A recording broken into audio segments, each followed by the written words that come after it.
What's going on, everybody? Welcome to a short, sweet, and hopefully pithy after show over here on Logical, Plausible, Probable, the modern day debate contest between the one and only Smokey Saint, a newcomer, Richard Nasheed Jr., CosmicFox, and Kaz just wrapped up over on Modern Day Debate.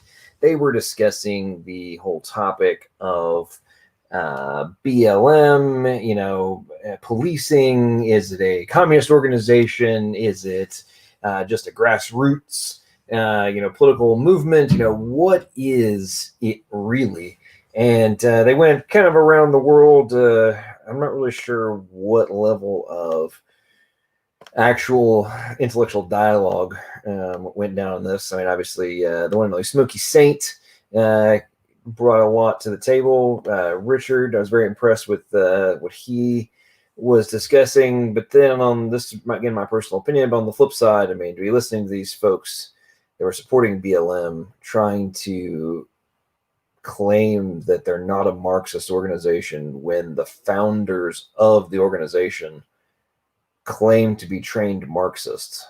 I mean, I don't know what more you have to do to prove that an organization is Marxist than to have the founders say it's Marxist. I mean, that's like the founders of a startup for crowdfunding being like, I'm all about crowdfunding. And then somebody saying, is Kickstarter really about crowdfunding? Or are you just saying that? I mean, I don't know how people can actually have these kinds of dialogues and with a straight face. It blows my mind. But hey, we got our first guest coming into the after show. OP, what's up, man? Did you get to watch the debate? What were your thoughts? What's your position? And tell us your impressions of the debate we just watched. Yeah, I watched a little bit of the debate. I didn't really get to see. I got to see, like, let's just say half of it. Our positions are to be, realistic, like enlightened centrist, I guess. Like, there might be some good evidence of, maybe racial disparities in police shootings. However, I don't see it as necessarily the biggest problem because, like, there's this cited statistic which, says, 1 in 1,000 black men will be shot by police throughout their lifetime. And that's a very low probability. Like, it might be different from the white woman's likelihood of being shot by police, which is like 1 in 33,000. But I think it's a weak talking point to go across when discussing this. I mean, I think the best argument from the other side would probably be, to just look at the criminal justice system. If they're to find enough statistics from the criminal justice system, then that would be a better argument. I understand the police brutality situation, as I think it's a pretty terrible argument to say, blacks are more statistically more likely to be shot by police. Okay, so are men and people between the ages of 18 and 25. Does that mean the police is suddenly now ageist and sexist as well as racist? It doesn't really make any sense, the argument. I think, Ninetails' opening statement, I really didn't get much from it. It was like more of a treatise of human nature than just like a monologue rather than an opening statement. I didn't really get it. She cited a bunch of philosophers on police. Didn't really cite much data. Yeah, that's my thoughts.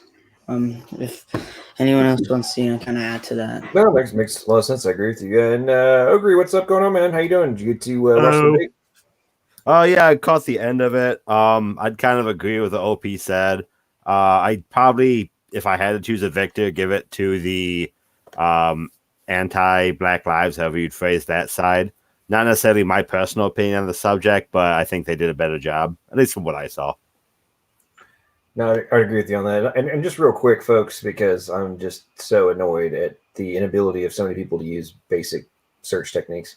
So let's just quickly establish the fact that, yes, the whole "we are trained Marxists" is a absolutely 100% proven beyond all doubt on video fact. So just real quick.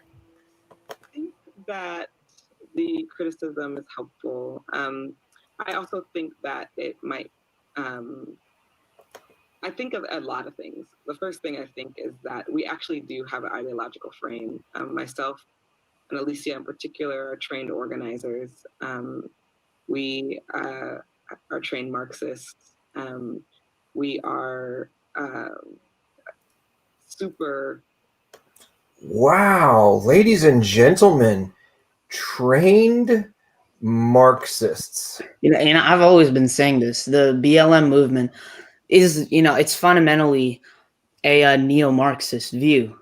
The Marxism is about class struggle. Like, we have the rich people who oppress the poor people, and it doesn't matter if there's no laws which say they do. They automatically they do in some sense. There's also some kind of class struggle, and that's what they're saying here. The BLM movement. They're just saying there's a race struggle between the blacks and the whites, and then they go at each other. It's a perpetual cycle of, oppression. It will never go away. The U.S. is fundamentally a deeply racist society. It is a Marxist movement, and denying that is to deny reality. I mean, there's some reasonable folks out there who might genuinely think this is the next civil rights movement, but really, what it is at its core is a Marxist movement. I'm not at all surprised that the co-founder would say that. Yeah, and real quick, just for fun, because I know that BLM has they've deleted a lot of their Marxist language from their website. So just for fun, ladies and gentlemen, I think that we should go check out the Wayback Machine, and let's see if we can find any of the Marxist policy positions. So correct me if I'm wrong here, but BLM is, would you still consider it like a bunch of different organizations, or are you saying BLM's like a one entity, like the NRA, for example? The what? Like Black Lives Matters, isn't it more of like lots of different groups that share a final point, like a gun clubs, versus one organization like the NRA? Well, the NRA also has like sub chapters too. I mean, yeah. So I mean, that's not. I mean, well, is there a parent organization? Yes. Is there? Well, I wouldn't say the NRA has sub chapters, though. I mean, they're all NRA chapters that mean different locations. Well, yeah. Well, what the hell? What do you think of Black Lives Matter Chicago, Black Lives Matter Atlanta? You don't think they're communicating directly with the parent organization? That's kind of what I'm asking. I'm not. I mean, right here. Look here on the. Hang on. This is deleted from. This is I'm addressing Ogre's point here. This is deleted from their current version, but look right here from the Wayback Machine chapters right here. You see my mouse and over right there? Sure. I mean, so it's not. I want to see if I can find their old talking points where they literally like eight of their bullet points were like pulled directly from the Communist Manifesto. Let me see if I can find that again. Go ahead and talk now, guys. I just wanted to point that out. Well, you see, I think there's two components to the BLM movement. There's the unorganized movement, and there's the organized. The organized is the protests, the riots, the planning, all that stuff. And there's the unorganized movement, which is, white girls going on Instagram and saying Black Lives Matter, #George Floyd.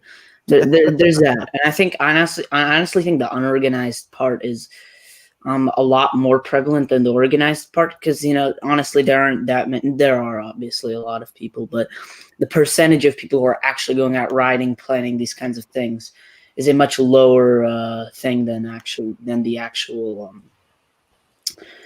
movement itself, which than the actual unorganized white girl Instagram kind of thing. Oh man, look at this, ladies and gentlemen. We've got. Oh, wow. And we've got 3 of the 4. Now we just need Richard to show up and continue the debate over here. Smokey, you were first, Kaz, and then CosmicFox came in. Smokey, what are your thoughts, my friend? Welcome. I was just making after show, man. Welcome to the after show. How you doing? Well, yeah, appreciate it, man. Thanks. I was just doing the benevolent honor of an appearance on your after show to give it some spice, but you already got the other 2 debaters too, so this is outstanding. No, I thought it was great. It was fun. It was a neat exchange. Got some good points out there, and even found some common ground. So yeah, man, it was great. Yeah, I love that we had some things that we could actually agree on, man. And yeah, that's going to help the conversation overall. Well, and here's what really, to be honest, and Ninetails, I mean, to be honest, I kind of felt like this was, you just to be honest, you kind of showcased this throughout the debate. You hadn't really done much of your research. and a lot of these portions of the topic. And I think, like so many, Sorry, could I just ask real quick? Did you say I did do my research or I didn't? Did not. Only on the Jacob Blake thing. Everything else that I cited was from. Well, you also didn't think you must have just missed the video I played at the very beginning with one of the co-founders on video talking about being a trained Marxist. Okay, but they can be a trained Marxist, and you still can't point to any actual Marxist ideology driving the movement. Well, that's why I was pulling up the Wayback Machines, because it's been on their website of literally things that were like their policy positions from the Communist Manifesto. Wait, so I mean, I'm not really sure which world fantasy we're living in, but. Okay, shut up. I'll shut up forever if you let me ask one question. It's not your turn. Whoever's talking. Wait, are you a trained? Okay, so guess what? On my channel, at the current moment, I am acting like a Tioga. I'm a dictator. Behave. My goodness. Yourself.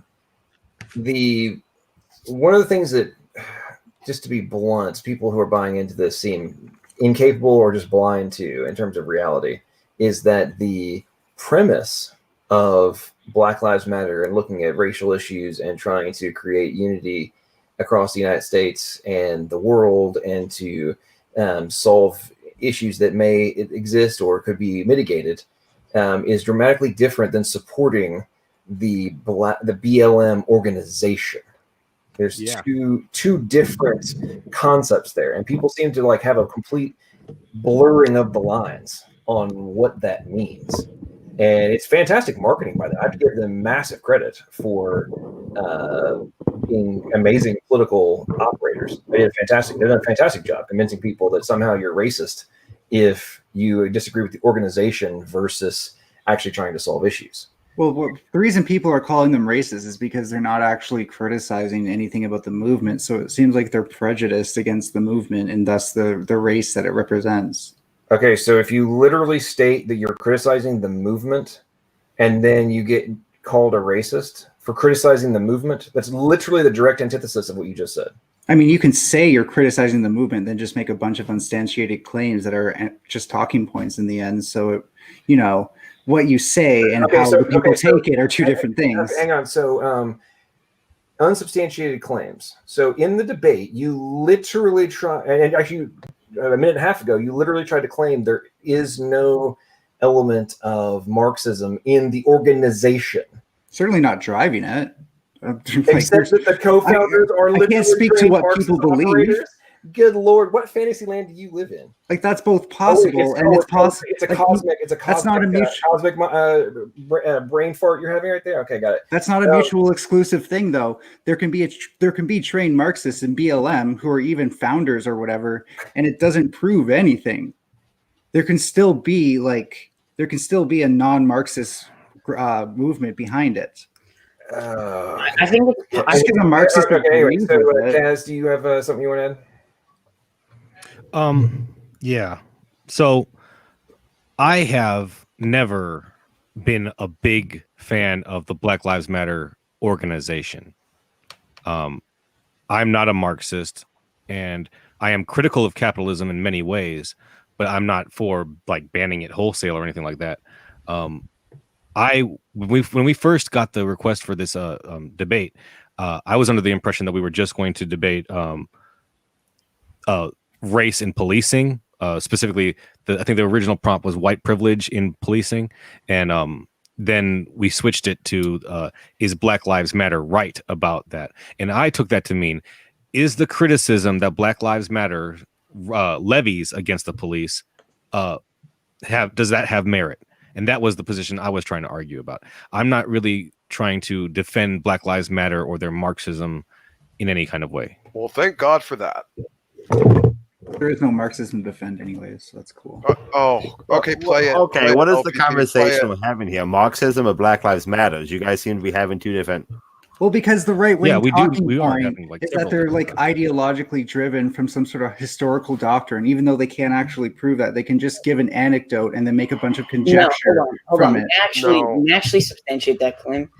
I think the reason people are connecting it to Marxism is because, first of all, Marxism makes a claim about class struggle, class oppression. The rich and the poor are at each other and have always been through history. And the Black Lives Matter movement makes pretty much that exact same claim, which is that even though there aren't legal barriers, that black people and white people are just at each other through some kind of a race struggle. So in that sense, it is similar to Marxism. In that sense, it's kind of a racial Marxism. But it's not dealing with class struggle. In fact, class struggle is more something that's talked about in the framework of how it affects Black communities, but no one's saying that class struggle is what they're trying to change. In fact, Black Lives Matter could get everything they want, and the class struggle would still be there. So it's not similar to Marxists at all. No, it's not about class struggle. It's about race struggle. The race struggle and the class struggle. It's the whole point is that it's a struggle. It's always a struggle between one group and another group. See that's an argument for solidarity, but no one's making that argument behind Black Lives Matter. To be honest, like that you're just you're putting words in their mouth. No, like literally, people have talked about Black struggle and Black Lives. They certainly have. I'm just saying that Black Lives Matter is not driven by that. It's driven by police relations with the Black community. So it'd be nice to differentiate between the two different types of Marxism. Not Marxism, sorry, Black Lives Matter, and because they get too often. Which is like, is this the next civil rights movement, or is this the complete abolition of a previous thing into a new kind of racial egalitarianism or utopia, like based on a race struggle? Because you would be hard pressed to compare it to the civil rights movement. So it seems like it's in fact the other thing. Yeah, but like the civil rights movement was actually fighting for equal rights. I don't think it was partially legal rights and partially just regular, just classical, like, what Black Lives Matter talks about, police brutality, like that kind of thing that maybe MLK was addressing, just different issues. But I'm not entirely sure what Black Lives Matter is trying to do. In fact, it's very unclear. Well, I explained it with the defund the police thing. They want to reallocate those services to better social service, including like education and housing, to like really lift people off the ground. So like that the whole idea is that with fewer police around, you have fewer instances in which people engage with the police, like being stopped and frisked, and therefore you're going to see less police violence against in Black communities. Dealing with the disproportionality of that is different, but that's not really what defund the police is meant to deal with. But hold on, if we defund the police, then aren't we just creating more uneducated cops, and then more incidents like this would arise? We just have terrible cops because we defunded them anyway. No, because we have fewer police, so we could put more time into training them, and it would still cost less in the net total. And we could put more police towards like specialized things, because they're no longer just there to deal with traffic stops and all this stuff. They're now there for the violent crime, or maybe some non-violent crime too. Like Richard's crime. Here. Cool. And so by defunding that, we could easily put more time into training them, or even putting them where they're needed. Well, educational and vocational training, don't they cost money? They cost money, right? They cost a lot of money. I just explained how we're not going to be paying for as many police anyways. Wait, say that again. I mean, I bet you if we had a balance sheet for the biggest police department in the country, and we all just sat here and looked at it, I bet you we could all agree on a lot of things that we'd want to change on that balance sheet for how they are managing their funds and what they're spending their money on. Well, and I would agree with that. I think one of the points has to be made. I'm not absolving police chiefs of all responsibility in this. However, the vast majority of the budgeting is directly controlled by city councils and mayors. So we actually need to be looking at where is the money being allocated from and to, and what's being authorized, and who ultimately has the accountability for the authorization of the funds. And as somebody who has been heavily involved in politics in a pretty decent sized city of Nashville, I have actually looked into these budgets. I've done full scale reviews. I've met with finance departments. I've worked with auditors to look through some of the budgets of the cities on a variety of topics, whether it be schools, police, and other things. And there's just droves of corruption and just incompetence that's being executed via municipal governments. And however, the voters have not been holding these idiots accountable. I mean, it's mind-bending. Do you have any ideas on how we could get the population in general motivated to actually do what you just proposed, to hold the mayors and the city managers accountable? And absolutely, absolutely. I tried to convince some wealthy folks to back what I'm about to tell you, which was we hire some auditors to actually go through and do just a general review of where money goes. So, for example, and this is actually a very common protocol in city governments, that the finance departments of the city, they don't actually, when they're supposedly auditing and doing reviews of budgets, they actually, what they're doing, and I have had these face-to-face conversations with directors of finance and other things in multiple cities, they literally, when you ask them, well, where did this money go? What's the budget for? Oh, well, we don't actually go and look and see what it was spent on. We just make sure that the checks cut match the invoices, the totals on the invoices. I'm like, wait a minute, so you didn't actually go and see if the money, where it went and what it was spent on was actually relevant to the department? You just made sure that the invoice totals matched up, the line items matched, that's it? Oh, yeah. Oh, do you not review this? Oh, well, we don't have time for that. And I'm like, well, what the hell is the point of your existence then?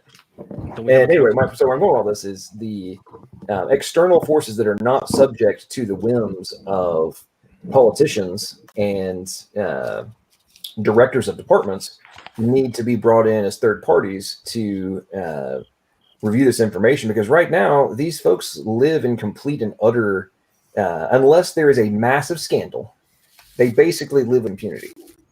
And they have to BS their way through the budget season, and then they're home free again to do whatever the hell they want. And this applies both to the directors of departments as well as the politicians in general. And until that sort of thing is done, and not only is it done from a professional perspective, but the information is directly relayed to the voters, not just in election season, but through the entirety of terms. Like if you're getting informed I'm talking from a direct marketing perspective of the bullshit that's being executed by city governments. This applies to state governments and federal as well. But unless that information is being put in front of your face, the average voter is too lazy to do what I've done, which is spend hours and hours pouring through budgets. Not only that, a lot of people don't have the time nor the knowledge base to even be able to recognize the stupidity that's going on. So as an example, case in point here in Nashville, there's an Omni Hotel in downtown Nashville. Some genius thought it was a great idea that not only should we give them a gigantic loan and a tax break, we're also going to pay them from 2016 until 2032. We're going to pay them $12 million a year in real cash, not tax credits, in real cash, just for gracing the city with a hotel in downtown Nashville. I mean, when you think about that from a corruption perspective, as well as like one of the greatest deals of all time, like imagine going to a bank and being like, hey, bank, can you give me a boatload of money to build this hotel? Because guess what? The idiots that run this city have just guaranteed me more money than it's going to cost me to build it from scratch. And I don't have to do anything for it other than exist. And that's just one of many examples that plague cities across America. And then we wonder why there is no money to solve these problems. Just so everyone knows and isn't potentially confused, when Maddox says after show, usually he means venting sessions. So just so so everyone knows what to expect here. No, hey, actually, I've been being relatively neutral lately. I've been trying to be more neutral. But anyway, enough of my tangent. The reason you have 4 of the debaters in stream. This might be a record. Wait, has this ever happened before? One of your after shows where you no, the most I've ever had before was 3. Oh, so this is auspicious. Okay, outstanding. Record setting. Okay. But anyway, Richard, thanks for joining us, man. Enough of my little tangent and diatribe there. What's up? Appreciate you joining the stream, man. No problem. Thanks for having me. I'm curious. I don't know how much time you guys have, but I feel like this conversation had a lot that could have been talked about but didn't. But I don't know. Yeah, probably. I definitely agree with that. Let's see. Suzuki 6 is asking a question. Let's see what they're saying here. Can you ask the panel what is the number they're looking for? 10, I'm assuming the M is 10 million arrests per year, tens of thousands fight the police equals 1,000 deaths. That's currently 0.1%. They want. I think maybe I could answer in a kind of roundabout way, is like what I had said kind of during the debate, that a lot of the outrage seems to be fixated on anecdotes rather than statistical facts. And because of that, we might be shifting and warping the narrative to avoid the actual problem, which is perhaps a deviation of cultural moral norms, which are potentially causing part of the problem. And we're fixating on the solutions to the problem and saying the solution isn't good enough. But Smokey, can I just ask though, aren't you using a bunch of anecdotes to justify your outrage against BLM? Stats. No, I use stats. I use. Okay, what stats do you use to prove that BLM is Marxist? The lack of numbers. I'm not even the one. Why does that keep coming my bad. up, for God's sake? Why do we have to keep talking about the Marxist? founder. I'm not even the one that said it. I for God's apologize. sake. Listen, I'm not even the one that said it. I apologize. Listen, my argument with BLM is not that they're Marxist. I think it's hilarious that they are, and I do think it plays a part in, you know, their bigger picture goals, but I don't think it's anything other than that. Okay, I'm dropping this officially.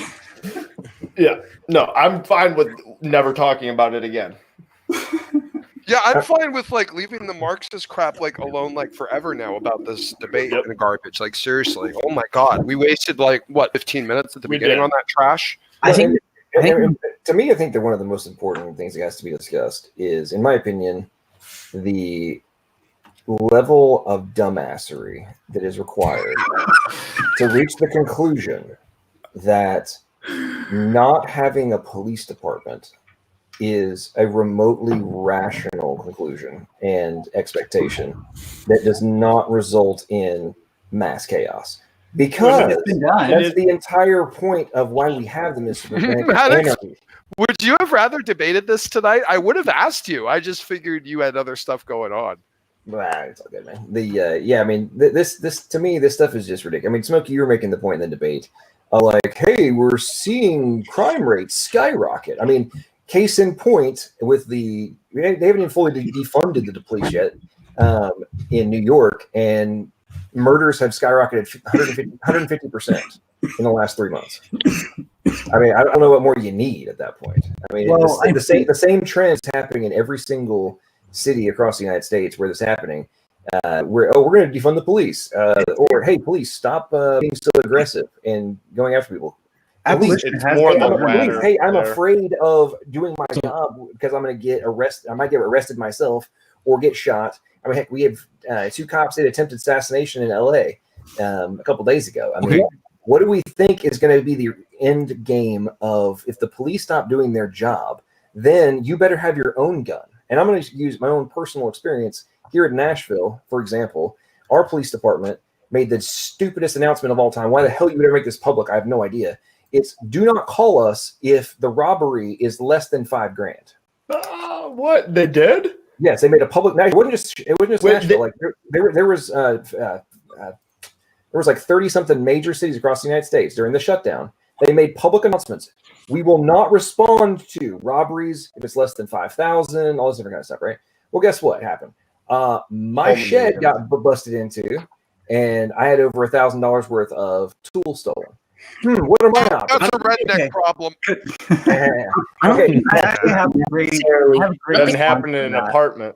I think the only people that are saying this are probably like anarcho-communists or something that argue that human nature. Done in Mexico. It's been done in Mexico, by the way. The CRAC, that's what they do. They literally have community policing. People volunteer to police for like 2 or 3 days of the year. And it's like voluntary, and then they can be like, what makes that what better? Training do they have? What makes that better than our police force? Hang on. Do you go by NinetailsCosmicFox? Hang on, y'all. You can call me Melanie if you'd like. Melanie, okay. If the police went away, would you go buy a gun, body armor, and go patrol your street? Well, can I just finish what I was saying? Yes or no? Would you do it? Can I finish what I was saying? Yes please? or no? Would you do it like the?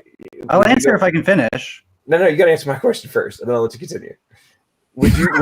Are you really that desperate to control? Yes. Holy yes. Because your point where you're going, this rabbit hole. He's you're trying to going nail down, you down. So dumb. Oh, I really want to hear it from you directly.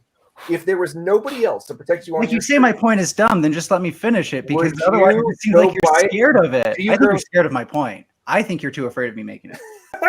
I think you should let. Go ahead and finish. Go ahead. Go ahead and finish. Okay, so like the Give me CRA the in Ninetails. Mexico, they do community policing already, and so this voluntary system, it works because the people doing that are already a part of the community. They know the people who they are policing. It's not, especially here in Canada, we have a huge problem of police coming in from out of the city and policing people.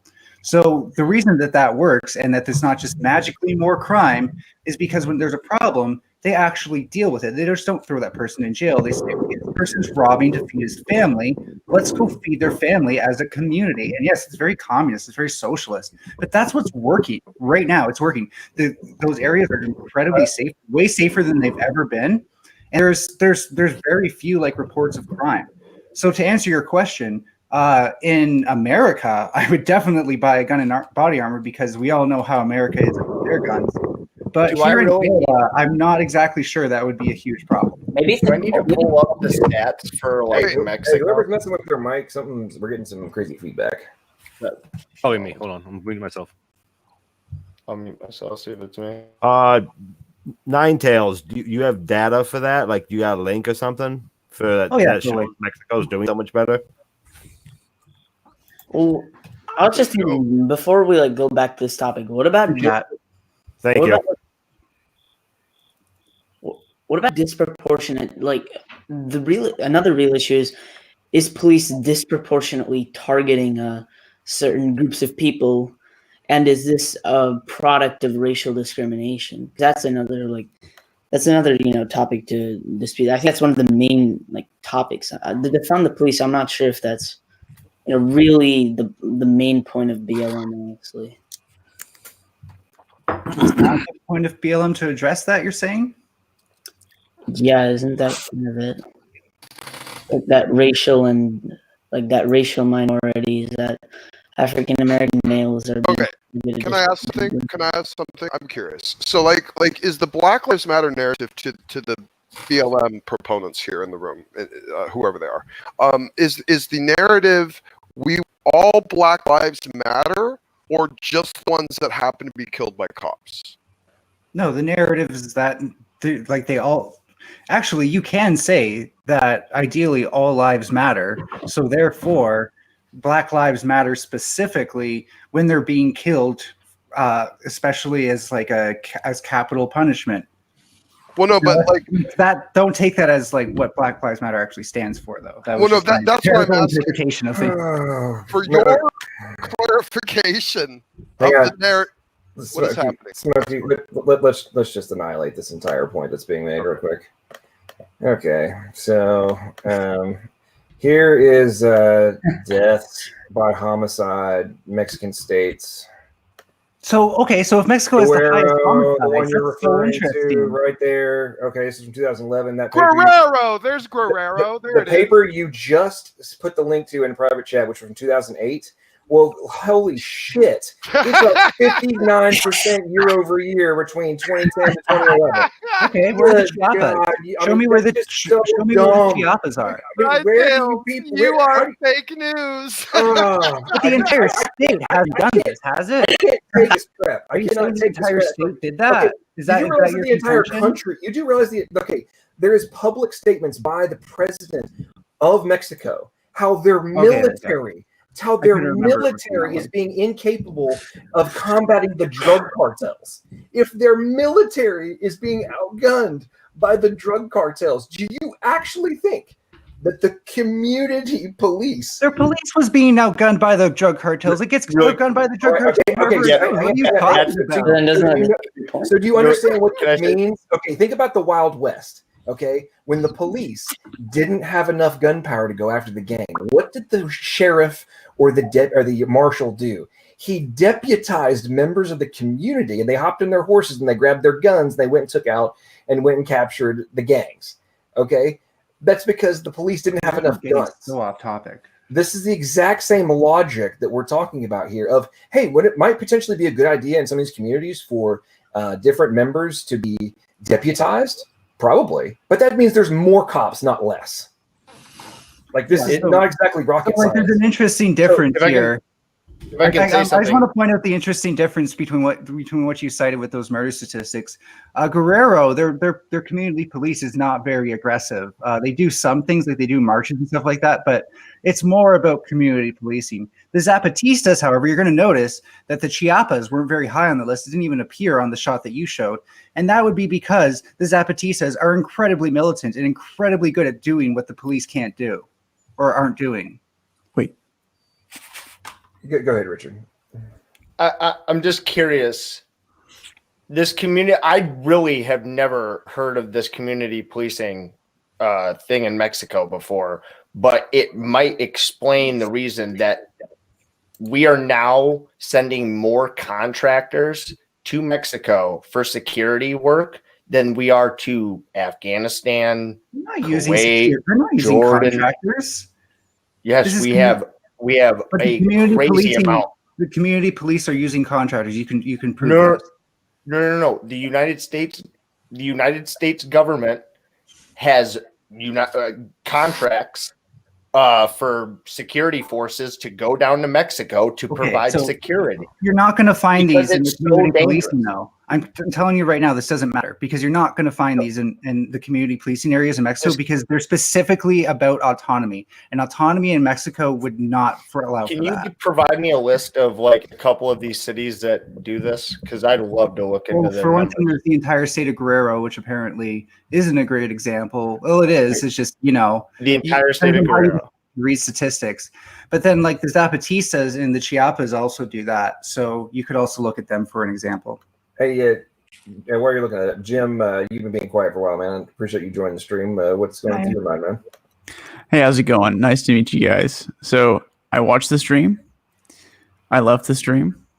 I watched the stream. I left the stream. I watched it. And then I left again. So I guess here's the position I'll just take, like, because I got bits and pieces. So I'm sure you guys have really good arguments for defending Black Lives Matter, and I'm sure some of our arguments are not nearly as good. So we'll just tiptoe real fast around the M word and go around the other side. Defunding the police doesn't make sense, fundamentally speaking. Okay. Now, I think we all can agree that police need better training, right? Can we all agree to that? Yes. Oh yeah, it was part of the debate. We all agreed to that. Absolutely. Okay, so everybody agreed. Actually, I remember that. I was there for that part. So that being said, how do you go about doing that, and also integration into the community? It's open-ended question. Is that to anyone, or who's that? I mean, it could be to anyone, preferably with Melanie and Kaz. Yeah, I would imagine. I want to hear Kaz talk because I've been just no, you're good the whole time. Personally, I think that the money, the dollar amount that we're using on the police is not as important as what it's being used for, and I think that I'm probably slightly more on Richard's side here with what he said about I can't remember exactly what you said, but I think that I agreed with you a little bit about how the training and the way that we spend our money can be spent more wisely and used to affect better outcomes for the community at large. I don't think that the dollar amount is that important. Honestly, I don't. Okay, and Richard, because I definitely did miss that point for multitude of reasons. I probably got triggered and left. Like I'll admit it. What was your take on that, real fast, if you don't mind me asking? I'm just curious. Could you give me the question again? Because so the effective use of money, I think, is really what the question is. So the government effectively using money. Like and what that may look like. What training. Oh, okay. I see what you're saying. Yeah, no. So I won't get into specifics, but my father is a high-ranking member of a police department. I have personally experienced and watched just the comings and goings of like day-to-day life for a police department, and it's patrolmen. Now, this may be anecdotal, and I may be speaking from a smaller town point of view, but this is not this department is the average size, is roughly the average size of a department in the U.S. It is mightily underfunded when it comes to training, because when the government doesn't have, when the state doesn't have the money to pay for that training, it no longer becomes mandatory for the cops. So if there's no money, these cops can go 1, 2, 3, 4 years without even having to go qualify with their weapon. Yeah. Okay. So if you don't mind, I think that's perfect anecdotal evidence. And Kaz, I see your, I want to see those Army comm medals back there. Oh yeah. That's my mark on my honorable discharge. All right, hey man, congratulations and thank you for your service. I'm getting out now, so. Thank you too. Are you in the Army? Yeah. Which am I? The plaques behind me. No. Which? Oh, I can't say. I'm a 90 Alpha. Oh, okay, for sure. My bad, man. No, you're good. You're good. So and are you into Richard? Real quick. Yeah. Well, I was. You were. Yeah. Well, thanks for your service, man. I was just a pose back in the rear, making sure you got all your shit. I won't do that. I'm not that guy. It's all right, man. So I think I think maybe our experience is useful here, right? So most of the time, people want to say, "Well, we need more money." Well, really, we don't. We won't need more money. We just need to block off a time, right? And how we manage that is very important as leaders. Fire team leader there, Richard. What you do? Was I? No, I was just a rifleman. I was a specialist when I got out. Okay. Yeah. And Kaz, what did you do? I was a line medic. Well, that's the last job I had. Your line medic. So I bet your NCOs pulled you aside at some god awful hour and you guys went over your basic skills at some level, right? Oh yeah. You're holding it all the time. Yeah. So the same thing can be said for police officers, right? So there's a very low budget or really no money required type of thing where you sit there and you train and you go over, X number of scenarios, any range of scenarios that would improve training. If you spent 20 minutes a day doing that on the police force, I think we can all agree that would be extremely helpful. Yeah. Right. So maybe there should be something that we need to talk about there. And then as far as I agree with, I think most people in this room are going to agree that police or any government organization for that matter can go through a reformation, or not reformation, but reform. There it is. I've had a few drinks, right? So every government organization can be reformed. I'm absolutely okay with that. Where I just draw a line is I don't think defunding the police or using that rhetoric is helpful at all. Well, I find that interesting. So you said you want them to have more training, right? Yes. Okay. So he's talking about internal training, when a platoon or a squad, the squad leader will take his squad and they'll go off and they'll run drills, they'll stack and enter buildings and do whatever they can to just sharpen themselves up. Yeah. And so that's probably more practical for the Army. Please. No, it's absolutely practical for any organization you go to. I mean, I'm sure that you practice on a lot of things, Melanie, from anything from makeup to dressing. Okay, but the police are doing 6 to 8 hour days. Okay. And so doing a bit of training before could actually just really be increasing their burden for no reason. No, it wouldn't. It'd be actually it would pay dividends because it's preventative in nature.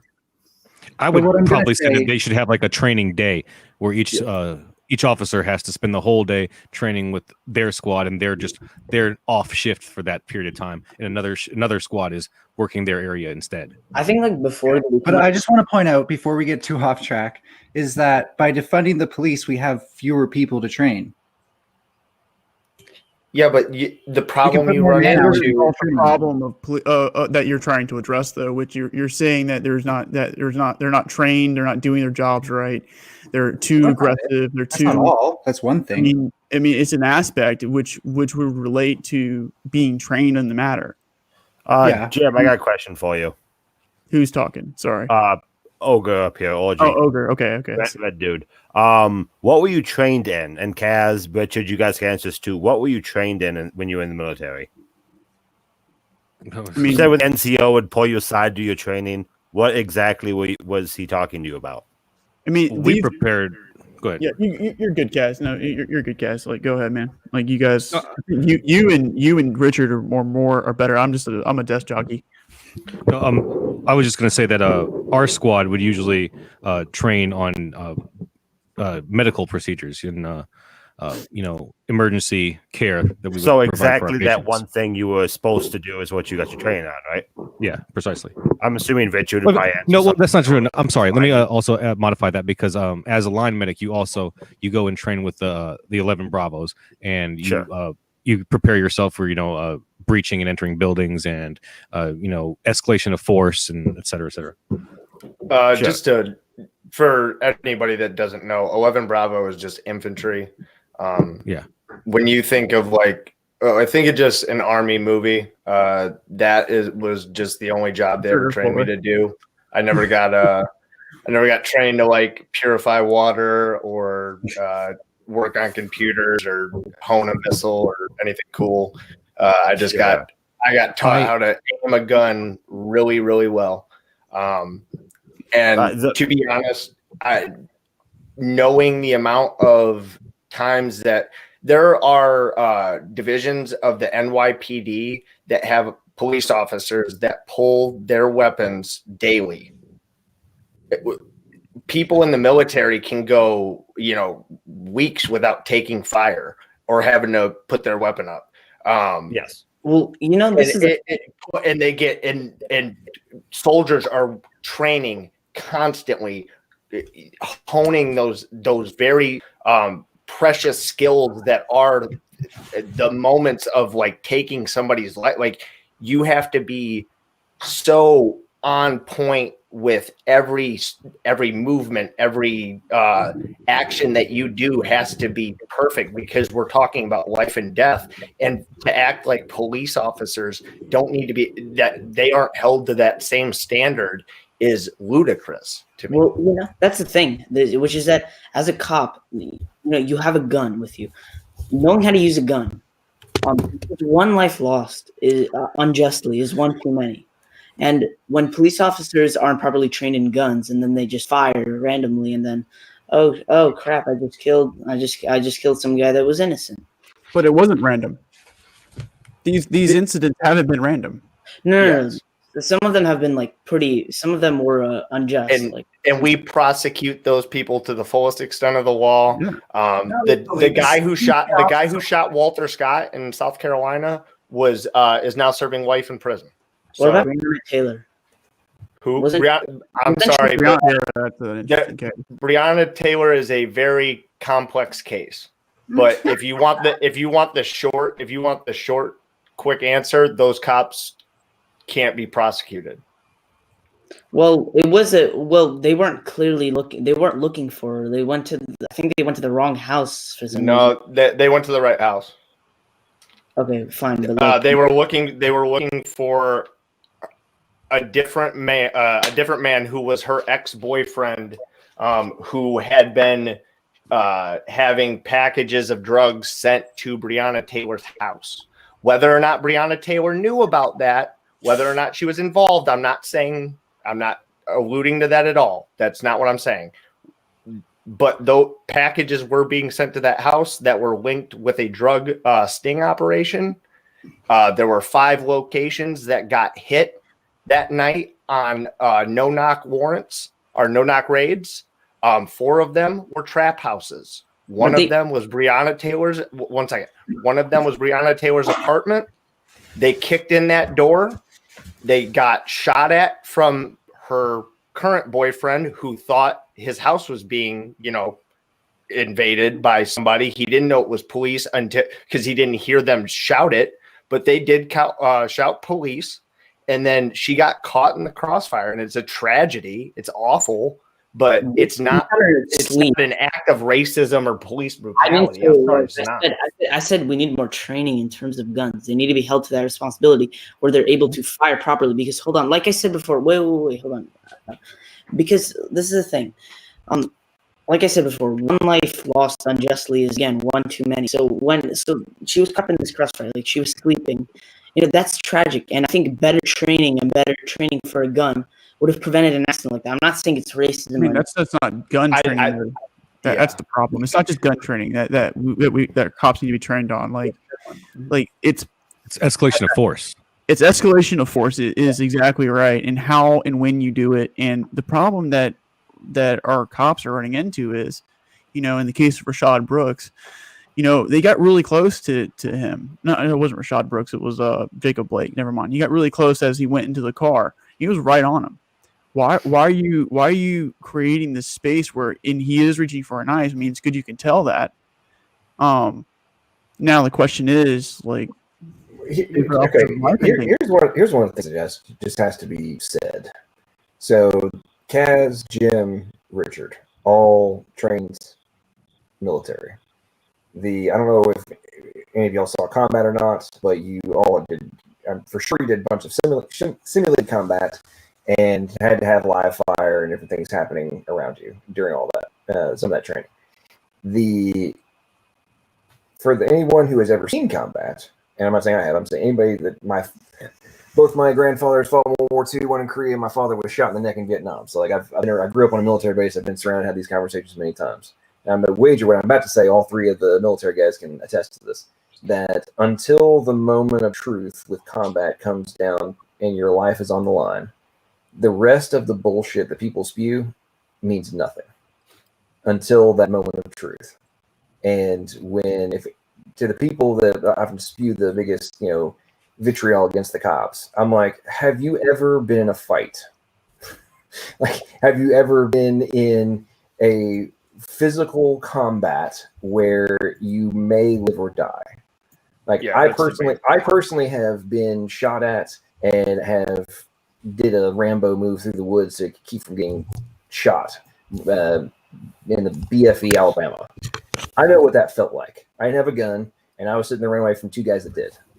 And in that moment of truth, if I'd had one, I would have been firing all day long. And I wager 99.99% of the people would too. And anybody who says they wouldn't, or they need to when somebody's literally trying to kill you, that, oh, you just need to be, more reasonable and try to talk them down. Shut up and go somewhere where that type of experience is going to occur. Go through something like that and then come back and see what your position is. And until you've done that, shut up. Go. You don't have a position to take, in my opinion, unless you, at a minimum, had a legitimate threat to your life at some point. Can I ask? It's a bunch of crap you're spewing. Go ahead, man. May I just ask, though, that if these situations are so intense that they are difficult to operate in, maybe we should be reducing the amount of time that these situations are possible. I don't even know what the hell that means. Well, you would need crime to stop then. But violent crime is already incredibly low, so we just get the police to focus on violent crime instead of all the other things they do. And then it's interesting. You talked about having different training for your different roles. This is what we're suggesting for the police. They specifically train to be police, not social workers, not parking or meter maids. Really quick, that's not totally true. And that would be better for their training too. What about things like drunk driving? They got to watch out for that. Okay. Really quick. They don't need to patrol for it. This may just be in Ohio.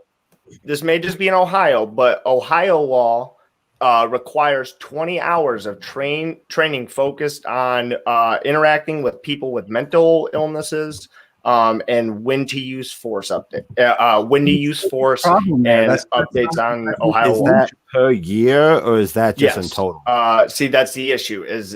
That is only required if the state has money for it. I can tell you this much: 20 hours is not enough. That's to not do enough. anything Exactly. that a mental health worker would be able to do. And I'm saying not nearly enough. Yeah, 100% agree. Okay, which Able type of to which identify- type of police call has the highest amount of violent reactions?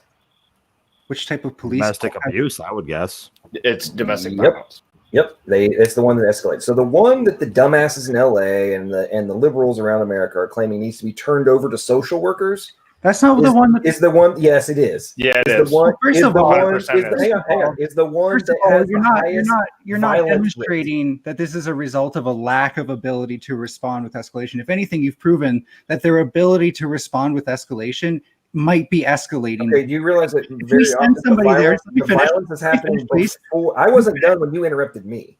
The Okay. violence is occurring before they get there. In many, many instances, Sure. they're, So they're literally okay. My point is, okay, do you want a 5'3" little girl who weighs 120 pounds to go into a house where a dude who's 6'5" is beating the crap out of a kid, or awful stereotype of what a social worker is, by the way. There are so many social workers who don't fit that stereotype. true? But Okay, there are true. some Now, that okay, would so be- let's Okay, say so now that I have your question, can I answer it no, finally? no, because you're going to shut up and let me finish and not interrupt with stupid ass statements like that. Okay. Well, and way to poison the well. Now, demographically, if you're going to try and go down that rabbit hole, demographically, what demographic is the largest in social works? Okay, so you're just trying to go What down the rabbit demographic? hole. You just said that my argument didn't apply. Which demographic is the highest percentage of social workers? So this is Women. one of those things where I'll have to answer. Oh, it's women. Oh my goodness After. gracious! So let's I'm gonna have to answer your question after because you're So guessing. we already have a known Let me situation. answer the first thing. Let me answer the first. You can answer when I'm done with my diatribe. This is the level of naivete that comes out of people like you blows my mind. Of just, we're going to look at situations that have the highest violent response rates. People are getting hurt. The ones that need the greatest level of physical interaction from the police in order to mitigate the solution, not shooting people, but literal physical separation action. And you're gonna let's send social workers in there. What, we're gonna send the social workers in with cops with them to protect the social workers? I mean, it's ridiculous. Go ahead. Oh wow. Okay, so I'll make it quick since obviously you're afraid of what I'm about to say. I So- heard literally nothing that comes out of your mouth. Go ahead. Jesus, You man. could have fooled me. Yeah. So when we send social workers to a domestic violence situation, you can't show that it won't help to have somebody who doesn't have a gun, isn't there to take them to jail, and is just there to resolve the conflict. So, like the majority of domestic assault abuse calls, I'm going to have the worst time finding this, are actually just like verbal altercations. People call that in all the time. So, like, you know, again, back to that 4% of actual violent crime, that might actually speak to that. So, hey, my wife is a social worker. Can Pardon? I jump in real quick on this? Go ahead. Man. So, my wife is a social worker. She deals with this kind of stuff a lot. And the conversation you guys are having about what to do with police and showing up after the call is not the solution to the problem, I would argue. The solution would be providing the abusee something to do, like a house or a support network, while the stuff's going down. After the fact huge is part. a poor solution to the problem. Yeah, and I'm not See, saying police can't show up with them if the call signals that, hey, maybe there's actual abuse going, or somebody. All of them would signal that. That's not out of the question ever. Like the police. This goes back to the incredible naivete Really- that's coming out of Yeah, your I just mouth. want to finish. Really Actually, quick, I didn't actually Ninetails. get to finish. Again, you can't underestimate the power of being dealt with if you're in an escalated state by somebody who's clearly there to de-escalate versus somebody who's there and equipped to escalate. The police don't de-escalate very well. They, as soon as you're uncompliant with them, do they de-escalate? No, they escalate. So none of this, the police showing up in the way that they do, is not conducive to things becoming less violent to begin with. So super dumb question here. Why is someone allowed to escalate because the police shows up? I thought that Not. It's just a natural response. So no. See, that's part of this issue that we're talking about. Like, the cops show up. They're there to de-escalate. They're not there to escalate. They're there to de-escalate, and it's you who's not de-escalating. It is the person that is encountering the cops that is not de-escalating. So you're taking away people's agency. Okay, so they're responsible for their actions. They, by definition, I'm sorry, I have escalated. to jump in. Ninetails, it's your exact disgusting narrative presenting people that cops are there to escalate, which causes those people to expect escalation when cops arrive, which is part of the freaking problem. So you know what? Both sides, excuse me. Both sides. You're just saying the same thing everybody else said. Both sides need to take a little bit of culpability, including you, with that stupid narrative you're pointing out there, which is part of the toxic freaking problem. Here's some culpability. I yield. Okay, yeah. So here's some culpability for you to consider. Sideline. Showing up is de-escalating. Is this a chicken and egg argument we're having here? No, it's clear that the causality of the escalation is the police showing up. I mean, well, I think they're being called. They're being called out by someone, so they're clearly. No, they're, hang on. I have to make a by point. definition, yeah. By definition, the criminal has escalated the situation. The cops' only job is to de-escalate, and by just how the world works, you have to elevate the use of force. To bring the situation to a calming resolve. Okay, so you because agree if you don't, no, right? I'm sorry. You agree that that's still escalation? Doing that to calm. But if the goal is ultimately to de-escalate, then I don't give a shit. We're getting somewhere though, because if I'm in an escalated state, and I know that the only way that this is going to resolve with this person is with them doing some sort of escalation to bring it back down, like bringing me to jail, that's not going to make me feel calmer. They only escalate based on what you do. Silence, everybody. Ninetails, if you are getting your ass beat and the police get called and they show up, and the dude is still beating your ass, or the girl, whatever, it doesn't matter. Do you want them to come and physically grab that individual and yank them away and prevent them from beating your ass? Well, that's an intervention. That's not a de-escalation. Yes or that no. is an escalation of force. That's inevitable. It's using force to de-escalate. At that point, it's literally inevitable. So your thought doesn't apply. Now, if you have police have been actually deal with. Okay, now police have been called because dude was beating woman or vice versa. They arrive. There's visible injuries. They're now trying to separate. Now, one of the individuals tries to go around the police and attack again, which happens all the time. Cops now have a choice. They allow the individual to to start violently assaulting the other person or children or whatever it might be, or they tase them, or they physically grab them, handcuff them, throw them down, take them outside, all those sorts of things. Now, in some instances, that same individual takes the same action and attempts to draw a weapon or grab a weapon of some sort. Now, what's the scenario? Now, in a split second, they have the option of either we take this person down, or this person who's already committed violence against the other individual has the potential to kill that person. So, in that scenario, who escalated the scenario? Was it the individual who now has history and has been visibly observed to commit violence, who is now attempting to commit additional violence? Is it escalation if the police stops an individual from taking that action? Go ahead. Yeah, so you're kind of moving the goalposts here because I wasn't talking about that. There are obvious. Okay, yeah, you're going to shut up again. I'm not moving the goalposts. We are literally talking about real world scenarios, which you are claiming don't need to be de-escalated with force. And the police are causing this whole problem to happen. No, the other individual is causing it to happen. They're the ones that are accountable for it.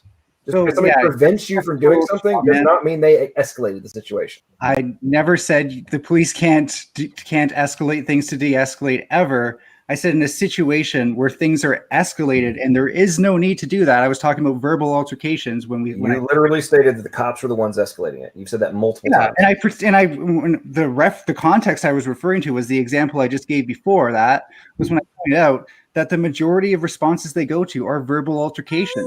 So if they show up to a verbal altercation and there's this threat of escalation that the cop imposes to the person who's already escalated, it's not going to calm things down. So you do realize if they just stop being dumbasses, if they haven't already hit somebody, they're not going to go to jail. Yeah, but you're assuming like a form of rationality that isn't applicable to people who are in an escalated state. Hang on. So you're saying that the cops should just be like, oh, well, they're just a normal person, even though per your own words are an escalated state that's not normal. No, a social worker is not there to escalate the situation. So the social worker is going to be able to stop. If it's just a verbal altercation, in the escalated state. Yes. If it's just a verbal altercation, yes. If it's just okay, so how many all physical altercations were verbal, or sometimes no words were even spoken, and then result in violence?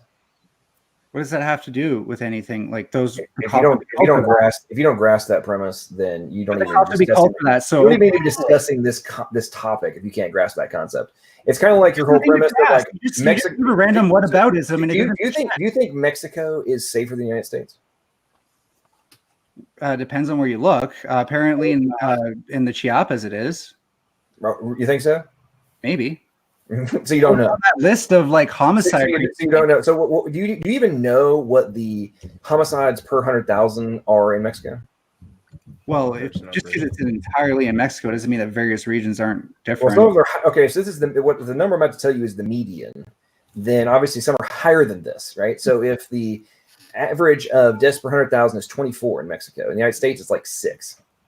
So I would say no, it's not even close. So where does the Chiapas fall into this? Because again, like as somebody who really respects their militant form of autonomy, it seems like they're providing a counter to what you're trying to imply here.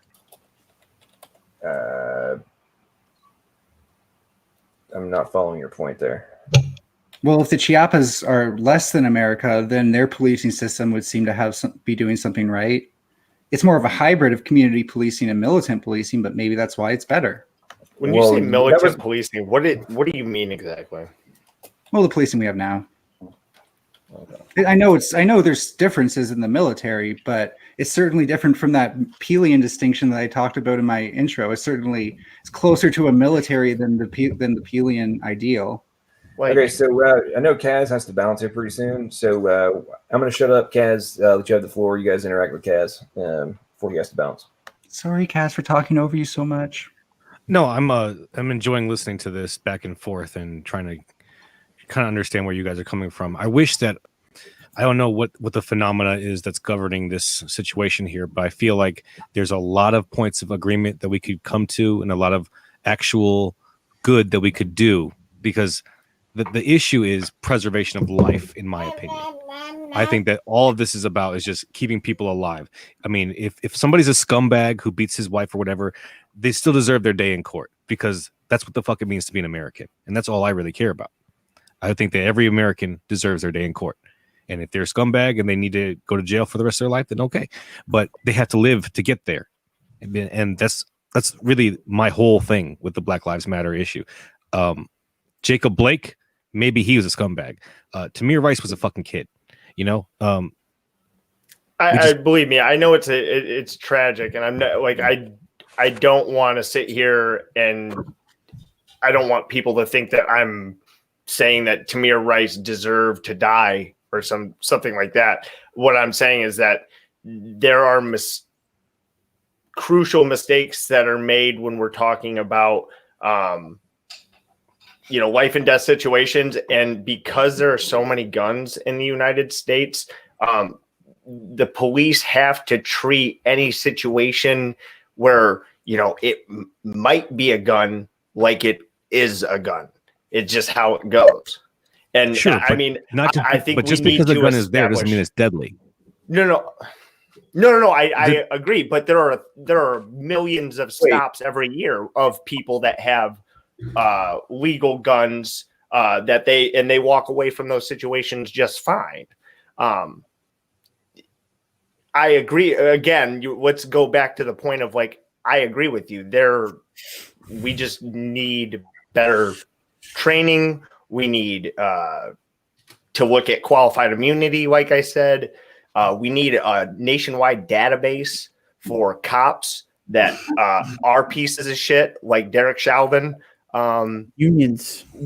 Get rid of them. Yeah, police unions are trash, garbage. Get them the fuck out of here. I do find it convenient that leftists will shit on police unions, though. But I thought every union was good. I don't know how that works. Only Sith deal in absolutes. And then we need to probably increase sentencing for police corruption, and then independent reviews and audits of departments is so crucial, but it so rarely happens.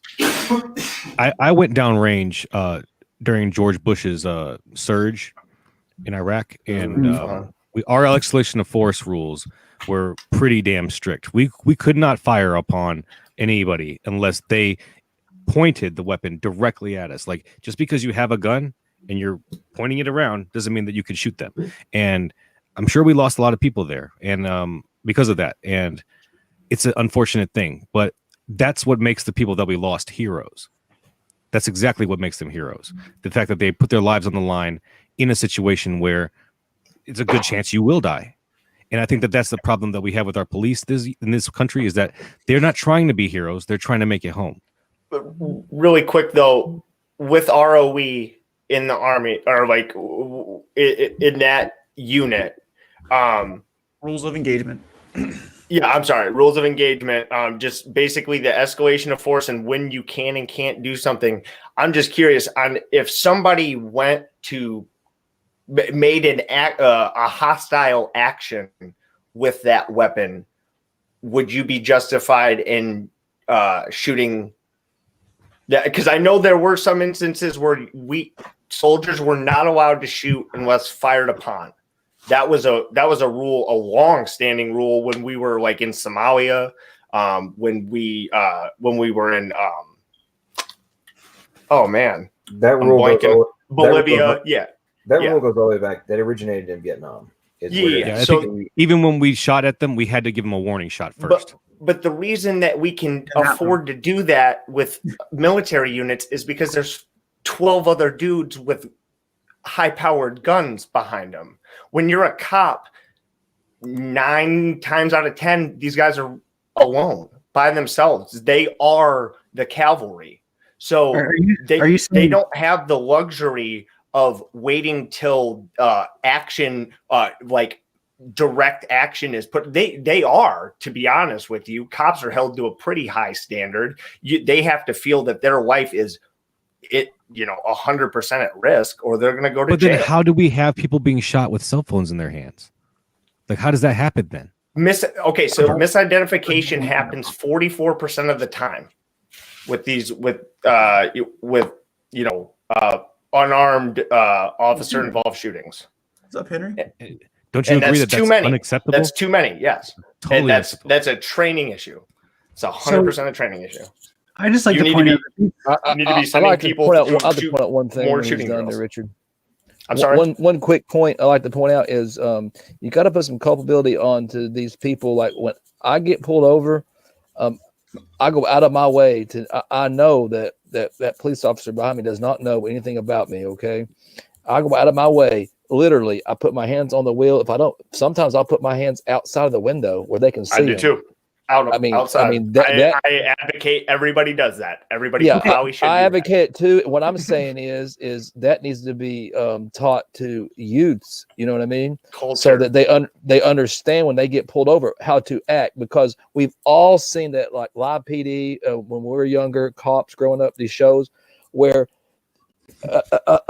half the shows, or at least 75% of the shows, when they show up, the cops are demonstrating extreme restraint, and it's the ones that are going crazy, and then they put themselves in that situation. Now, I understand there may be mental issues and they're high on drugs, and it's not an excuse to shoot them because of that. But you have to understand that there's a lot of people that aren't high on drugs and that are just not doing what they should do when they're pulled over, what you're required to do. You have your day in court. You're not to argue out with the police right there. And we see it all the time. And you have to admit that. I have an interesting response to that, actually. Black comedians for decades have been talking about how they can't get stopped at a traffic stop, and they don't feel like they can take any liberties. So it seems like it's an very episode much of The Fresh Prince of Bel-Air. if it seems like whereas white people can do that because they're proud and they're really happy about how compliant they are. Literally, if someone was black was pulled over and they put their hands out the window, I don't see how in the world they're going to accidentally get shot. Find me one video or one instance. Show me one out the window and they're black, but whatever. No, I'm just saying you get pulled over. You show me that video, I will change my mind. Okay, hang on. Okay, we got another leftist in here named Henry. I'm sure he's got something cancerous to contribute. So here's the interesting part about this. We now have 4, one current and 3 former Army for the next month members in the stream right now. Thanks so for your service, guys. By the way, thank you. Welcome to the stream, man. Thank all of you guys too. Oh, thanks. And Jim. Okay, so I wanted to make a comment about the whole police doing the rules of engagement. Police aren't in a war zone. Police, if anything, shouldn't be like ready to shoot somebody. Sure about the not in a war zone? Chicago has more people killed this year. Yeah, its nickname is Chirac. I really need to finish. So you said that they're there to de-escalate.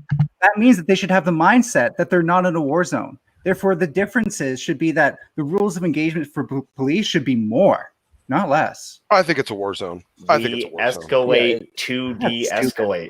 I know that sounds counterintuitive. Even if it is like a war zone, I mean, just the fact that they're American citizens, doesn't that mean that they deserve a little bit more of a benefit of the doubt than the average Iraqi? Yeah, but you have to take no. Whether or not, hold on. Hang on. I like to commandeer here for a minute because I'm about to get off too. Like seriously. So yes, like war zone's not exactly the best way to put it, and like I did for just a small little laugh because lately it seems that way. I mean, you have Chaz, you got Chop, whatever they want to call it, that happen, riots everywhere. I mean, yes, like our police officers are heroes, and the fact that they do all these things day in and day out. Overall, I'm not convinced with most of the arguments. I think we all agree the police needs reforming. The problem that we're running into is how we go about reforming the police, or our police structures at every level, for the most part. I find it funny that if people, and this is part of my the second part of a solution, right? So for some reason, student resource officers, every school has one. That is the gateway to building relationships with the police at an early age that is respectful for everyone and beneficial in the long run. So for example, a kid can be taught, hey, when your parents get pulled over, you notice that they put their hands out the window. Or this is how you should be interacting with the police. And people have agency when they deal with the police. And if they don't have agency, then we're just a bunch of animals, and that's a problem. I know that the atheists may go, oh, whatever, but we have to take that into account. But anyway, I appreciate talking to everyone. I followed all of your guys' channels, by the way. And we'll do the same. I look forward to have a conversation with you guys in the future as well. And I'll follow your content. Thank you. Hey, Jim, go ahead. Take care. Jim, post your link in private chat, and I'll. Did I give you a ranch? I forget. If I didn't, put the link in private chat, and I'll post it into the live chat. My link for what? My channel? I don't have one yet. I You still haven't test set your PNP your tomorrow. channel up yet? I test on my PNP tomorrow, so I'm probably gonna fail. You have been over preparing for this for like 2 weeks now. It's all right. It's all right. You got more Smokey. equipment. I can Start see that you have good more luck, by the way. channel. Create the channel so we can at least get you pre-subs, man. You're gonna have Okay. All right. Yeah, I'll get it later. I'll get it. As I said, about November to December timeframe is when I think it's going to happen. I might have a big move coming my way, too, because I'm interviewing with Amazon, like in the next 2 weeks. So we'll see. Good luck, brother. Yeah. So I appreciate it, and again, across the board, great conversation, guys. Appreciate it. Yeah, post your link. Go, man. Send me an email. Let's have a conversation. I'll just stay on. Side chat. Actitionlist at Gmail. It's in the description of the video of the debate today. Okay, I'll jump in over there. Yep, too easy. Appreciate it, man. All right. I was gonna let Smokey go, and then I had a small point to I make. had forgot what I was going to say, so why don't you go ahead? So, Well, I was just going to say something, and I don't know this might open up another can of worms, but if you're talking about reforming the police, then you need to also talk about the culture that we live in, and that would be maybe the hip hop music glorifying violence, misogyny, violent acts against cops. You know, where's the denouncing of that in the Black Lives Matters movement? Have you seen that? Have you seen any? No. Sorry, Okay. those things.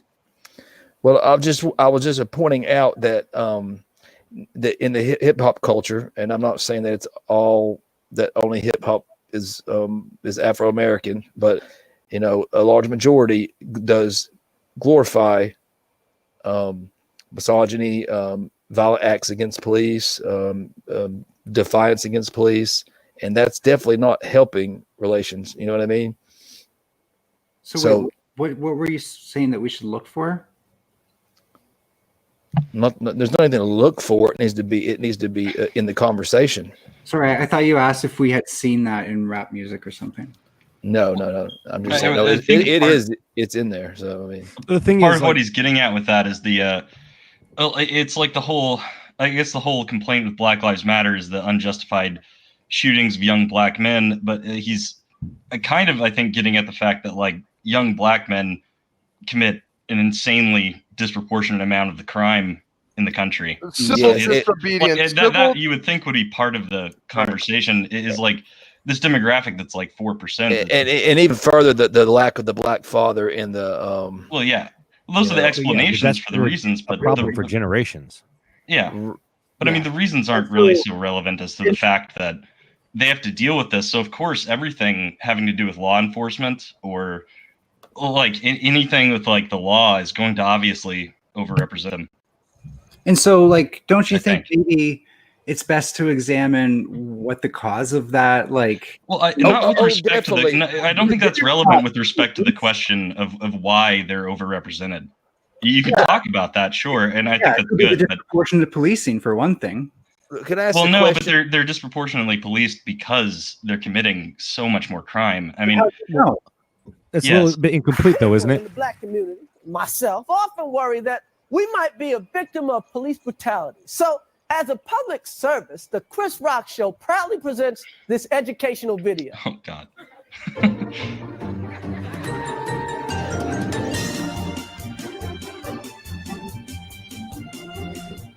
Have you ever been face to face with a police officer and wondered, is he about to kick my ass? Well, Yeah, just out of curiosity, are you if streaming you follow these easy tips, you'll be fine. You're so going to get copyright struck. Obey the law. Yeah. Laws were made for a reason. Think of them as hints. You've heard people say, man, I wouldn't do that shit if I was you. It's literally on well, YouTube. here's some of that shit. Carjacking, armed robbery, arson, selling Yeah, you're drugs, fine buying if it's, drugs, stabbing, shooting. You know, you're Pause probably and make a won't get your commentary. ass kicked if you just use common sense. Yeah, it's If fair you jump use. a subway turnstile, That didn't you stop might just the get off with a atheist warning church from from the striking me. Oh, wait a But if second. you I'm going to jump ask a question while I got turnstile everybody in here carrying a after loaded gun this. and smoking a Well, joint, they probably had good maybe reasons. you need your ass kicked. Antangelo a minute ago got his video stream shut down because he was basically Godless Engineer was streaming, and he was going behind his stream and he was critiquing it while he was streaming. Will that get him a strike? Wait, so he was sniping the stream and he struck him for it? Yeah, Godless Engineer did that. Yeah, he took a debate. He had to like act like he didn't want to do it. He had a reason in his mind, but he totally wanted to do it because it took him 1 second to do it. But yeah, Ontajo was behind him. You know what I mean? No, and, I'm not recording. So I didn't know if that was necessarily something that YouTube would strike him over. Easy. I didn't think they would because I've done that to Ronnie. Well, they did. They just shut his broadcast down. So I told him I don't think he'll get a strike or anything. I've done that to Ronnie twice now. Like, is it up to the person if they let you do it? You get away with it. I guess if the person maybe makes a claim or something, so that just shows godless. Okay. Hey, are you taking off, guys? But you'd be doing commentary, wouldn't you? Yeah, that's what he was doing. He was Yeah, if stopping he the just video. mutes it, he should be able to get his stuff back up if he Yeah, disputes okay. it. Maybe I've I had need that to tell issue him before. that. Yeah, maybe I need to tell him to dispute it because I told him, I said they may give you a strike, which isn't going to shut your channel down or anything, but warning or whatever, you may want to dispute it. And people have challenged and won. I didn't mean to derail the conversation, but I did want to get at one thing before I forget it because I've thought about it a couple of times. You guys are more familiar with Black Lives Matter than I am. Do they have? I know they're getting tons of money donated to them right now, which is I don't know. I mean, it's good for the movement if they're doing good things, but do we know where all this money is going to? Is there any place or like website or any documentation to what they're doing with the money? Can I speak on that really quick? Because it didn't get brought up in it didn't get brought up in the debate. I wanted it to. Yeah, it didn't get brought up in the debate, but it was going to be a big point that I want to make, and I'll read you off the list of. Go ahead. These are notable donations. So Ubisoft donated $100,000, Spanx $100,000, Levi's $200,000, Airbnb $500,000, Glossier $500,000, Esquire Enix $250,000, and then matching an additional $250,000, and then Awaze. I don't know what company that is, but they're donating $1 million. Oh, I think it's into the 100 millions right now, bro. It's in the billions. Oh, excuse me. Yeah, excuse me, the billions. See, this is my issue. That's not even talking about all the individual donations they're getting. These are major corporations. So, Richard, NFL. Yeah. You seem to think that this implies something. What I'm saying is, should they not be showing us where this money is going to, like every other organization that would be? Hopefully, they're nonprofit. They can't. You can't look at their books. Track it. Well, and who is it going to? Is if there they're not nonprofit, is there a BLM with a nonprofit status? Yeah, it goes somewhere. Well, if they're doing grassroots organizing, then it would go to the cost of various grassroots organizing expenses. That's not how that's supposed to work. But it can if the IRS tracks it, and then they have to show for where they spend it. Not. If that's what's happening, the IRS that's what we're saying, and that's not what's happening. Act Blue is the company that distributes all the money for that gets donated to that Black Lives Matter organization that I was speaking about, the one that was started by Patrisse Cullors. So they're a fundraising company? No, Act Blue is the one. They take in all the money. The reason that they have to do that is because Black Lives Matter is technically a 501c3, and they can only the way it works out, they can only have the money go through Act Blue first. And the issue is Act Blue is a self-described democratic exactly. They're acting as an advocate. They're acting as a proxy. They're an intermediator of the money. Okay, so Freedom of Information Act. Freedom of Information Act only applies to government institutions, not to a private entity. The whole point of organizations like Act Blue, and there's many other, is they have specific structures that enable them to circumvent the disclosure rules and laws that apply to political organizations and to general nonprofits. So you can there's different types of PACs that enable you to circumvent the requirement for disclosing the individual information of the person. Now, if you donate to a formal candidate, then you're required by law to disclose their name, profession, address, etc., etc. There's a limit. Do this? So, Are you implying that this is common knowledge that people can do this? Yeah. Okay. So why doesn't the IRS crack down on that then? Well, because the types of entities like an Act Blue, there's legal protections that enable this to happen. They get to hide their books. Now, hang on. Now, the normal nonprofit, like a BLM, the only thing they have to disclose is that they received X dollars from Act Blue. There could be one person or there could be 2 million people that gave to Act Blue, but the only one that gets disclosed to the public is Act Blue. So bundlers do this all the time. It's a very common tactic in politics.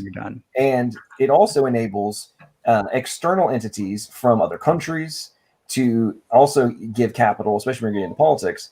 It enables them to circumvent the foreign entity rules that would forbid them from donating money to a candidate or to a nonprofit. For example, it's a political organization. They circumvent that by doing this. It's known corruption, and we're getting to you. We're doing wavy hands. So like you don't even know what the hell I'm talking about, and you think that you it's actually so hard to tell when you're making in this topic. It's mind-blowing. Wait, he's got a point. Me or no? Obviously not. No, I was saying Logical's got a point. If not, I was going to finish it. Yeah, I'm addressing it. I was gonna. So like, none of that seems like a reason that like a Black Lives Matter organizer who receives the money can suddenly spend it on their own. Wouldn't that be, a red flag that the IRS could track? We're not worried about that. I'm not worried at all about an individual grassroots organizing. No, I'm worried about them using that money for like they're influencing public education with this money. And even the election. What if China wanted to donate money and then they could use it to create chaos and influence the election? This is all sounding really. I don't even want to talk about it. I know you're going to say that's conspiracy theory nonsense. I know you are, so I'm not even going to talk about that. What I'm going to talk about. No, I know it's not. I know that's not. Your name's Chris, right? I know. Yes. I know it's not. But she is going to, or she's going to say that. I got you. What I'm saying is, you cannot deny that they are influencing public education. But how are they doing it? Can you explain how they're doing that before we can assess whether or not it's a bad thing? There are literal school districts that are bringing in people to look over the curriculum and make sure it fits the agenda of Black Lives Matter. And you're claiming that's money-driven. That is happening in San Francisco. That has happened in Sacramento. That has happened in multiple California school districts. Okay, great. Can I ask something? You're saying that this is caused by money. How is this not just caused by Black Lives Matter getting their message across, and therefore people in those money positions? Talks. Let me finish. Because 84% of the people in those positions who are hearing what Black Lives Matter is saying, thinking, "Oh, I could help change this. I could actually help." Influence this. Maybe it's just a personal desire to do good that are influencing these people to bring in Black Lives Matter or maybe a representative or an intellectual to look over this curriculum, or professional is what I meant, non-intellectual. The overwhelming 84% of the Black community are in favor of having a lot more law enforcement, or having law enforcement in their area, and I just saw a moving sharply with the rise of Black. I just saw Did you see the lady from Minnesota speak today? The principal, where there were 60 principals gathered together. It used to be 96%, so that's dropped significantly. Well, I mean, that's still close to 90%. Not close to 90% is pretty large majority. And as people start hearing Black Lives Matter, they start changing their minds. But it's still a small minority just shouting at the top of their lungs about a issue that isn't there and providing solutions that are only going to bring more harm to these communities. Just because only that's 16% of the Black community doesn't want more policing, that doesn't mean that all of Black Lives Matter is just that 16%. It the majority of Black Lives Matter protesters want mostly white people, right? Fund the police, which not to remove the Black community. Thing. I mean, that's a specifically lot what I was of white talking people, about. but it's also I can share the video today in a second. But go ahead. it is black communities that are going to get harmed if you start removing police, because like I was saying earlier about the crime rates, they're also the victims. That's really the important thing. Yeah, You're talking so- about almost half the murder victims in the country are black, like a third of the people getting robbed, mugged, raped, black people. Sounds So like like it's too much for that. Also, are you what if the joking? police committing Wait, this It violence? gets worse when you Wait, remove what'd you them. say? This is what removes that violence. What'd you say? Wait, Nigel? what? Yeah, what's that? So like, what if it's the police causing that violence, and therefore when you The remove police aren't murdering and raping and stealing. That's Oh my god! like what they're the ones stopping that. They're actively fighting against that. That's their job. Maddox, They never Maddox, do anything. May I just interject for a second? Holy shit! Yeah, holy shit. Yeah, Indeed. go ahead, I'm gonna Smokey. bow out. I'm gonna bow out. I appreciate it, guys. Thanks so much. It was a fun time and a good debate. I gotta let myself decompress, and I got some editing to do. But thanks so much. It was a fun time. Thank you, guys. Get Appreciate some it. sleep, Smokey. Have a good one, Smokey. Take care, guys. Have a good night. Everybody in the audience, make sure if you haven't already subscribed, make sure you head over to Smokey Saint's channel, and I'm going to post a link in the description, and I'll post one in the chat. Also, Smokey, if you're still here, post yours, man. I think I gave you got a wrench. Yeah, always good stuff over on Smokey's channel. It's very entertaining and enjoyable to get into forceful and passionate dialogues with. So it's a good time. So appreciate you coming over and spend some time with us, Smokey, and for the entertainment of the debate tonight. Okay, so back to the madness. I'll let you guys start. No, go ahead. You can go ahead. Go ahead. No, I wasn't friendly. You were saying how cops are causing the crime in these communities. No. I'm just saying that people would probably be getting less charges. There would be less escalation. That's worse, right? Like if you're not arresting the criminals, isn't that's Well, bad, right? You're not they're taking them able off the to do streets. You're that. allowing. Like, you're just if like they ceding can the ground to they'll thugs and be able to sadists to do that. abuse people. And abolition only suggests that there might be an alternative where that can still be dealt with. So like none of this is saying not to deal with it. It's saying that there might be alternatives. And defunding is actually saying that in those situations, the police might still be relevant. Right. It just sounded like, because whenever I was bringing that up about, black people being the victims of these crimes, and you were saying, well, if we removed the police, maybe it would get better. Like there'd be less crime if we removed the cops because they catch it less. Isn't that kind of like, I assume you're left wing, and so there's like what's that? I'm not saying because they catch it less. I'm saying that instead of them spending all their time patrolling communities and doing traffic stops, if they actually focus on catching murderers or even like preventing them, that might be slightly better than, overworking them and training them to do all this crazy shit. Really quick, I'm not trying to insult. I'm sorry. I'm not trying to insult you. I just don't think you understand the inner workings of police departments and task forces and delegation of responsibilities. So you're going to explain what it should know at least, right? You're not just no, 100%. So you said police should be out. You said they shouldn't be dealing with traffic stops and petty crimes and stuff. They should be out solving murders. Well, here's the thing. Patrolmen don't solve murders.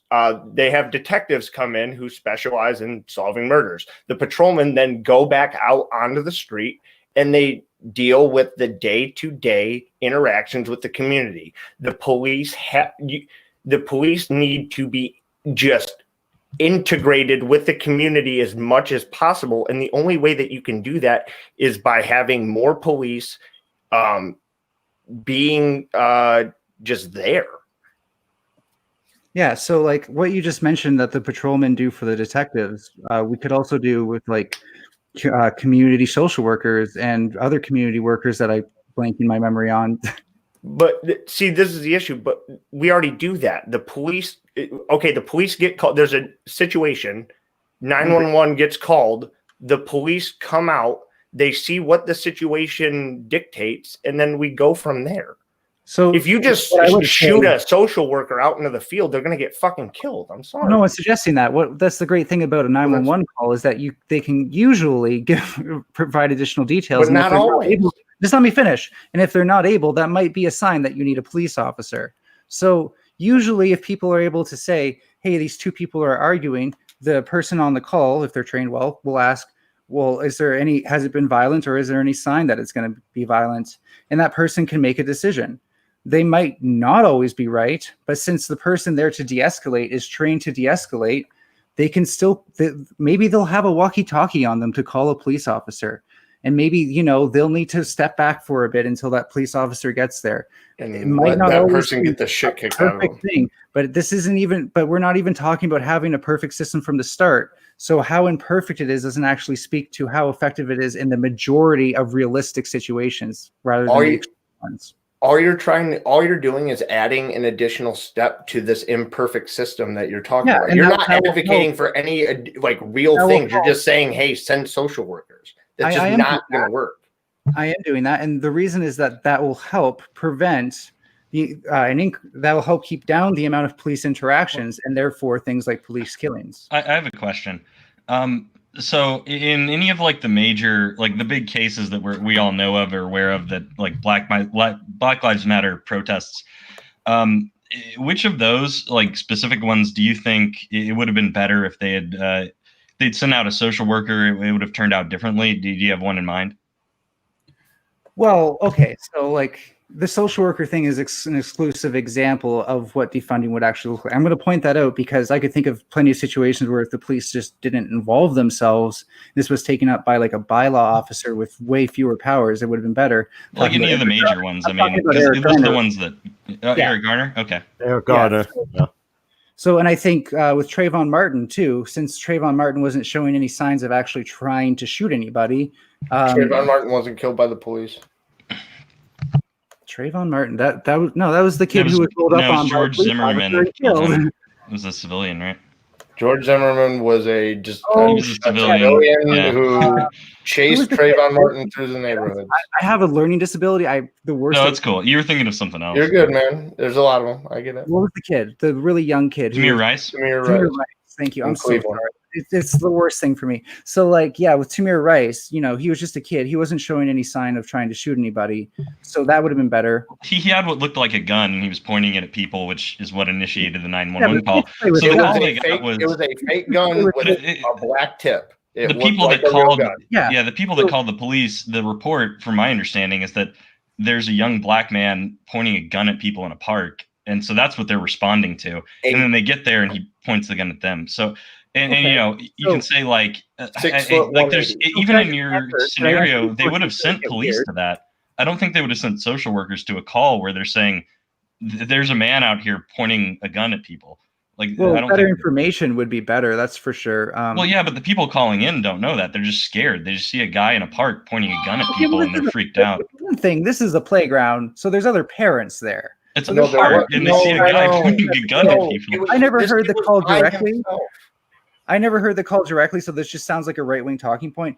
Anyways, I'm not right-wing, but I still never got to finish my answer. Is because with Tamir Rice, the only thing that could have gone wrong is things escalated. That kid, nobody who has a rational mind, and this is why I also have the problem with the war zone mindset some officers have, and why they shouldn't have it, is if you're actually a little bit if you use your discernment and you're actually maybe a little bit nervous about acting on your impulses, you might actually take the time to be oh, that's just a kid.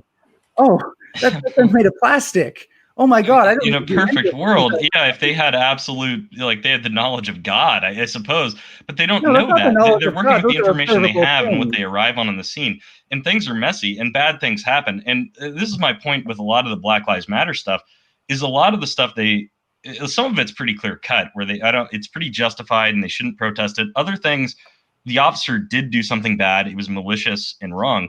But a lot of them are these kind of gray areas where it's sort of an accident and it's unjustified, but it's not malicious. It's an unfortunate, it's just a thing that happens because humans are fallible and they're all police are people. And I don't see a way of ever totally eliminating this stuff. And the other big issue is that virtually, I don't think I can think of a case where they could show that it had anything to do with racism. And that's kind of their big thing. So that's sort of my view of it. Is that it's a lot smaller issue. When you're talking about unjustified shootings, can I answer eventually? It's a very small. You don't even really it's a very small number. And when you're talking about ones that are malicious, criminal, I don't even think you get one a year of those. And then one's motivated by racism. I don't know if I've ever heard of one that you could prove or show that it was racist. Can I respond? Oh, Okay, yeah, sorry. Yeah, it's okay. So yeah, like definitely one of the things that the police have privilege wise is that they get to be bullies and hide behind their badge. So, you know, whether or not malicious intent was there, They're not bullies, they're heroes, but anyway. The ability to prove malicious intent is going to be rare. Okay, even if you only have a few, then the amount of cases where the malicious intent is going to be evident is so going you're to just be assuming it then? much less. So statistically speaking, if you're only seeing just a few cases where there's maliciousness, there's probably a whole bunch more where the cop just didn't have to be malicious because their job allows them to be that way without being overt. So you're just assuming it. Like you're saying that you can't prove it. Can you not acknowledge that the police, like if you were to be a racist or a bully, what better job that's actually high in numbers would be better? Now you're making a really big leap. You're just making a giant assumption there. No, it's not a giant. I'm not saying I know that. Naming one other job where you have that much power, that much lack of accountability, and there's essentially so many positions always available because people are. What does that have to do with what I was saying? Okay, I said what I need to say. Okay.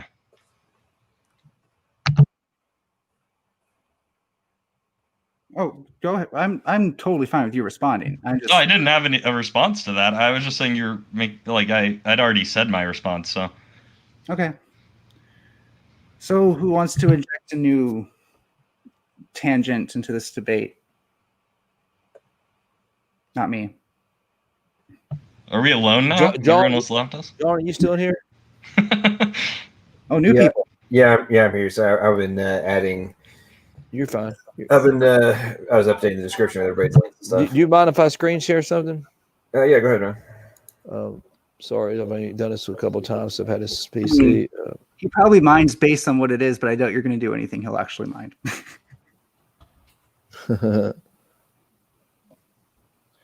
Okay. Hold on a second. Oh my bad. Can you see my screen? No, you gotta do the share screen. I'm not seeing the option for me to share it yet. Let me go back. I think so. Is it our turn or no? Damn, I'm back, by the way. Yeah, that's so cute. Somebody else want to play, or just Let me share audio too. Okay. All right, click share screen, then checkbox the share audio, and then click Chrome tab, and then select whichever tab you want to share. Gotcha. And then it should pop up for me to authorize it. Did it pop up yet? I'm not seeing anything yet. Okay, I just did that. It said Chrome tab. Oh, let me hit share. No, I did that. I clicked on my. Oh, right here it is. I'm sorry. Apologize. That should. Let me hit share. That should get it. Okay, did it pop up now? Yep. Okay, it's 3-minute mark, but I can take care of that and scroll down. Let me hit play here. Well, damn it.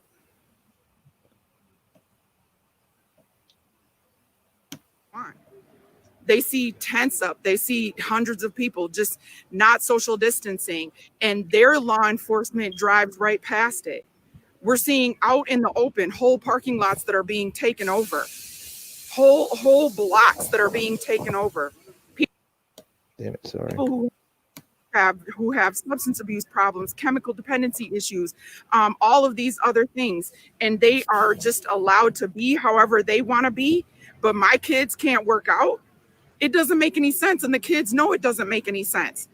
This absolutely, we have an opportunity in Minneapolis to try something different, to do something new. And that's to say that we are not going to be held hostage by the voices of a few. You overhear law enforcement in our city right now, and they feel like, well, the city council doesn't want us, or well, the people don't want us. Which people? Who? Which people is it? Show me where they're at. Okay, so are you talking about the few, some of them that don't even live here? Are you talking about the people that don't have to worry about their children coming to a store like this, that live in a different part of the city? Is that who you're talking about? Because the people who I'm around need and want good law enforcement. The people who are in my community need and want good law enforcement, and have the maturity to be able to say that we need good law enforcement to need and want us. What I'm seeing in my community is that there's not even patrolling anymore. I can see outright laws getting broken, traffic laws, people driving right through red lights, speeding, going 60, 70 miles an hour. We got kids on skateboards that are getting hit by cars. And nothing. No. What is law enforcement? It's enforcing the law. There is no law enforcement. There is a reaction, but there is no enforcement. And so we can't take it anymore. I mean, look, what does a good principal do? A good principal has control of their school. A good principal does it without being mean and doesn't necessarily carry a big stick. They just have order. They have order in their school. And we are at a spot as principals where we're like, okay, we can't get the kids inside. Okay, you won't let the kid. Okay, so we'll come out here. So we're out here. So you've got about 50 to 60 Minneapolis public school principals that are out here. And we'll hold space. And so if the people that we have looked to and have hired in our city, our leaders, if they can't get some sort of way where they can come out here and hold space, then we'll do it. Okay, we'll do it. So that's what we're doing today. Polar Nation, I'm sorry this wasn't your regular typical daily announcements. This was a little different. I hijacked some of our Polar staff. I got Mr. Lamar out here with me. I got Ms. Lisa out here with me. Okay, I can stop there, buddy. Well, just kind of proves. Yeah, her point was, you know what I mean? Like they're in need of law enforcement. Bad, they're begging for it, and they're not getting it. You know what I mean? She was a little incoherent, to be honest with you. Yeah, this is why defunding would create, like, you know, people with the resources to help those people who are like doing the drugs on the street corner or whatever. So they might be able to, like, you know, well, first of all, they're obviously going to have things like naloxone kits, so that's great.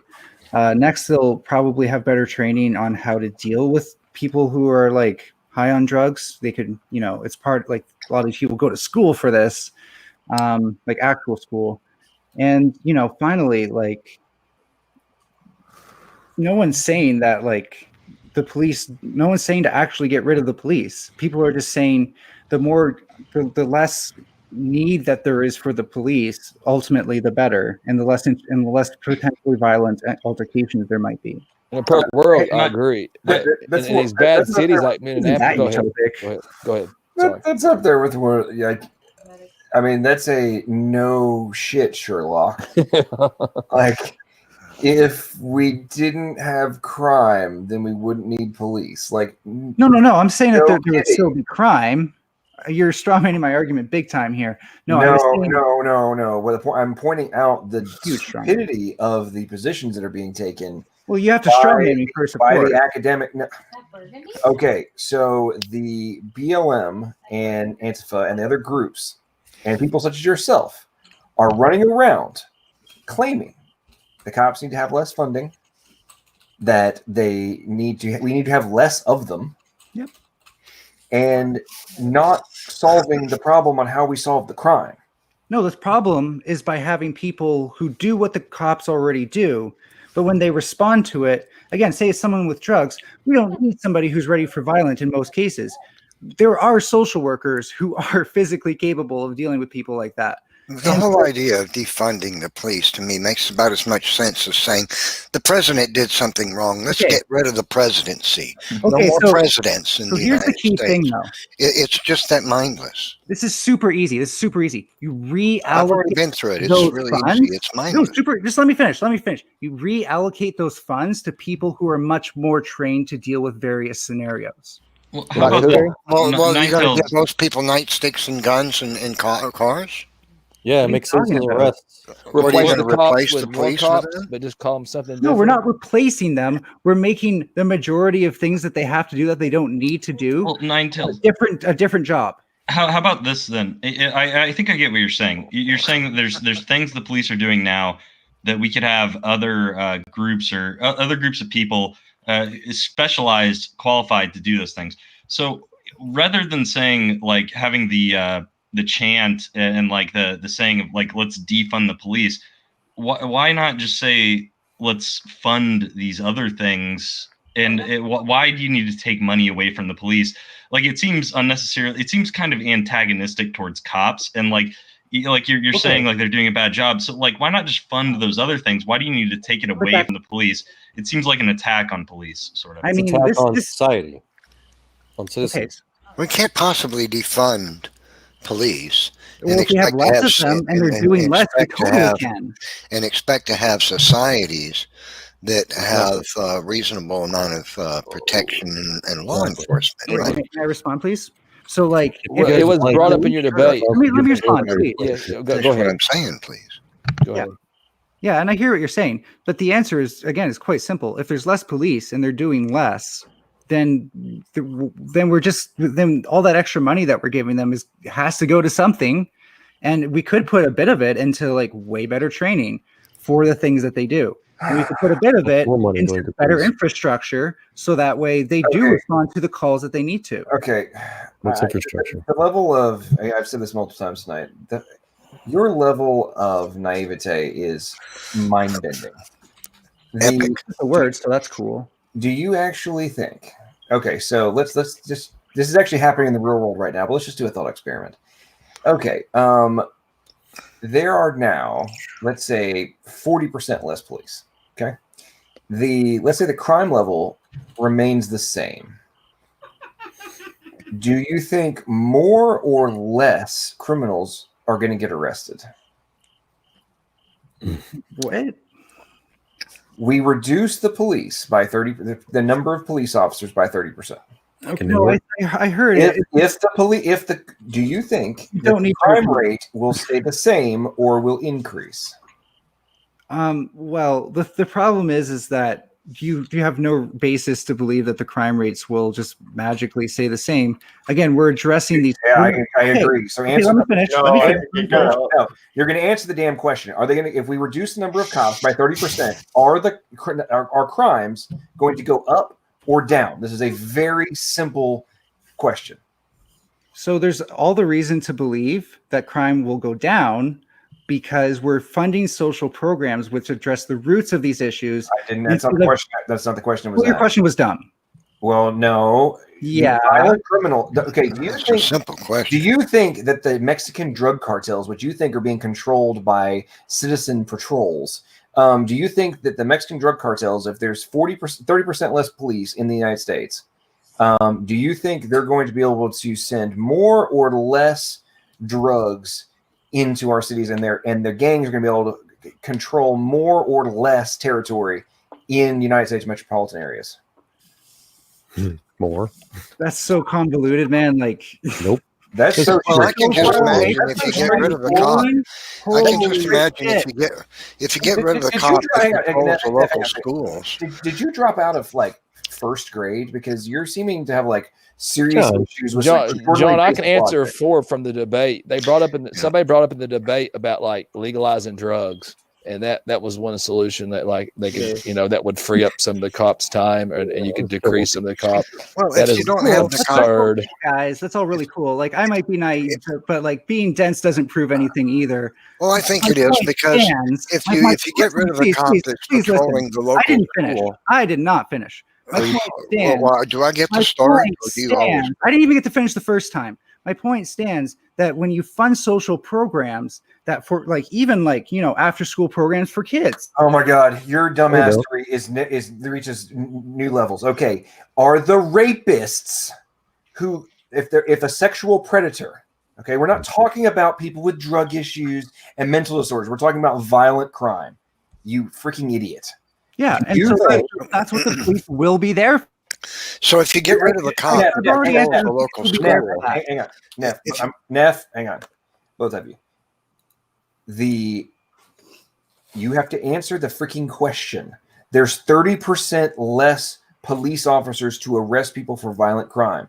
If the criminals now know that the probability of them getting arrested has declined by no less than 30%, are they going to be more likely or less likely to commit the same crime? This is not rocket science. Answer the freaking question. It's a yes or no question. I think they left. Yeah. So if you get rid of a cop that patrols the local schoolyards, are the guys that approach the kids with drugs to sell to them, are they going to be more embraced to do so or less? There's a million questions that could be asked, right? It's like Ninetails is trying to come back. See, this is my issue, is that I'm all for reform, like real reform, and talking about, I think we all are, the actual issues that face police departments, because like any entity, it's not perfect. There's problems. I love that, like, people just scream at the top of their lungs, like, defund the police, and then if they want to get a little bit into the actual meat and potatoes of it, they'll talk about stuff like social workers, but then they fail to realize that, like, right now, state and local governments, that's where all the money for, like, police is coming from. It takes up 4% of the fucking budget, like, on average. 4%. That's nothing. 4% is nothing. And then, but like public welfare and health services take up 32%. So it's not like we aren't. All the social programs are failing, you mean? Yeah. I don't know. Yeah, if I may, guys, I've got a meme I like to share that's been going around my veterans only channels on Facebook for a while. It kind of highlights the mentality of what we see behind the idea of social workers replacing police. If y'all want to hear. Yeah, you can go ahead. So it's a meme. So it's titled "Life Without a Police Force." It starts 911. What's your emergency? Me. I'd like to report an attempted burglary. 911. What would you like us? Would you like us to send a social worker? Me. No, I need the Department of Sanitation. 911 says Department of Sanitation. Me. Yes, I need to know whether to put this dead piece of crap on the curb for Wednesday trash pickup or if they want to pick it up now. Yeah, I don't think they realize that they're quickly pushing people towards vigilante justice. If you're saying, no more cops. But In again, America, we have the right to police, arrests. the police would be able to address those things. So again, your castle laws allow people to be fired on and killed on your property without warning. There's police officers that were daring the Antifa and Black and BLM friggin' fascist protesters. Look, they're saying, don't go to these people's properties. We own guns. The police were telling them that. Don't violate these citizens' civil rights. They will kill you. Wait, are you referring to those rich people who stood outside of their mansion and pointed guns at Black Lives Matter protesters? Those were, is that what you're referring to? American heroes. Talking about the American citizens whose rights American heroes put our lives online to defend from people like you. They went outside to feel tough with their dick extensions and literally agitate the protesters. Protesters weren't even on their property. It had absolutely nothing to do with them breaking into a private gated community, walking around with weapons themselves. Community. That's still not their property. Ninetails, per this United States soldier's personal and professional opinion. I'm just letting you know that all of it. Yeah, I've already stated that the police should have much greater rules of engagement, and probably so should home gun owners. Well, then stop disagreeing. Well, here's the issue: is that you guys act like we don't prosecute people who that break the law. You act like we don't prosecute cops that actually commit murder. They're prosecuted so much less than a normal civilian. They are way under prosecuted. Because they break the law because they're not a civilian. Exactly. They don't break the law. That's because cops don't commit They're much crime. more law abiding With than greater normal power comes citizens. greater responsibility. I'm sorry. That should be obvious. Okay, so do you actually? This is what bootlicking sounds like. So do you actually? Well, what comes out of your mouth, it sounds like dumbassery. Of course. Do you actually go and research any of the talking points you spew? Because your point about let's say I didn't. Just out of curiosity. Okay, let's say I do you didn't. know what castle doctrine is? Takes a while to load. Castle doctrine. Yes, I know what the castle doctrine is. It's Okay. the ability to defend your land if somebody comes on it with maybe lethal force. I don't think that it always. Most states have specific laws that delineate what is justified under the castle doctrine of that state. I'll just say for the sake of argument, yes. Okay, so the point you made about homeowners and private citizens need to have rules of engagement for their property, it's literally called the castle doctrine. There's literally gigantic case law that says what you can and cannot do, what is justified, what is not justified, what level of force you can use, when you can't. No, I love this. There I are love this. rules This of is great. engagement. So for you to make the argument, oh, they need more rules of engagement, what the hell do you think we have? Okay, so this is great. So this is great. Then how are those? Then how are those mansion owners? The entire point you're making, we need more rules of engagement, just exemplifies the fact that you're a dumbass, ignorant fool who spews talking points. Real quick, and doesn't actually research shit for themselves. No, let me respond to that. logical. Let me respond. Yeah, what were you Don't anybody saying? interrupt me. Okay, Go so ahead. like, I want to hear about. let me ask you: how are those people who came out of their mansion when nobody was on their property with their They were on their guns and pointed them at protesters? They were on their how are property. How are they following the castle doctrine? Why do you lie? Because in Missouri, you How have do the make right to bold-faced protect lies to property. make a false Prove political that they were on their property. statement? In Missouri, Yes, they broke really their damn quick. fence like John just told I you. want to hear Joel.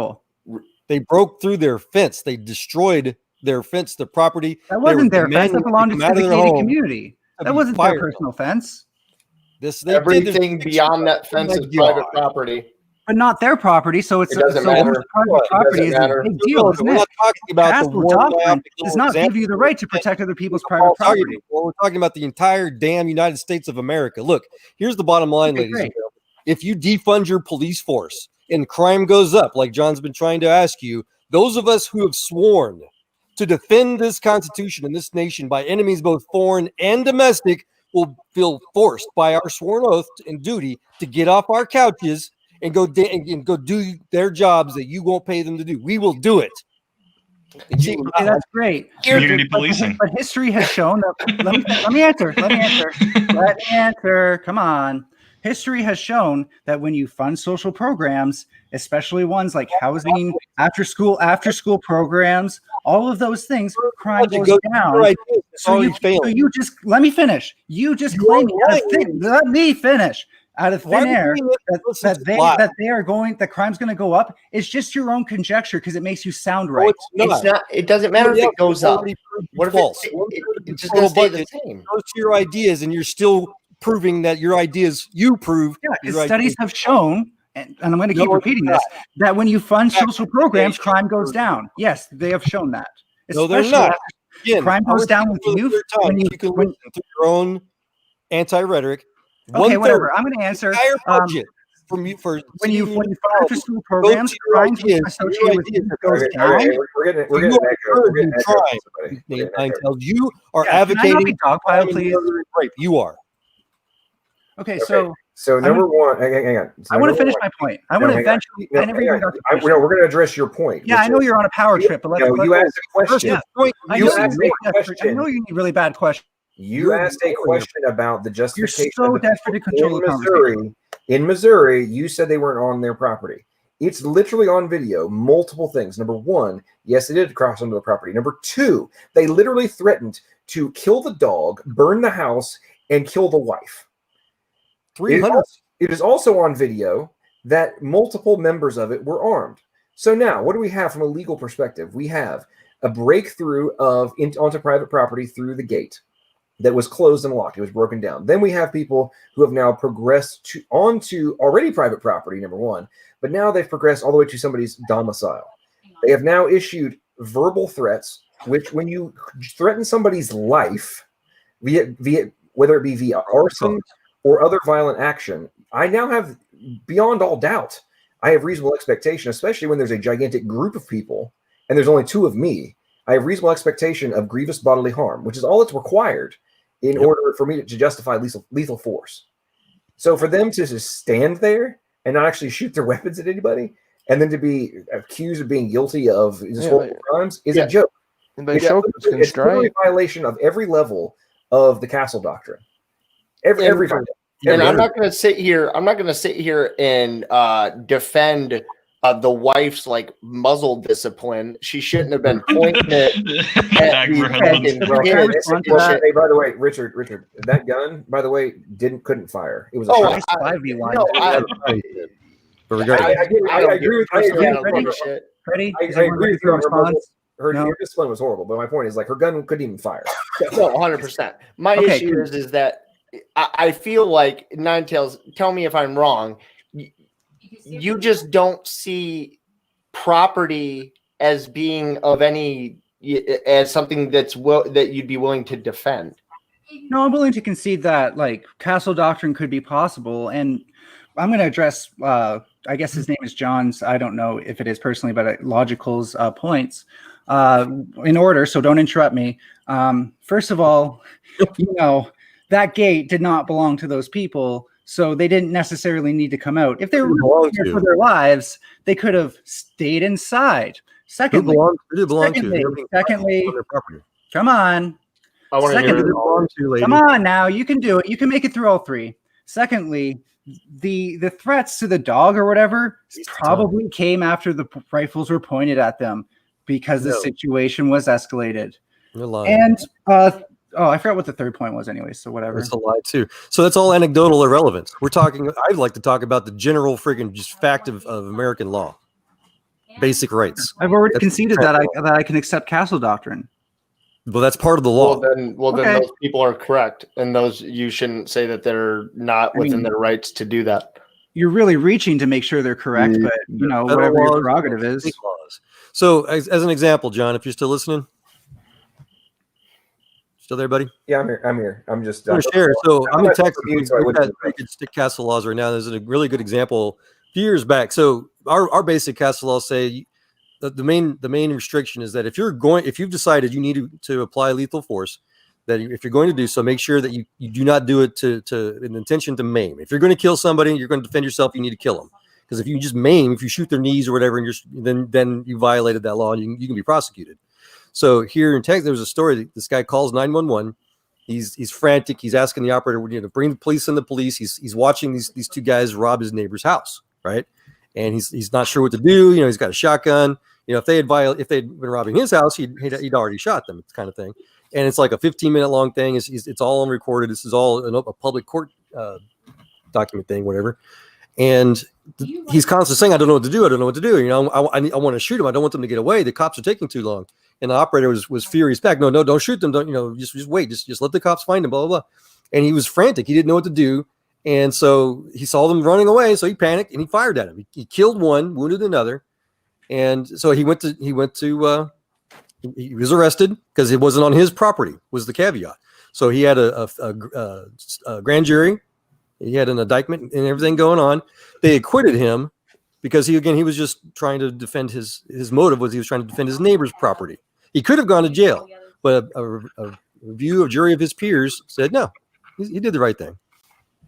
Okay. So are you saying that it would be, sorry, what is the conclusion that you're trying to make from this? I'll let everybody else understand it. I mean, I just you think can't even summarize the point of what you just said. No, because you rudely walked off to ignore it. So it's no, I have the speakers on. I could hear what you said. I had to go grab something. Calm the fuck down. Stop crying. You've heard it. And I'm not crying. But what?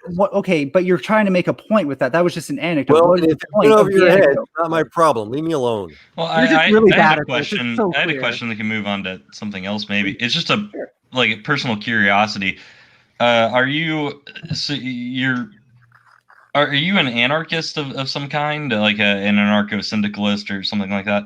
Well, I wouldn't say I'm a radical because, anarchism is just about questioning unjust hierarchy. Well, yeah, unjustified hierarchies, exactly. So, under that definition. Philosophically, I think that there's immense value in that, and power structures can have devastating impacts on things like communities. So I think Chomsky-style anarcho. Well, I'm an incrementalist if I'm being practical, but my ideology leans anarchist. Okay, that's what I thought. I was just wondering. I talked to an anarchist a while back, and I was getting those kind of vibes off of you. So Yeah, and I haven't even got into like the difference in power between the police and the people that they're on, really. So that's a whole nother bucket to like get into.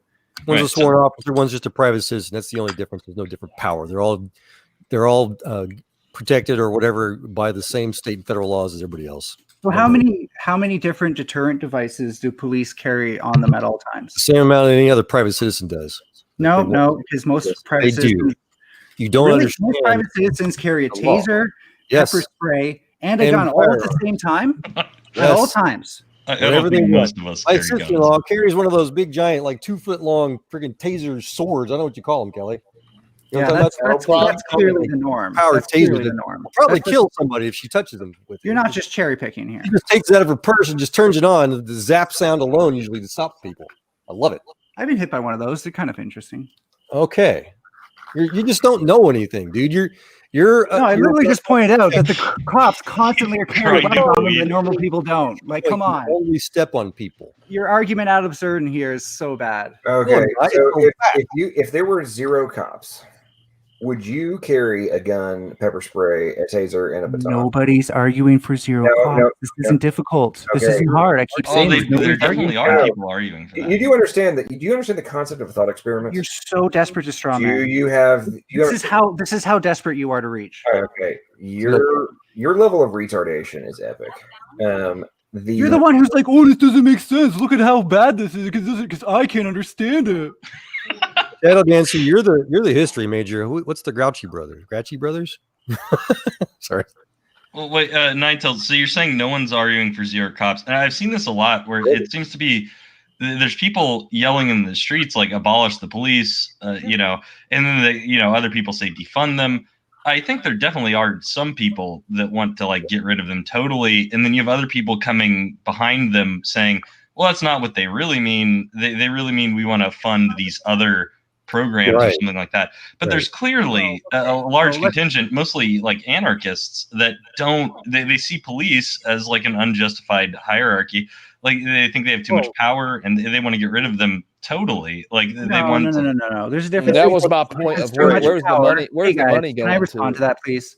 There's a difference between thinking that the police have too much power and thinking that they should be gone entirely. Just because there are people who probably aren't even community leaders or intellectuals on the movement who think that there should be 0 police doesn't mean that rational minds and the majority of people agree with them. So the fact that they exist doesn't actually prove anything. Okay, but you were saying nobody. By nobody, you meant like yourself and like nobody of importance. No real activist or community. Ninetails, do you think that cops should have guns, tasers, batons, and pepper spray? I mean, considering that I've described them as being still around to respond to violent situations, I guess I'm leaning more towards the pepper spray, not CS gas, of course, and the taser. But no gun. There might be cops who have guns, but just far fewer of them, much fewer of them. Okay, so do you know of any countries in the States still need to be more? Cops don't carry guns? Sorry, I shouldn't have interrupted. What did you say? Do you know of any example countries where cops don't carry guns? UK. I know. Very rare. Yeah, I know. I grew up there. They have 4 times more crime rate than the United States per capita. Yeah. And you know how many... Wait, the guns aren't stopping the crime. There's no way that the guns are actually stopping crime. 500,000 defensive uses of firearms every year. Okay, so do you know what happened? Okay, so in 1996, there was the Dunblane Massacre. It was a school shooting in the United Kingdom. And because they don't have a Second Amendment, the gun activists managed to convince Parliament to pass the Dunblane Act, which... I'm sorry. Am I okay to do this, by the way? I don't mean to interrupt. Is this okay? Are you doing drugs on a live stream? It's tobacco. Just hit stop. Yeah. Oh yeah, tobacco. Yeah. It's a tobacco. Right. He's making your channel rated R. I know, right? So they banned guns, and the cops already before that to an extent, but they basically cops weren't allowed to carry weapons anymore. They could carry a baton. That was it. The Billy stick. Yep, Billy Club. Yeah, club. Thank you. Within 1 year, hot home invasions skyrocketed 5,000% in the first year. You know why? Because there was an announcement to all of the criminals in the United Kingdom. Hey, people aren't going to have guns anymore to defend themselves. But that Go doesn't make sense. havoc. The police were never using guns to deter the robberies. They were arresting them. They were doing the thing that they're already that they would already be doing. Okay. What about not having the guns made it actually easier? I feel like I'm dealing The deterrence that if they don't stop their crime, they'll be shot instead of beat with the billy club. So contrast that to, was it Switzerland, John? You're talking about where everybody has one? Yes. In the Swiss, it is a federal mandatory law that every person of age or whatever of ability to handle a firearm has to be trained in their military. So they've got the lowest crime rate in the planet. Same with Israel. Yep. So just out of curiosity though, aren't most people not in favor of being tased or pepper sprayed or arrested? Aren't those also deterrents? Or shot? Sure. But you can't shoot them for just doing a robbery. That's actually not allowed. Fantasy. If they've got a gun on you. Okay, so obviously that would be an extra. So obviously you get jacked up on drugs on a regular basis. So your brain probably isn't functioning very high level in a commonality.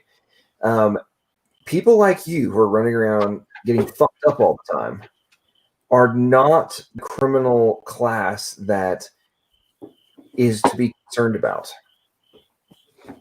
You don't. It's like you can't put two and two together. It's fascinating. The whole argument's moot, anyways, guys. Because I mean, as the confession's already here. They don't want to reduce crime, or sorry, they don't want to necessarily reduce the police force, the police quote unquote power. They just want their money. We want that money put into programs which have been shown to reduce crime. Bull crap. No, they just want a reduction. Programs, anywhere where you find social programs that reduce crime. After school programs are a great example of that. But again, the facts are that police get 4% of the general budget programs. Social programs get 30-something, like the gentleman cited earlier. That proves you're wrong. Yeah, no, you're actually wrong on that fact. Police usually, typically on average, in the United States, get 40% of the budget. Oh, that is bold-faced lie. Okay, well, I'm gonna have to dig for that source. So I'll send it right to you now. Police budget info. Yeah, that's true. I linked it in chat. How much? Where's it go? How much? Okay. Maybe prioritize police spending. Sounds like a good article. But privatized police aren't the same as the police we're discussing. Well, that brings up my point. As a military guy, we defend everybody's rights. There's no real difference between just a regular non-sworn police or peace defender as a police. They have the same exact rights. And the same responsibilities. And I think actually that's not true. They have more power, so they have more responsibility. They have more power. Yeah. You haven't. That's the only difference between you and a cop. Let's just shut down these dumbass talking points real quick, folks. I can't arrest a cop. What are you talking about? You're so sweet, man. I can't handle the stupidity. Okay. Well, there's something you can't handle, but I'm not the one saying, "Oh, I don't understand this." Yeah. Okay. Anyway, state and local direct expenditures. So public welfare 22%, education 21%, higher education 10%, health and hospitals 10%, highways and roads 6%, police 4%, residents 3%. So this is 2017. State and local direct expenditures, general expenditures. Sorry, but state and local government is the only place where police funding is coming from too. So don't try to weasel your way out of that. Yeah, and it always makes up a much larger portion of the local budget than the state budget. No. It takes up 4%. That's what he's showing. Direct general. Yeah, and I'm about to show something else. This chart disproves what you just said. Wait, what's the real quick? It'll probably say down at the bottom. Where's the it's coming from?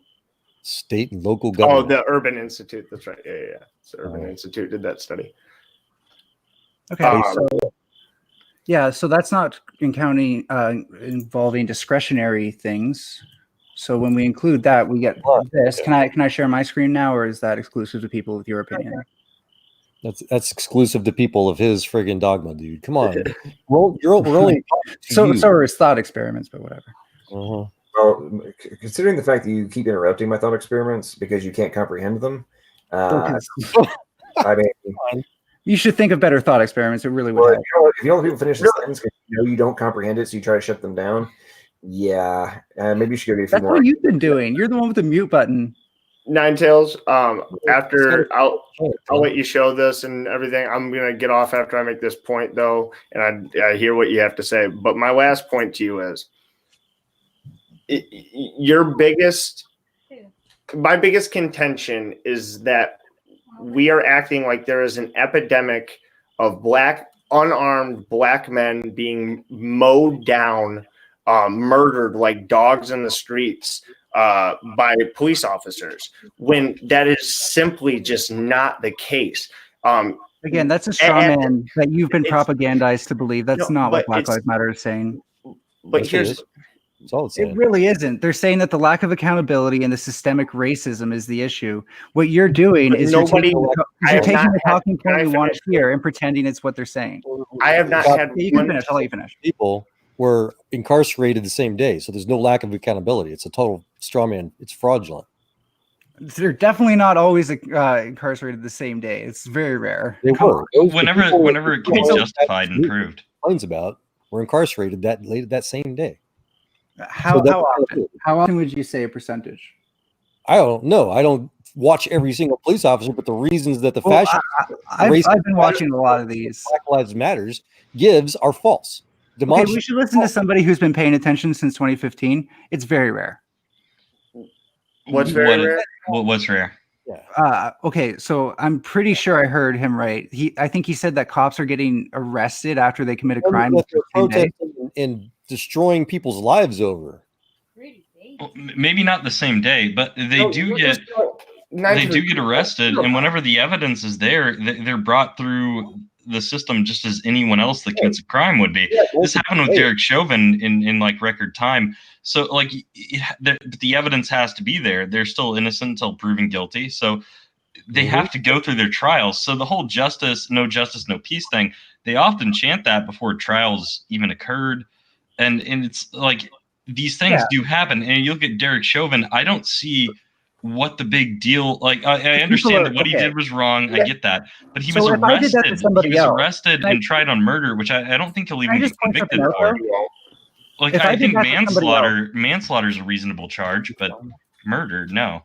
Okay, so if I did that to somebody else, I don't think the cops would say, "Oh, okay, that's." But you're not a cop. Like that's not your job. Let me finish, please. Okay, I don't think people would show up there and think, "Oh, you must be innocent because I can't prove it guilty," even though this person here is lying down dead on the ground and all these people have video on it. Eventually, that video alone is all the evidence they needed to arrest him the next day. But it's very different for a civilian versus a police officer because it should be easier to no, absolutely not. No. Well, yeah, and for good reason. They have more power because we've invested them with the power to go out and enforce the law, which means they need to use violence at certain times to enforce the law. Which means it's very different than a normal civilian. If you were to go out and just like crush someone with your knee and kill them, it's very different. I agree with you on that. But what about actually considering that fundamentally underpinning the nuances of it that can be worked out after time shouldn't like anybody with greater power be held to more responsibility? No. Yeah. Well, yes, and they are. I mean, I'm just saying fundamentally. I'm not like I'm just counting the nuances to all citizens. What is that? Sorry, American. Well, I think that's naive in its own right. No, it's a fact. You are anti-American. You do not. You just declared the law should not be applied equally and blindly to all citizens. That's what you just said. Well, especially if America wants to be equal, it should definitely equalize things by giving the cops say matters to me more for anti-American. You have declared yourself to be a domestic enemy of my country. So should the cops to subvert the law more than civilians if they are law enforcers? Really quick. You say matters. Answer my question, please. Nothing you say matters. You are anti-American. Ninetails. I just want to say one last thing. Can you answer my question if you're gonna jump in though? You are anti-American. I don't need to listen to you. Yeah, because you can't answer it. That's clear. Because you are anti-American. Just run. Really quick. Okay, really quick. Ninetails. Okay, fine. You wish to give certain people different levels of justice, is what you said. You are your own hypocrite. Yeah, I want the people who enforce the law to be held to a greater You're a standard. hypocrite. That's not a hard thing to figure out. Everything you say makes sense. You contradict yourself. Okay, hang on. I know Richard has I know about it's hard. 10 minutes. So Yeah. go ahead. One last thing. Ninetails. My biggest thing is that I literally sit through day in, day out classes where I just have to sit and listen to people spout off facts that are just not facts. They're just incorrect, and it's upsetting. My biggest contention, my two biggest things, and I'll leave you with this. One, please do some more research into the origins of policing to believe That was my whole introduction in the debate, dude. Huh? That was my whole introduction in the debate. No, I know, and you have a crazy misinterpretation of you are under a crazy misinterpretation of the history of policing. To boil it down to slave patrons is no. just. I didn't do that. I didn't do that. That was one. Yes, you did. You boiled it down to the Watchmen. Listen, I'm going to recount to you my introduction. My introduction was on Pelian principles when I got into the history of police. And then I pointed out that the first instance of the police was from the British America, and like New York based. That's not true. Form of police. And then the next example was the slave patrols. And then the next example were like the local sheriffs who worked for who weren't exactly like local police or anything. They were just elected.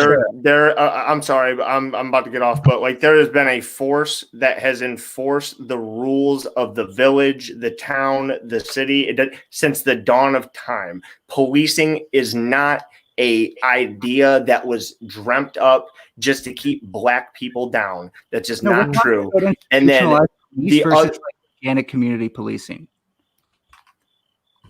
Okay. And my last thing, if you're going to talk about these anecdotal cases, such as Jacob Blake, which you already admitted you needed to look more into that, that's fine. But I would bet my life that you still believe in hands up, don't shoot. I would bet my life that you have a very warped view on the reality of how many actual unjustified killings are done by the police every year. I can count them on my one hand. So it's just amazing to me that we act like this is an epidemic. There is rioting and our cities are burning under the guise of this movement. And it's disgusting that people like you basically carry water for it. To make yourself feel not racist or some shit. I don't know. Richard, before you go, if I may, dude. Yeah. First of all, I want to thank you. I heard you. I winced with you listening to you talk about it. You got to listen to false statistics every day. But I wanted to thank you for trying. And then I wanted to hopefully encourage you with a quick reminder. Something our founding fathers' principles said. Okay, I was going to respond to Richard. So like, you're just going to go on the federal constitution. 1787, he says, quote, before a standing army can rule, the people must be disarmed. This guy really are in almost every country in Europe. The supreme power in America cannot enforce unjust laws by the sword because the whole body of the people are armed and constitute a force superior to any band of regular troops. And that's what those of us in the military today remind ourselves every day. Yeah, and Ninetails, the genie's out of the bottle with guns. We have too many guns in this country. You're not going to be able to disarm the police and it be safe. Sorry, buddy. Okay, so I'm just going to point out, though, you can go whatever you want. For sure. But the fun thing is that Black Lives Matter isn't actually like hyper-focused on the epidemic of black people dying as the people who are propagandized against them are. They're definitely also focused on the systemic issues that lead to these problems and not about Black lives. The lack of accountability the police face. Well, So why do you? Question. Oh, go ahead. Which Black lives actually matter though? Cops are black, but they're getting shot. Their lives don't matter, right? They're being shot point it's blank in their own cop cars now. Okay, Exactly.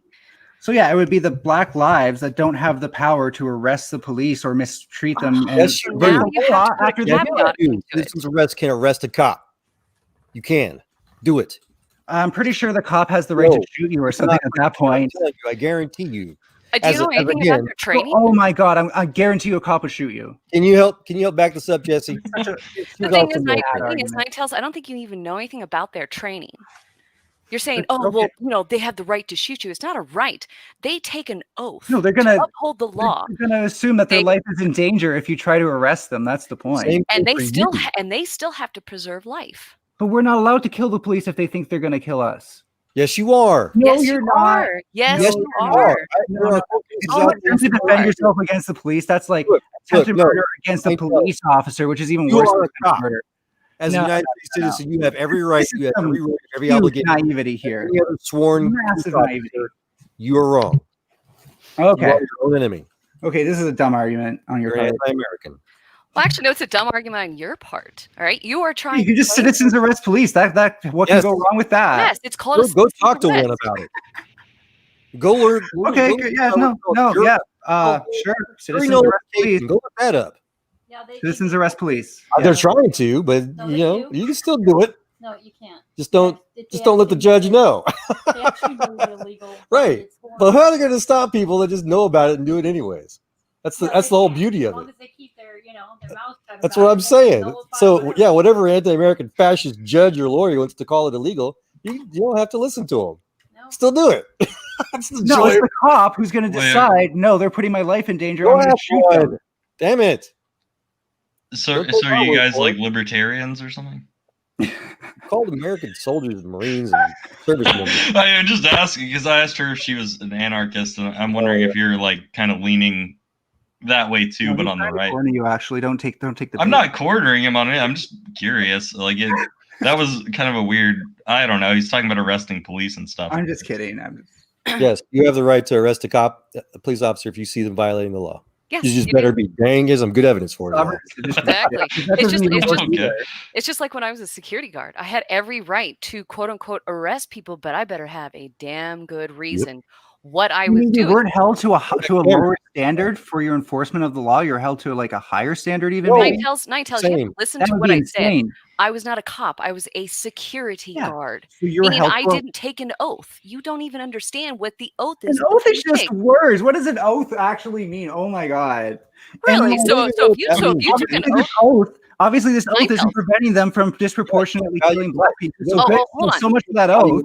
Whoa. I thought you said that the disproportionately killing them wasn't like the big deal or an epidemic. It's not the root of their argument. Well, why is it that everyone like fight? Okay, I understand that, but like that's something they fight. But everyone, including me, and I think a lot of the people here, that's the perception we've gotten. Maybe it's just. Do you think it's because of the media, the way they portray it? Like, why is that the message we have all received? And like, I'm not like these guys. I'm left wing. So that's a great question. So I've got that perception too from them. I feel like the majority of Americans have gotten that perception. Do you think it's the media is like obfuscating their core message? Because to me, their core message seems to be, and it seems to be loud and clear that it's about young black men getting disproportionately shot by police unjustifiably and like basically for racist reasons. Like that seems to be it. And it's the title of their stupid movement, their racist movement. Yeah. And actually just go to their website and it says it there too. It's in their first bullet point. Okay, so one of the things that's interesting is I've been really shielded from that. I actually watch a channel called Unicorn Riot. Stop talking about it. So I watch Unicorn Riot too. You have to have facts. So and what they do is they often interview people and just anybody. Like they'll interview as many people as they can in a single live stream, unless there's like something worth documenting. And what happens is you don't get that reduced form. And why are we getting this reduced form? Well, there's two reasons. First of all, organizing a grassroots. I watch Unicorn Riot as well. I actually streamed it on my channel. You can go watch it. I watched it when they were. Do you watch them though? Do you watch? I watched them long live streams where they interview people. Yes, I was watching them. I've done a live stream. You can go see it when they were burning down Minneapolis, and they were interviewing people, and it was very clear that this was the issue. Like, what about by contrast? What about they were interviewing people that just want to steal? Let me just ask. Okay, sorry. I need to ask a question. Joel, come on. So when they organize an event and you have a speaker. Can you hear me, Henry? Just out of curiosity. Oh, I hear you. Okay, so when they organize an event and there's a central speaker who's speaking as to why they are organizing all this stuff, and you get those myriad of people, sometimes they're poets, sometimes they're do you not hear a slightly more diverse message? Because again, this right now for all I care. Systemic racism part and the actual what to do are nuanced things, and they're complex. There's something that you have to think about. You are not going. You are the protected. I'm responding to Henry, Joel. What the fuck? Are you just talking to yourself? You do that a lot. Remember when you responded from your own guy who just left? All you did, you are not going to some bullshit you probably didn't want to hear. You're talking to yourself. Yeah. So not Henry, going to convince those of us sworn to protect you from yourself. You're really scared of me answering. Holy shit. I'm terrified of people like you. Yeah, so get out of the kitchen if you can't take the heat. You are not going to convince those Get out of the kitchen. You can't take the heat. Oh my God. You can't do it, Joel. Defend everybody from people like you, including yourself. You are not going to convince those of us sworn to defend you from yourself. Do you need me to say it again? Because I can. Thank you. Yeah, so it's funny that Joel doesn't get me because he was talking over me and not letting me answer my question. Show you've ever had. So I'm just going to point that out. Can I finish my question to Henry? John, can you mute Joel if you won't let me? Is that possible? Thank you. So yeah, Henry, just wanted to finish the last part. When it's so difficult to talk about systemic racism and what you want to do ultimately, and there are different diverse opinions on this, you do have to kind of reduce things down to a banner that people can get behind. And that key talking point is one of the citations that everybody knows. So that's why you'll probably hear about it a lot. So when it comes to media representation, I think, they have their limited time slots. They have so much they have to talk about. But as you look at more leftist media, they take more time to talk about it. And you hear these nuances about how what they want to do when they defund the police and all this stuff, instead of just they want to defund the police. So I think where you look has a huge impact on what you find. Right. So, but it seems to me the thing is, it sounds like you're saying they're using it for propaganda reasons in order to get people over to this systemic racism thing. But the thing they're talking about, it usually seems like you fall back on that as, oh, that's not the big issue. That's not the main issue.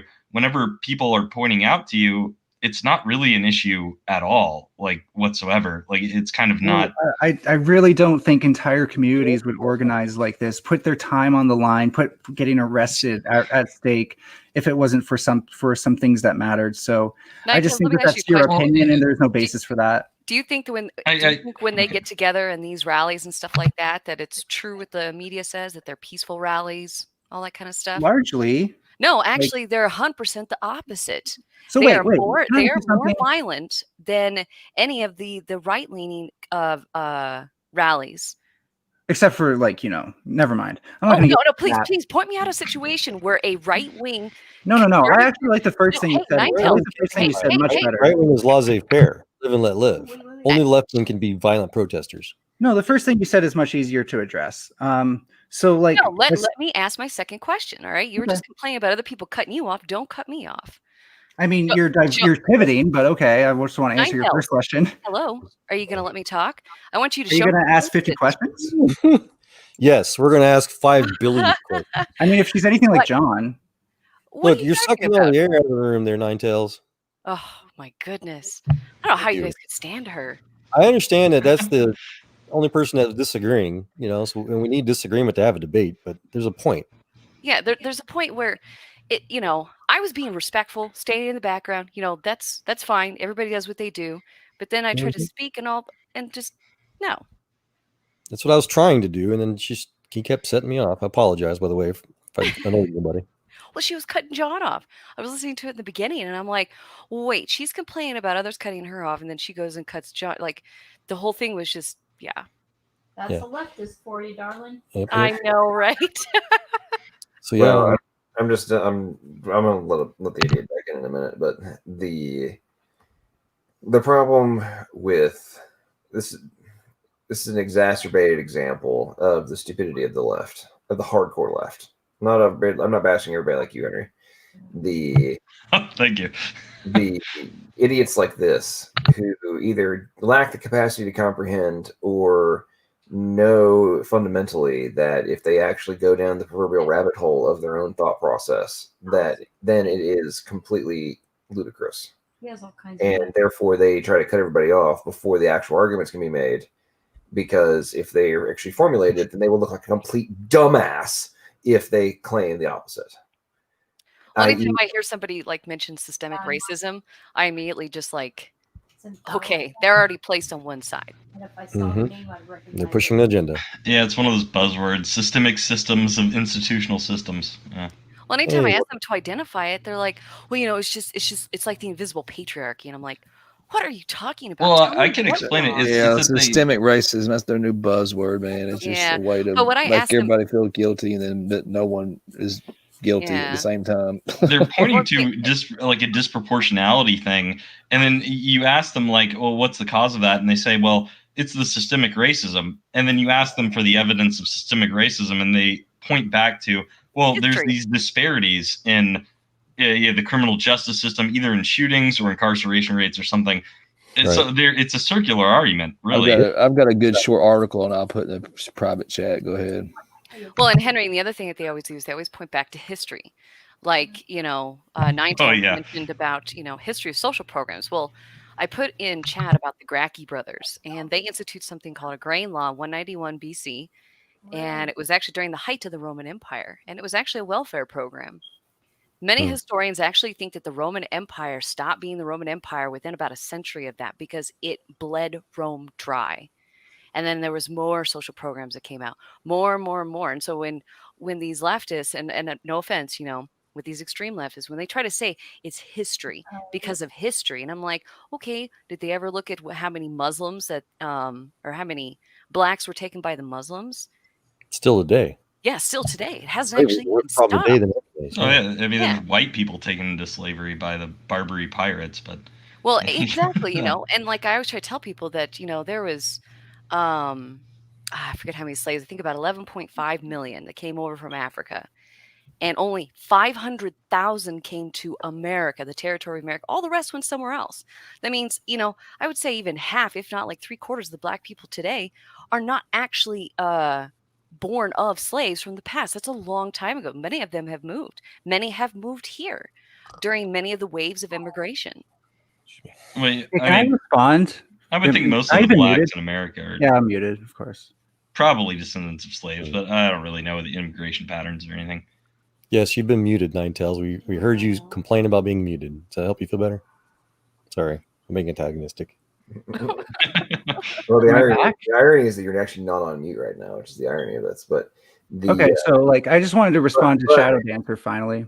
Hang on. The point that Shadow was making about where everybody went. Yes, you're 100% correct. It's actually about 10%. I think is the actual overall percentage of the slave trade. The vast majority went to Brazil. Yeah, and the Caribbean. And the Caribbean, yeah. Caribbean islands. And by Democrats. Yeah, but I mean, it's one of those talking points that gets spewed, and all it does is showcase the absolute annihilation of actual history being taught in our education system, and then the literal rewrite that is being presented, maybe not from a factual perspective, but from a conceptual perspective. Oh, it was all here in the United States. We were the ultimate bad guys. It's like, really? No. And the thing, I was making this point the other night about like the founding fathers as an example, and the Constitution. It's like, well, if you actually read James Madison's notes on the Constitutional Convention, they actually were arguing over completely outlawing slavery under the original Constitution, under the formulation of the Constitution, and then they compromised as a way to maintain the Union. Yep, right? Connecticut compromise. Exactly, and but that the vast majority of Americans don't know that, and the loudest advocates for the issues that we're talking about tonight consciously, either they're ignorant of or they consciously attempt to use a great word that Henry referenced earlier, obfuscate the reality of history, and as a mechanism to manipulate the pawns that they are leveraging to extenuate their own objective and to ultimately propagate their own power. I mean, it's obvious. This is not rocket science of what's going on. It's being talking rocket science. It's being executed. Well, you know, Joel, I gotta get jabs in you, man. Mhm. But anyway, enough of my diatribe. I'm gonna put on mute. I get something to drink and try to behave while I'm gone. And go You ahead. can. It's your diatribe, man. Am I even here? Like seriously, am I even here? No. We hear you. Are any of us here? Sorry. You're not do you guys muted. even Shadow Dancer? Do you even care about my response, or was that just you were just gish-galloping? No, I was actually trying to ask you a question. You kept interrupting me. So Okay. you I clearly thought don't want to hear. really that was one of the hottest circle jerks I've ever seen. So good job, guys. Oh God. You're welcome. So responding to your first point about peaceful protests and where they are, before you pivoted wildly. So they exist. They don't get the news coverage that the non-peaceful protests get, because guess what? That's not what people want to see, especially at least 4 out of 5 of the other people here. Yeah, because they want to be lied to. And here's my question. You This is what want I the was actually protest to trying be to violent. get That proves your Ninetales. point. Don't want to watch Hey, peaceful Ninetales, protests. Are you actually going to listen? Show me a time that a right-wing conservative group was ever as violent as frequently as these leftist groups that go out, demanding reparations, demanding this, having people get down on their freaking knees. Like, Bundys. how stupid. Bundys. I'm sorry? The Bundy Ted bro. Bundy? You think is a right winger? You think he's not? Yes. Yeah. No. Again, so Okay. right wing means That's what I'm laissez beginning with. Okay. For So anybody that another wants to interesting kill somebody, point to like the peaceful protest thing. personal gain is automatically left wing. They're different. Okay. Yeah, Oh, every okay. single We can talk about that time later. I've I'm seen just trying protests to from the keep left, the it has dichotomies. turned violent. Every single time.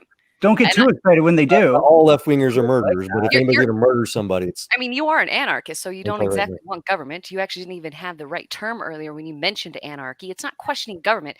Anarchy is the complete and utter absence of government. Okay, well, you're You- actually wrong about that. No, but I'm not. I took a government There's a class. difference, I'm there's a kidding. difference between the literal definition of the what is police anarchy if it's not versus yeah, what anarchists actually talk about. No, Their- listen, their that is your definition is definition. unjustified Well, hierarchy. look, study So- actual anarchy and tell me it's the same. I'm sorry, what? So it is Study actual actual anarchist theory and tell me that all it does is talk about no government, because it Well, doesn't. I know about you're talking about unjustified What anarchist hierarchies, theory? That's right? perfect proof of how much you know about it. But it's the thing is with your thing about unjustified hierarchies. How do you decide which ones are justified and which ones aren't? whichever one they agree with. Well, Yeah, exactly. no one can argue that the hierarchy that a mother has over a child is justified, or that like children shouldn't Oh drink. my gosh! Now you're saying mothers can't tell their children. Yeah. That's No, awesome.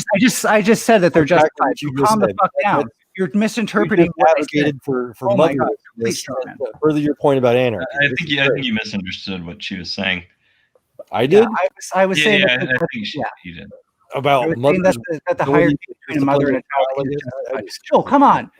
You're not even hearing me right. Okay, so Right. like, why are you trying to respond? Better the Well, parent. but Ninetales, you were doing that to me earlier. and Furthermore, like I said, tried to be I think it's contradicting. justified that children shouldn't drink alcohol. I think that's their developing mind. So like those are hierarchies that are justified, and you can work up from there using logic and ethics. What's it got to do with anarchy? Yeah, what does that have to do with Yeah, anarchy? that's always been my question to anarchists. Validity of power structures. Is That's why what is aims it to do. how is what you advocate for as an anarchist? How is it different than just a liberal democracy or like a representative government where you vote for people? Isn't that justified? Like we get together and vote and elect leaders and. Well, Henry, do you know what we live in? So we're I just want to ask. A republic. I want to ask Good. liberal. I wanna ask Ninetales, liberal. do you know what we live in? A republic or a democracy? Kind of both. No, Well, it's a republic. only one. It's a weird little. It was originally a democracy, and then now we are a republic. Well, the founding fathers, throughout the Federalist Papers and elsewhere, argued vehemently against democracy. Democracy is one of the great evils of humanity, according to our founding. Democracy is kind of mob rule, and that's more akin, I think, to the anarchist position. No, it's But, not mob rule. Okay, let me just point something out. Okay. Democracy has to happen under an Government by the sword. established system. Majority rule. Your philosophy Finish. is whoever's got the biggest nukes wins. No, that is not It democracy. is. That's all. Democracy happens under an established system of laws that already Which is exist. anti-anarchy. It's going to have Yeah, that's anti-anarchy. Sorry. Anarchs don't want government. They don't Right. want You don't laws. want They want Well, again, you're straw manning what the argument is. You don't actually understand anarchy. Way to prove that you don't. Good job. I don't agree or understand your dogma. I understand what anarchy is. No, you clearly don't because you because you haven't guys have cited it changed the properly definition to yet. make you feel better Look. is not our fault. All right, the definition of anarchy is not that. Yeah, not only that, but Jesse, people like Jesse and I, we've lived in anarchy-style areas in the world. Different than the school of thought employed by anarchists to question the validity of power structures. Therefore, ideologically speaking, irrelevant. what an anarchist is not necessarily the same. An anarchist is a terrorist. So you're saying that we can't actually question our government power now? Like we have no say in saying, "Hey, we'd like to have this law changed." Well, it doesn't help that you're reliant on the system, that's for sure. We're not reliant. There is no system. All right, we have laws. You're not reliant on Murder, don't capitalism. You're not steal. reliant on a paycheck. You're not reliant on a job that's run by you. We're reliant on all of that. We're not going to talk about capitalism because you're apparently an Oh my god, because anarchists can't talk about capitalism, or maybe they can. No, you just we're not. can't. That's what we're talking about. We're talking about government. We are talking about the system of government. And your government isn't capitalist with its lobbyists and stuff like that. Not at all.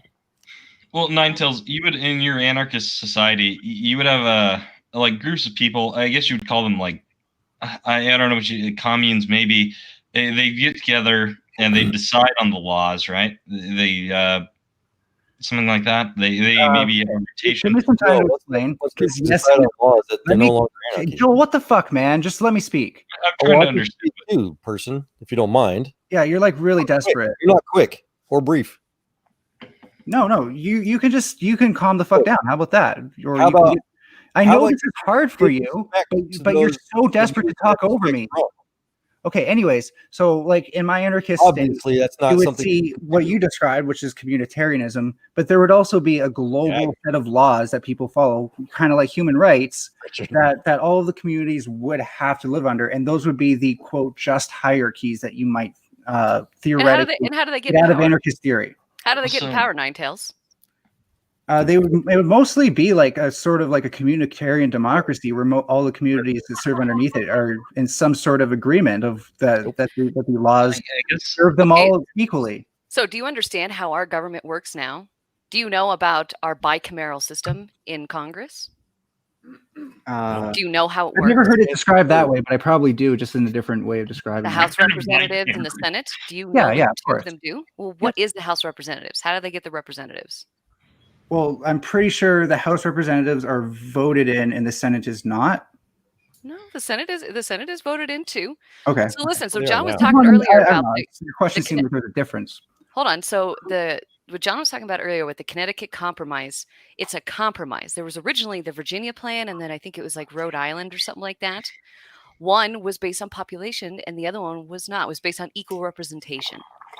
The House of Representatives is representation per population of every single state. Our founding fathers did not want a majority rule. What you're talking about with this community anarchist whatever is talking about a majority rule. They wanted to avoid that because what if the majority is wrong? Then Okay, what if they're wrong? Hey, hold on. I'm just saying. I'm letting you know. Don't interrupt. That's what the Senate is. The Senate is equal representation. 2 representatives from every single state, and they are all voted in. And it was because I think it was Rhode Island. Somebody correct me if I'm wrong, but they refused to go to the First Continental Congress because they knew that Virginia wanted to swallow them up based on population. All right. So we already have a system that is more equal. In fact, every single lawyer in every single established country, they study our Constitution first. Why is that? It works. Because it works, because it's brilliant, it's beautiful. Just it let me has know an when you're ready. amazing checks and Ever balances in history. system that no other country has.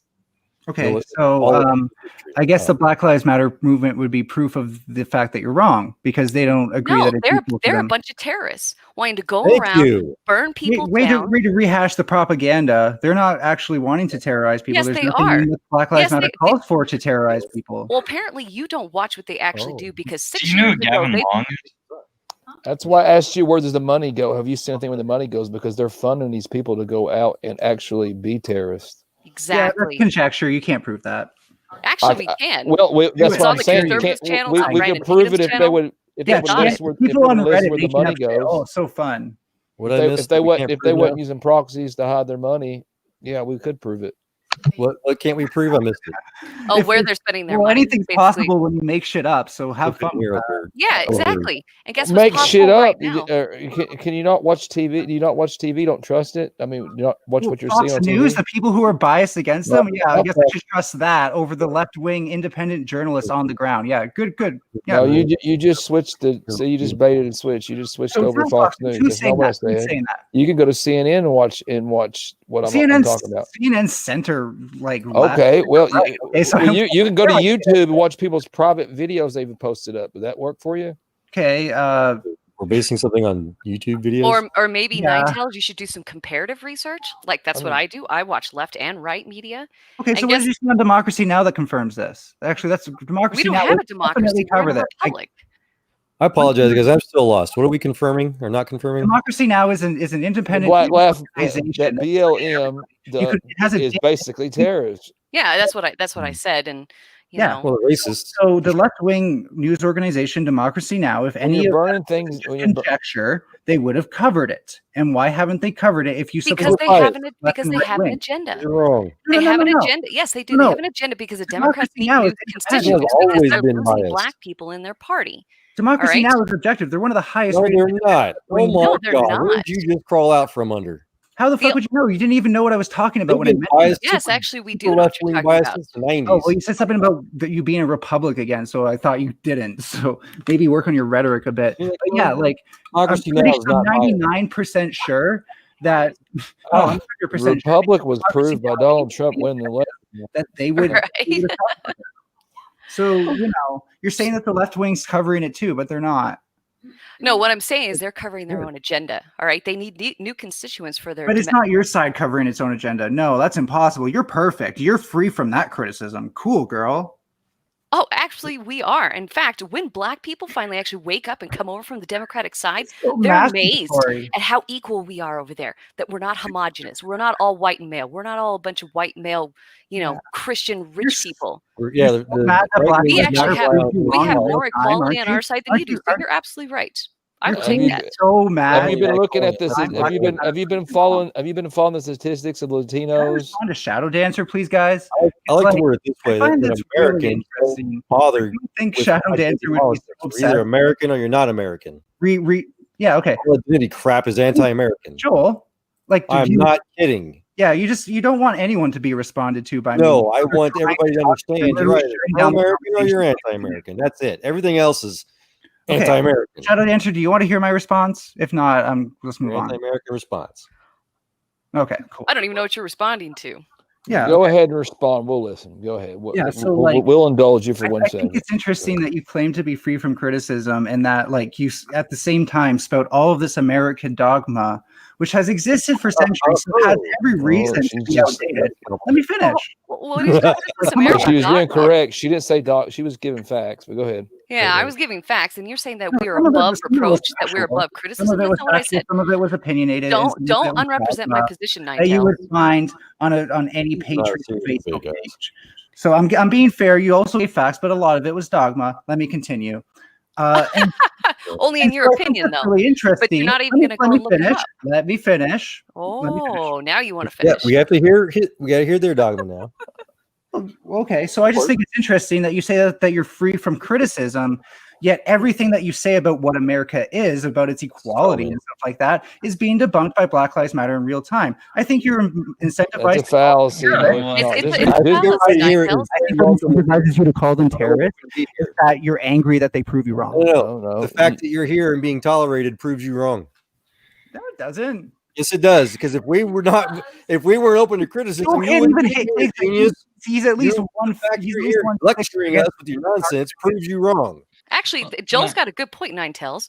For the fact that we're here talking to you and we're willing to take criticism, that's the whole point. But the thing is Yeah, that Black Joel's Lives been Matter is talking over lying me about 90% of the president. time. You can't even finish your freaking sentence without you just murdering her freedom of speech. I mean, she did get her point out at least. So Ninetales, if you're gonna say, yeah, I think you were taking objection to them saying Black Lives Matter is like a terrorist group. Would you say that they've inspired terrorist acts, like at least some? Kill the police. They never called for that. Yes, they did. It's in a video. Yeah, I They mean, chanted it. well, but whether they called for it or not, would you say that they've inspired it? See, this is what they do. This is what they do. By that, like, Because if you're putting out a BLM narrative, if you're putting out a narrative that police are murderers, like, and they're killing innocent black kids in the streets, do you think that like it's rational then that they would like? Because I mean, I can think of at least like 2 or 3 instances where there's been young black men that have gone out and committed terrorist acts against cops. I'm thinking of Gavin Long. There was the Dallas shooter. And we haven't actually seen, and we've seen it in these protests too. It's been less caught up in the news because of everything going on. But like, it seems like it's inspired it. And like, it's the same way that like, and you're on the left, so maybe you could sympathize with like the argument where people say abortion is baby murder. They're killing babies, they're murdering them.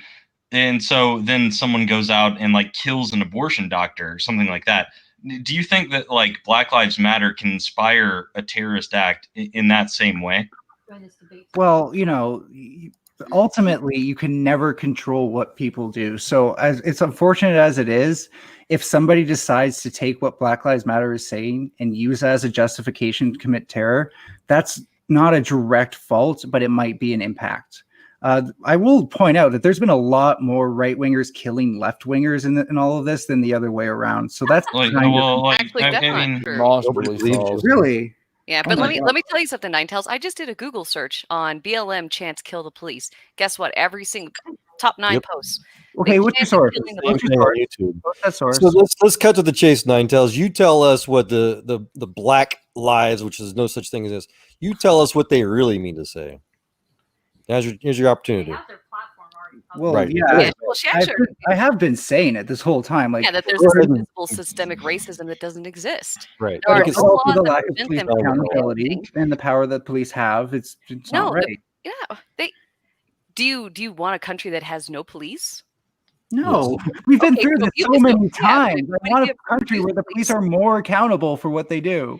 More accountable. They already are. They are They just as already accountable are. as you are. They get charged way less and with way less And severe. go fix it. They get Go ahead, get paid the leave evidence. instead of getting put in jail and having to pay bail. Like, come on. To bring it to a specific case, do you think that there was something wrong with what, like, if we're looking at the case with Derek Chauvin and George Floyd, which kind of sparked up this whole new thing, do you think that was handled wrongly or like What level? Well, I mean, he obviously, I think everyone agrees that his actions were unjustified and bad. We might disagree that they were racist. I saw no evidence of that, but like, I mean, he was arrested. Derek Chauvin, he was arrested pretty quickly. I think record-settingly quickly after that had happened on charges of murder. So I don't understand what why they would protest that when he was arrested. The justice system is still handling the situation. I don't see what the gripe is, I guess. Okay, so, like, again, proven innocent. Okay, cool.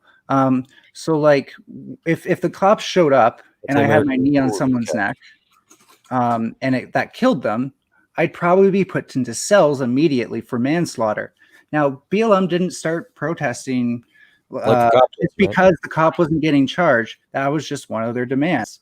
And the problem is that the actual, like, anybody who looks at the video evidence can tell that that's second degree. So when he got charged by third degree, that clearly was how is that second degree? Because there's an intent behind it. You think his intent? Well, what's the evidence that his intent was to kill him? The length of time in my view, is manslaughter. It looked like he initial was. charges are always irrelevant, and sentencing never is based on the. But it wasn't enough for the community, and they decided to demand more. And so, like the evidence I submit for why it's second degree is the length of time, and many experts on policing have pointed out that Derek Chauvin could have done many other things to handle that situation. Right. But you're literally demanding to change things that you are absolutely clueless about. And also, I'm doing a better job than you, I think. No, actually, we are doing a better job, because let me ask you a question. Oh, yeah. You're going to go and burn and loot same thing, for one guy who gets killed. All right. No, not. What are you talking about? Yes, yes, you are. That's Yeah, what no, this is a fictitious narrative that Black lives are getting killed all over the place. Straw manning so hard right now. Oh no, but tell me, Systemic show me racism, this- as you said. show me that there are mass Black people being just mowed down by the police. You cannot show that to me.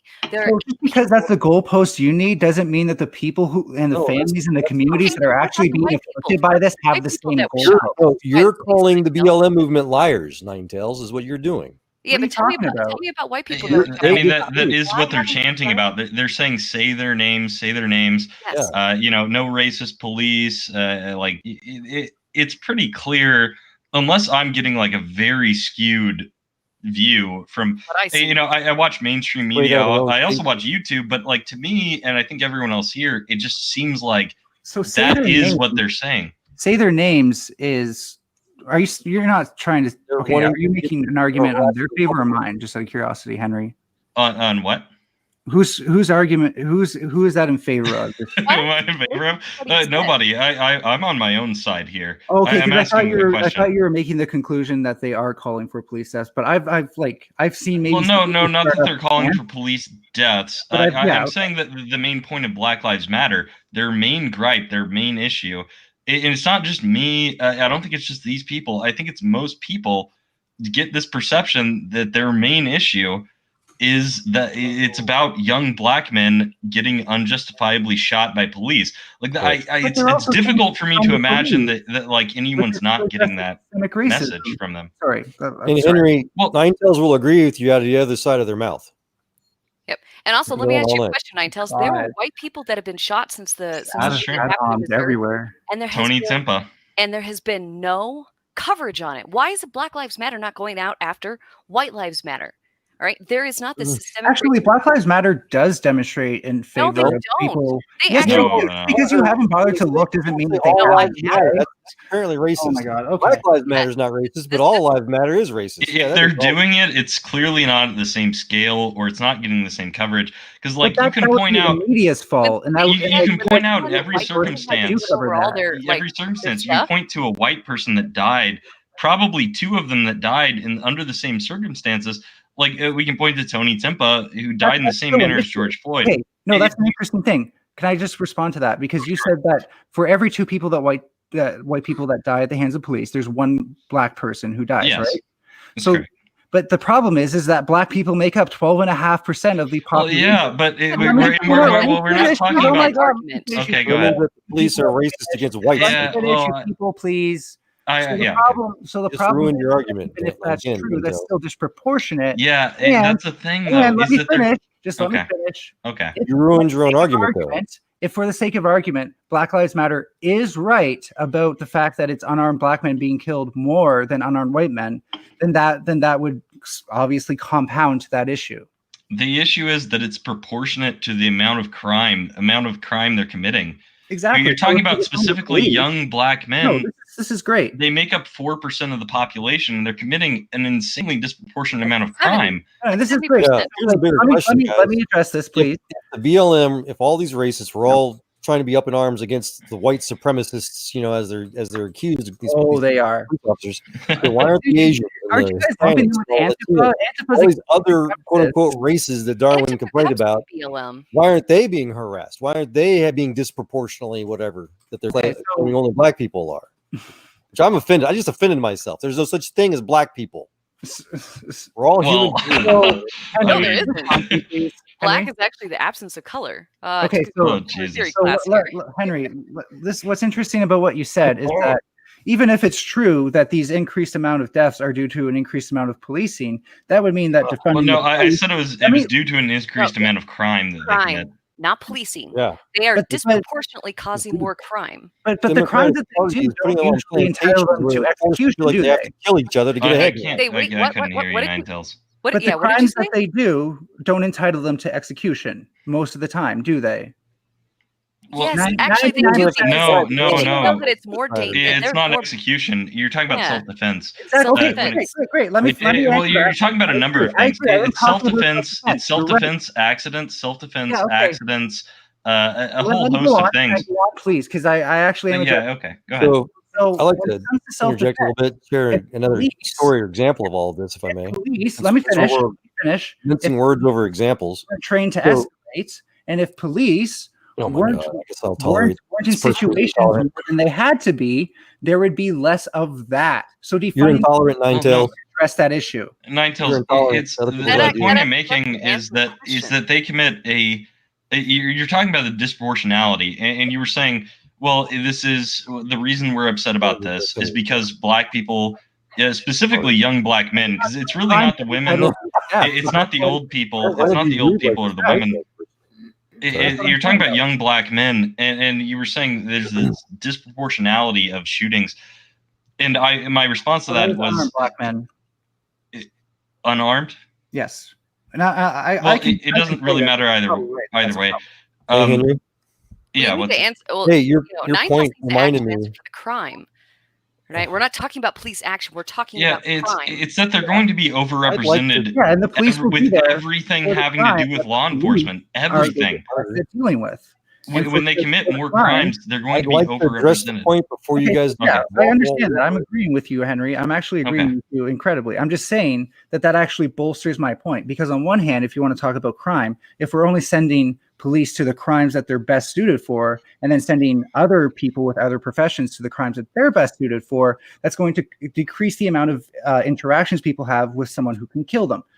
Secondly, if we have less officers patrolling, doing traffic stops and all this stuff, this disproportionality and broken, and say like the effects of broken windows policing will go way down.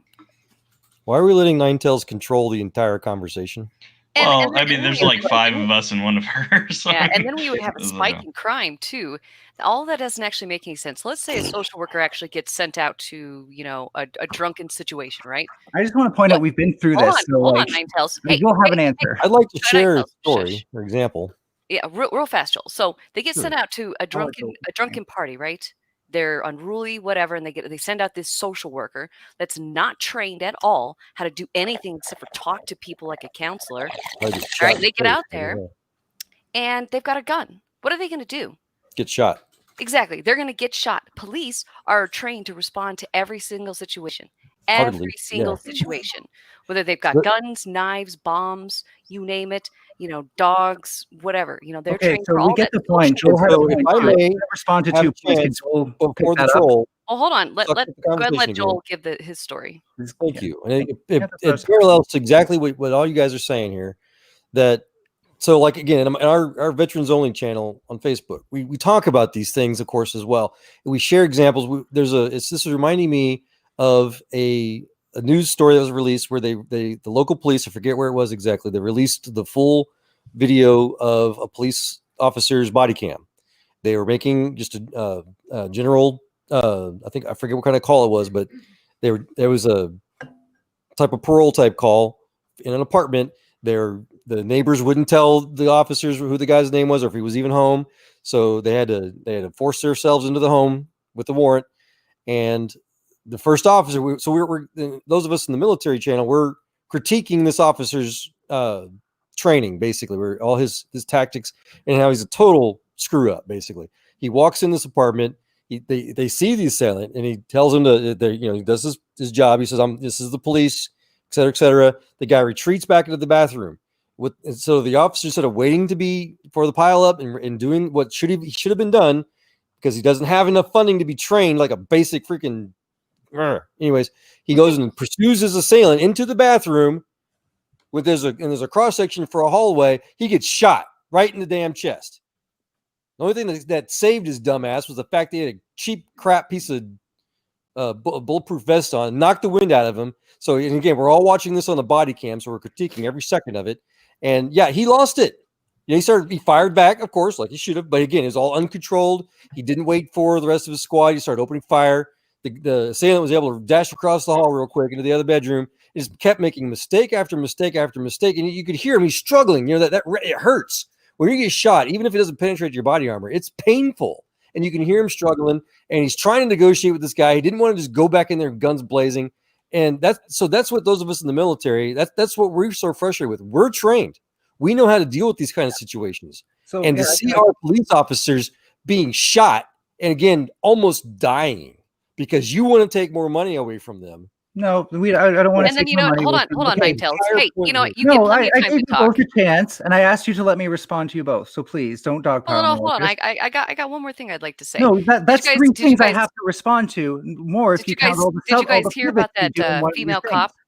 that Okay, was great. that was Can we beat save this by for that black later? guy? Shadow Dancer, I'm way willing to talk about this later, but can I respond to what Joel said, please? Because I don't need a third pivot. Why does it matter what Joel says? It I'm not does gonna matter agree anyways. because the way that the military is trained is to be ready to shoot when they need to shoot. This is not something the police. No, it isn't. The military is not trained anywhere near the way the police are. God. We are trained completely Okay, different. to be fair, I'm referencing. Okay, Yeah, but I was in the military, Don't tell Ninetales. us You what our can't sit training here is, and try to Ninetales. talk about the Come on. military when you know nothing about it. All Yeah, right. please don't tell us what we're trained and paid. But as you stated, the we need are to we are have that trained for combat. unquestioned Police reflex. are trained for I'm urban responding to what he said. safety. Can I please respond to what he said? I just can't stand your epic ignorance in this. I'm sorry, One of these but days, you don't speak about something that you don't know scared of about. letting me respond. One of these days. Why would we want you to lie to us? I'm not lying to you. All you're going to do is bring up some rhetoric that you don't even know what you're talking about. I would like to hear Ninetales what she has to I say. want to hear too, but I don't want to hear lies. Well, I mean, give us an educated response if you can. Yes, please. I would like an educated response. it. That's what I would like too. Okay, so I'm going to finish what I was saying. So, so in a military situation, it's probably ideal to not question your reflexes, as you seem to be. Yes, it is. We are obligated to check our fire. Yes. Okay, I'm trying to go based off of what you said. So what you said is not coherent enough for me to even respond to. Hear anything I said? Thank you. You didn't My wife listen. here just said it brilliantly. We are trained specifically to do exactly opposite of what you just said, Ninetales. Okay, so why aren't the police as good as Listen, doing that? they're trained to Right. trained to go against That was their my instincts point too. That and their officer, reflexes. was reacting on his anger, on his reflexes, and that was the failure. We Of his critiqued training. That Yes. doesn't make sense, though. That failing doesn't. to do what we do. That It doesn't. it does make That sense. doesn't feel to them saying that now that they're more scared because of how much they're questioning their reflexes. It's a good thing that they're questioning their damn gun reflexes. down. Don't shoot at the cop. Why do you think we have training? Do you know that 70% of people who receive training revert back to it? So- I mean, so if you were never trained in a traumatic situation where somebody's bleeding out, you wouldn't know what to do. You would panic. All right. I Kill somebody. probably wouldn't because I was trained under harsh conditions. I was trained not to go with my panic reaction, but to go with my knowledge in the training. Okay, All so right? for cops, the interesting thing is for cops This guy is was that not trained they're properly. That's complaining. what he was saying. Cops are complaining that they don't have enough reflex time, that their reflexes are too slow. No, they're Yet complaining that they somehow- don't have the training. But then again, like apparently Black Lives Matter. Let me finish, please. Black Lives Matter is what's getting them to question their reflexes. Oh my And- God.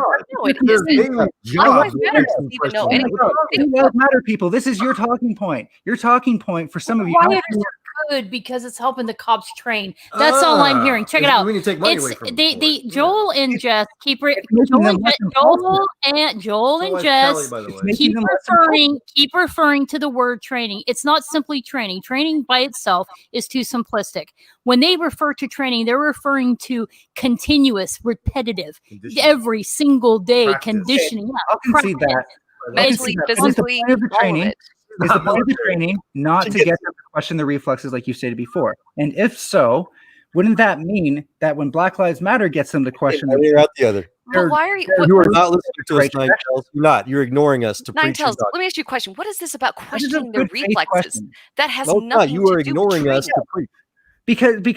Because when people don't question their reflexes, they shoot when they see a phone and they don't take the No, extra 2 that's seconds. when they You wanna don't make have that work. training, and that's what his wife was trying to Okay, say. When they but don't if have I training, make that you work, react Ninetales. over my poorly. phone over my head. So make people like you more rich. That's all there is to it. There's a Greed. difference. You're Yeah, putting your whatever. greed over people's lives. Literally. Yeah, well, I'm not getting any richer. So there's a difference between people who pull the police phone away from them everybody else's and life get shot living their versus someone who holds a gun at an officer and is actually about to shoot them. I definitely think You're a cops thief. should be able to defend themselves if they can't retreat. We need to enforce for I mean, increased Joel, police come budgets. They need, Yeah, they need better training, Ninetales. That's what we're trying to say, Yeah, and that's and the so entire I point just that think you're that's missing. ironic And because that's BLM is not trying to point it Black out. Lives All they're Matter trying to point it out is that they are Ninetales. racist Black that's Lives it. Matter's accomplishments speak greatly. They to have that. done nothing. Ninetales. Blue why Lives is the Matter. smoke- Okay, Sunflower, Nine- one second. No, Ninetales. they have not. All they've done is give letters out to people demanding white people Blue Lives give Matter's up all their stuff. It was an entire thing by the BLM leader, right? All right, they have told Guys, their BLM followers it's really hard to to go out understand anyone right now. Yeah, they tell their followers to go out and yell, kill the pigs, kill the cops. They tell them to go out and loot places of black people, right? These are black people that own these businesses, and they go out and they burn and all that kind of stuff. Then they tell them to go out and put white people on their knees. That has nothing to do with the cops. All right? What you're talking about is a fantasy. It's a liberal fantasy. It's a lie. That's not true. It's a complete and utter lie. That is not what is happening right now. All for theft. They 'cause are you want more money for subjugating. your They're job. trying to subjugate people based on an imagined wrong that didn't even happen to them. It's all about greed.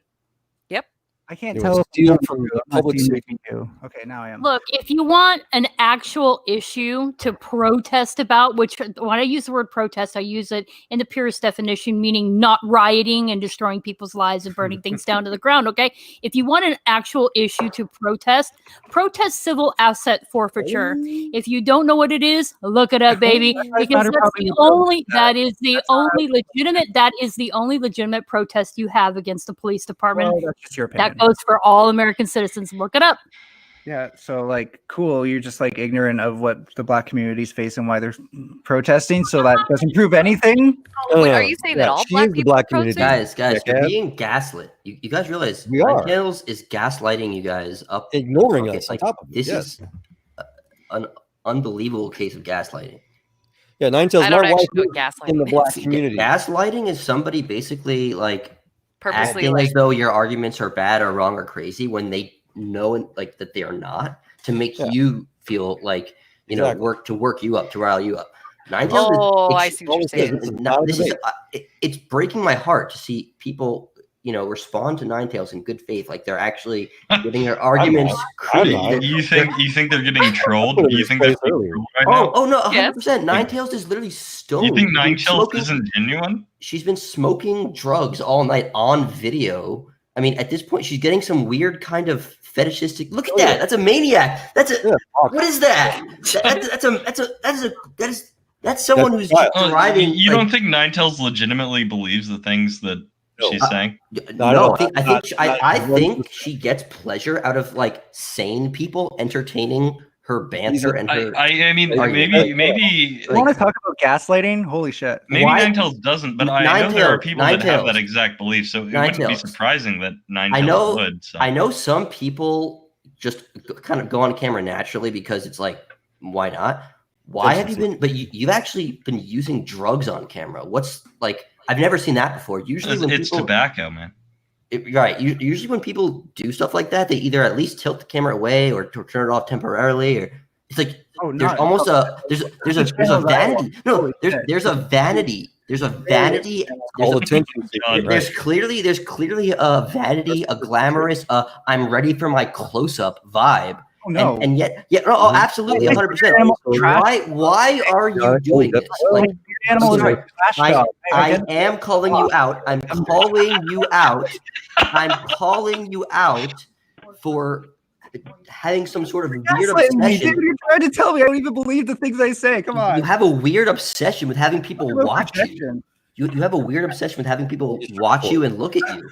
Okay. I mean, this is very dirty. It's nasty. It feels gross. So many ad-homs. You have an argument.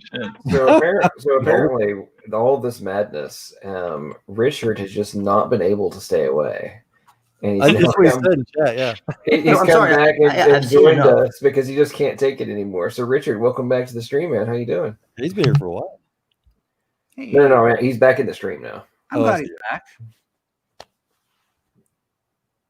Richard, usually, I was just reacting to Sunflower with my cam that time because that was hilarious. Looks like his mic's muted. Why would you use drugs on camera? That's so weird. I've never seen anyone do that. People here, whatever. Never in my life have I seen a group chat where no one's on camera except one person, and the one person that is just using drugs. I'm being dogpiled and everything. It's just using drugs. But you're using drugs. Okay. You're smoking drugs on camera. Okay, Sunflower, we get the point. We get the point. It's tobacco. We get the point, man. Yeah, I get what you're saying, man. That's John. Yeah. Well, I mean, all this stuff is just, to be honest, guys, and ladies, it's the embodiment of the literal madness that is gripping society in so many ways. Like those of us which still maintain some semblance of rational cognitive ability want to convince ourselves that there aren't people that are actually this nuts. And the unfortunate reality we now live in is there's people who literally believe this crap. And we're watching civilization unravel before our very eyes in real time. Like usually historically you can at least, there might be a moment where it eventually collapses, but usually it's a much slower deprecation, and we're watching society just like crumble. And we are ironically we're in a rather different situation than the majority of civilizations, in that we actually have the capacity to stop it. Now, whether or not we will is going to be the fascinating component from a historical perspective. Like 100 years from now, look back of why did the United States, with all of its all of its capacity, how did it let this dumbassery be its end? I'm telling you. Hey, the dumbassery isn't like, I don't want to believe it, so I'm just going to pretend like it's an absurd thing. To be honest, it's crazy to me because the academic institutions is where this shit begins. So you want to address my accusations, Ninetails? I haven't heard a good argument as to like what's your explanation for this weird vanity glamorous. Sunflower. She smoked weed. Oh my god! To be honest, Sunflower, I'm baked to shit right now. Well, you didn't smoke weed on camera. Wait, Richard, did you smoke weed on camera? Are you 16? No. On camera, Sunflower. It's an important question. It's an important distinction, Well, guys. Don't hang on a sec. I've got a potential answer. Okay, so nothing is new under the sun, as it says in the Bible in the book of Ecclesiastes. If you guys ever heard of a fellow named Yuri Bezmenov, if not, I highly encourage you. Please look him up on YouTube. It's really important. Is that the destabilization guy? Yeah, That's I know who you're exactly talking about. right. That explains this is all a plan. Yep. This is all detailed. I mean, not just Yuri Bezmenov. Yeah, he's not the only one that lays it out. Ayn Rand did. Igor Shafarovich did. Okay, so I'm just genuinely curious. Yeah, look it up. Look him up. Ask, genuinely curious. What did the first fellow you mentioned? I can't remember his name offhand. Yuri Bezmenov? Specifically critique. What systems did he specifically critique? Just out of You curiosity. want to play his video? We got short versions. Well, really quick. Yuri Bezmenov. Ninetails. After? That's all I'm asking. Ninetails. Can you not summarize? He was a Cold War era Soviet Union turned American intelligence agent, and basically he just explains what the Russian or the Soviet Union's plan of destabilizing the American well, not just America. basically the entire Western world's foundation. His field of operation specifically was in India, and then he defected to Canada. Kind of prove though that America's stability is reliant on a bunch of things that, like, for instance, justices to black bad argument. Yeah, Tell me what moral, that proves. family, everything that I'm the sorry. atheist Soviet fascists hate. Yeah. So just because Black Lives Matter wants to see what keeps America stable, like systemic racism, get abolished, doesn't mean that They they're don't want to see necessarily that. trying to destabilize America. They live there too. They want things to Yeah, go but well. here's a people. Yeah, fascists sorry, never Ninetails. admit what their actual movement is about. Yeah, I'm sorry, Ninetails. Yeah, likewise. That means that you can't know, and you're just doing They're conjecture. never honest. really You can't quick. they say. If you're talking about the decentralized, the random groups of people that go out into the streets and hold up signs that say Black Lives Matter and they shout at the top of the, I don't give a shit about them. I don't give a shit about them because they are not being handed billions of dollars and then going and influencing education and public policy. I'm not doing this. I'm not doing this with you. I'm not doing this with you where you're gonna just act like it's not happening. Like you're not going to tell me my eyes are lying. I see it every day. That, though, Richard. Okay, right. Hang Hang on a second, folks. So we've Tioga has joined. She was in earlier Yeah, at the very she beginning of the hates- stream and then dropped out. So she hates my opinions. I didn't drop out. You kicked me out, you dork. no, I said timeout and you left. Oh yeah, that's right. Yeah. I'm sorry. Well, you did mute me, you dork. Yeah, because I told everybody when we started that we're going to go in order in which you came, and then you kept talking over people. Well, so I wasn't there at the beginning, so I didn't know. Okay, I'm sorry. It's okay. Well, I forgive you. So welcome back to the stream. Hello. So go ahead. What do you have to say? Oh, I'm just listening for now. I haven't been in here for a minute, so I'm not trying to intrude. I was just listening to see what everybody had to say. Okay, well, I just want to give you an opportunity to air your thoughts if you want to. So, okay, well, thank you. We'll go back, but I didn't want you to think that because I knew you left earlier in a hissy fit, so I just wanted to give you a chance. No, you did. You muted me. I did mute you because you kept talking. It wasn't your turn. Come on, we have to have some rules here. We don't go into the madness. At least on my streams, we do not go into the madness of talking over each other for at least 2.5 hours into the stream. Okay, fine. Then it degenerates into madness as All I wanted to say been watching. But usually try to keep a little bit more control. We got to keep the facade of it being, remotely rational, at least at the beginning. I know. All I wanted to say was that I do think you're a trained capitalist. That's all I wanted to say. Trained capitalist, I think I heard her say. You sound like you're in a box. Oh my gosh. Oh my god. Well, yeah, it's just a little hard to hear, is all. Listen, if we're trained Marxists, you guys have to be trained capitalists. Someone trained y'all. Or we're just free to think what we want. So was I. Like our freaking Right. Versus Marxists, right? Expensive coffee. we don't Actually, you know what's really funny? Food, you know. Yeah, we don't have to wait for 12 weeks at a bread line. Yeah. I'm not trying to argue with you, but like for real though, if you want to talk about it, like I did live overseas, like from a military family. Yeah. And I lived in a military family. Yep, and I lived in a lot of overseas European countries that had these like apparently evil breadline socialist countries, but I didn't see that shit. Well, I sure did. That's why I was sent over there to help make sure that the atheist those fascists. countries are capitalist. So here's the real question. So that's really funny because those countries are capitalist. My little sister was. One did their job then, Tioga. Other places they don't. I mean, if you let me talk for like 1 second.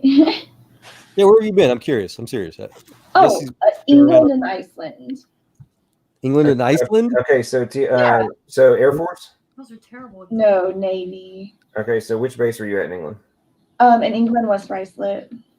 Okay, I was born and grew up at RAF Lakenheath, Milton Hall, felt well. Yeah, it was close. I didn't live there, but it was close. Third Air Force headquarters, but the so do you?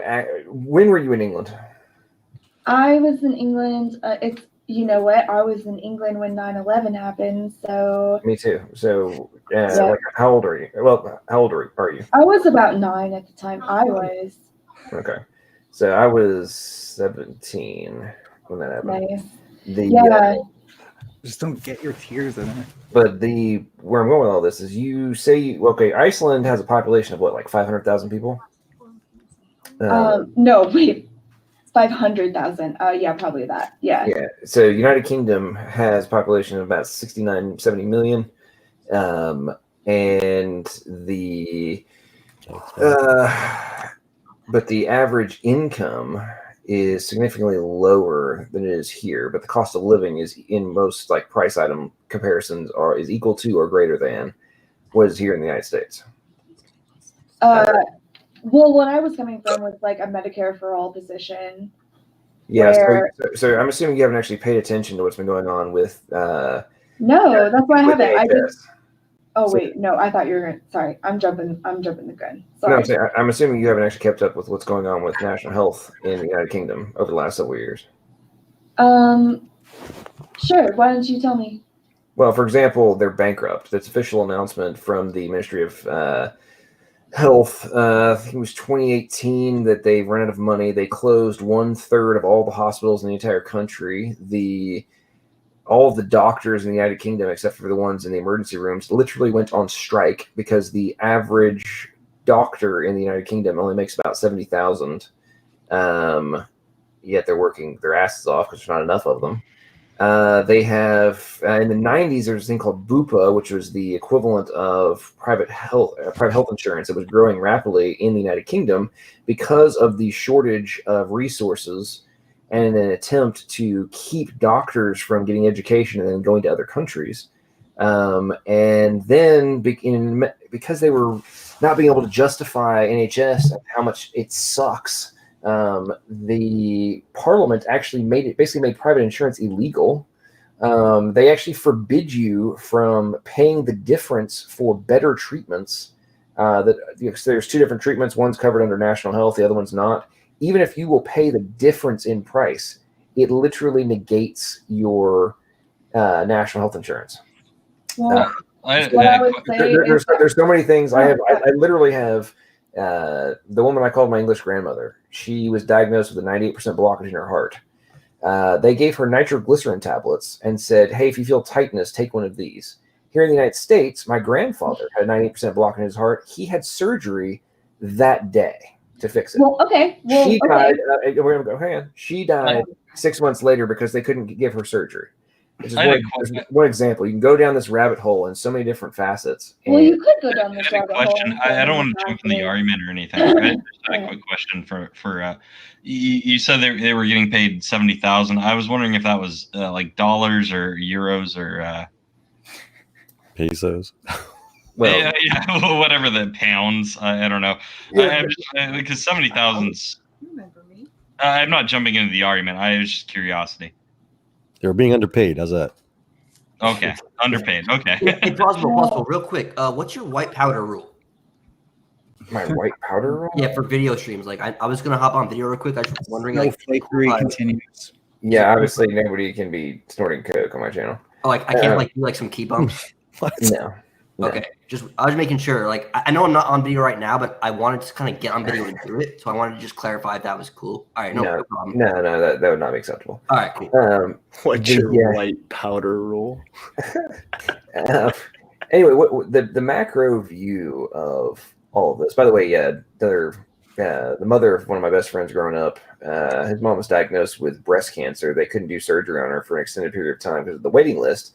By the time they could, it metastasized, and she ended up dying of brain cancer from the. Well, that happens here too, though. Like that happens in America. No, it doesn't happen. It happens in America. It does not happen. Hang on. You're missing the point. Oh my god. I wasn't. It happens less in America. You're missing my point. Do women die of breast cancer in the United States? Yes. Yes. That's not the point. The point. Why do they die? Because they cannot afford treatment. Okay, so. The point that's being made is that hers was diagnosed. She has the coverage per the argument that's being made. She has the coverage. But wait, we can't do the surgery on you for 6 months because of national health here in the United States. And this whole argument that people can't get treatment here. So, hang on. The whole argument that people can't get treatment here for cancer is the biggest load of bullshit.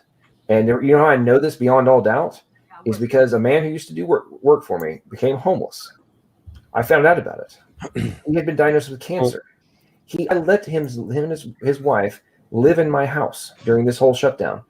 On the 17th of August, he died in my house of cancer, but he was getting treatment for it. He didn't have a job.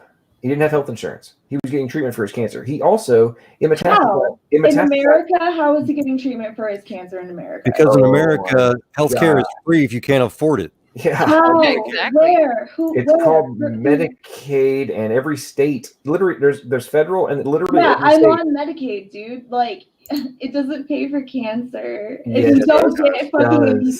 Oh my god! That's specifically what it's for. It does if you can't afford it, baby. Medicaid is for people who can afford it. No, it isn't because my grandfather had cancer. By definition, not. And he was 84 years old, and he still got treated for cancer, even though his age and all that kind of stuff. Like there's Medicaid, there's Medicaid, and Medicare.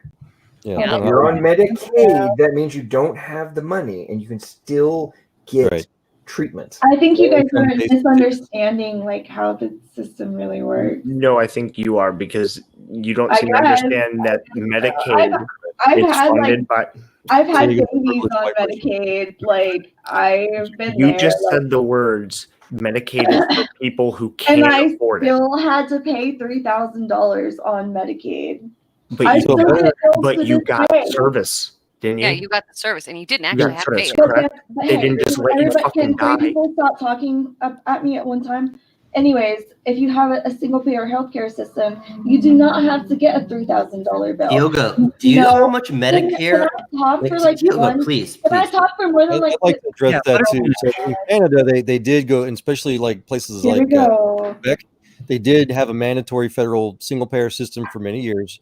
There's a Yeah, wonderful my baby sister was born on a single-payer actual system. individual people and families that have My shared their baby sister stories, was the born on a atrocities single-payer of the system single-payer because my healthcare mom was system. at a military Someone hospital she and complains she about could people not talking have over her her, but she baby at the won't get the military same hospital respect to because other it wouldn't people. cover her. So Total she went to a fascist here. British Can't single-payer be hospital proven wrong. and So anyway, had my baby sister. Tioga.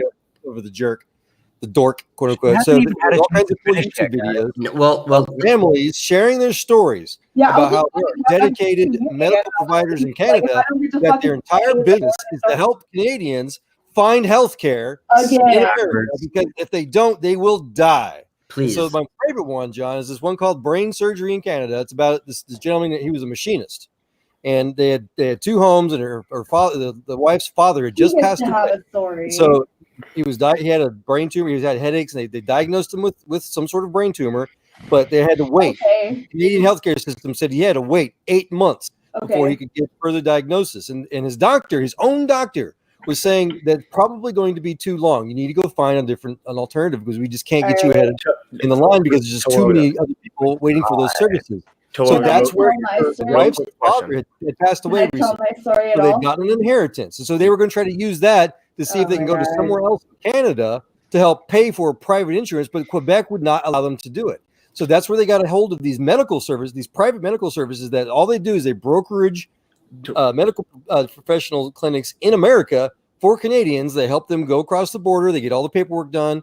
And so they paid out of pocket at a discount, thankfully, in New York to get his diagnosis. The thing that was going to take them 8 months to get in Canada, they got in 2 weeks. He had brain surgery. Within that, the biopsy turned out to be class 3. It was a contained whatever. They got all the details in the video. Dude, that's And talk for like 3 fucking so he goes minutes. back to Quebec, and he's like, "I'd like to get my money back. And I had to go pay out of my pocket to go save my life." And the Quebec government said, "No, you didn't ask for permission." And so now there were several federal lawsuits. They went to the Canadian Supreme Court, and they finally won. They made single payer healthcare system in Canada illegal now because of cases like that. Toga, go, but I got a question for you after. Okay. Gag. After Like, Richard, then I'll go. Okay, everybody. All right, we're gonna have to stop talking to everybody. Tioga, it's your turn. Nobody else fucking say a word until I tell you it is okay. All right, or you're gonna be on mute. All right, Tioga, go ahead. Okay, for sure, and I will answer that question. Joel, I'm really sorry. I wanted to listen to your story. You have to wait. I'm sorry. Hold on. Okay. Anyways, all I was saying was that, like, in my life, it has been that I have not been able to receive services in America, even though I am on Medicaid, which is a story that I could tell you about if you were interested, but probably not. But I do know that, like, my family, my baby sister has been born immediately on British socialized medicine, because my mother was trying to give birth to her in a military hospital, and they did not have the services available for her to help her. So they sent her to British socialized healthcare, Okay. the best system. Are you actually thinking that the United States Navy did not pay the English hospital for that? No, I actually don't think that they paid them for that. Well, they did. They did. They and trying to compare military hang on. hospitals with It's America part of the is status. irrelevant. It's part of the status of forces agreement. Okay, so what? Like, we do not qualify. No, of course it's an agreement. I'm not saying it's not an agreement, but like it's an agreement between two countries, one of which has socialized healthcare. Every country has socialized healthcare. We still paid for it.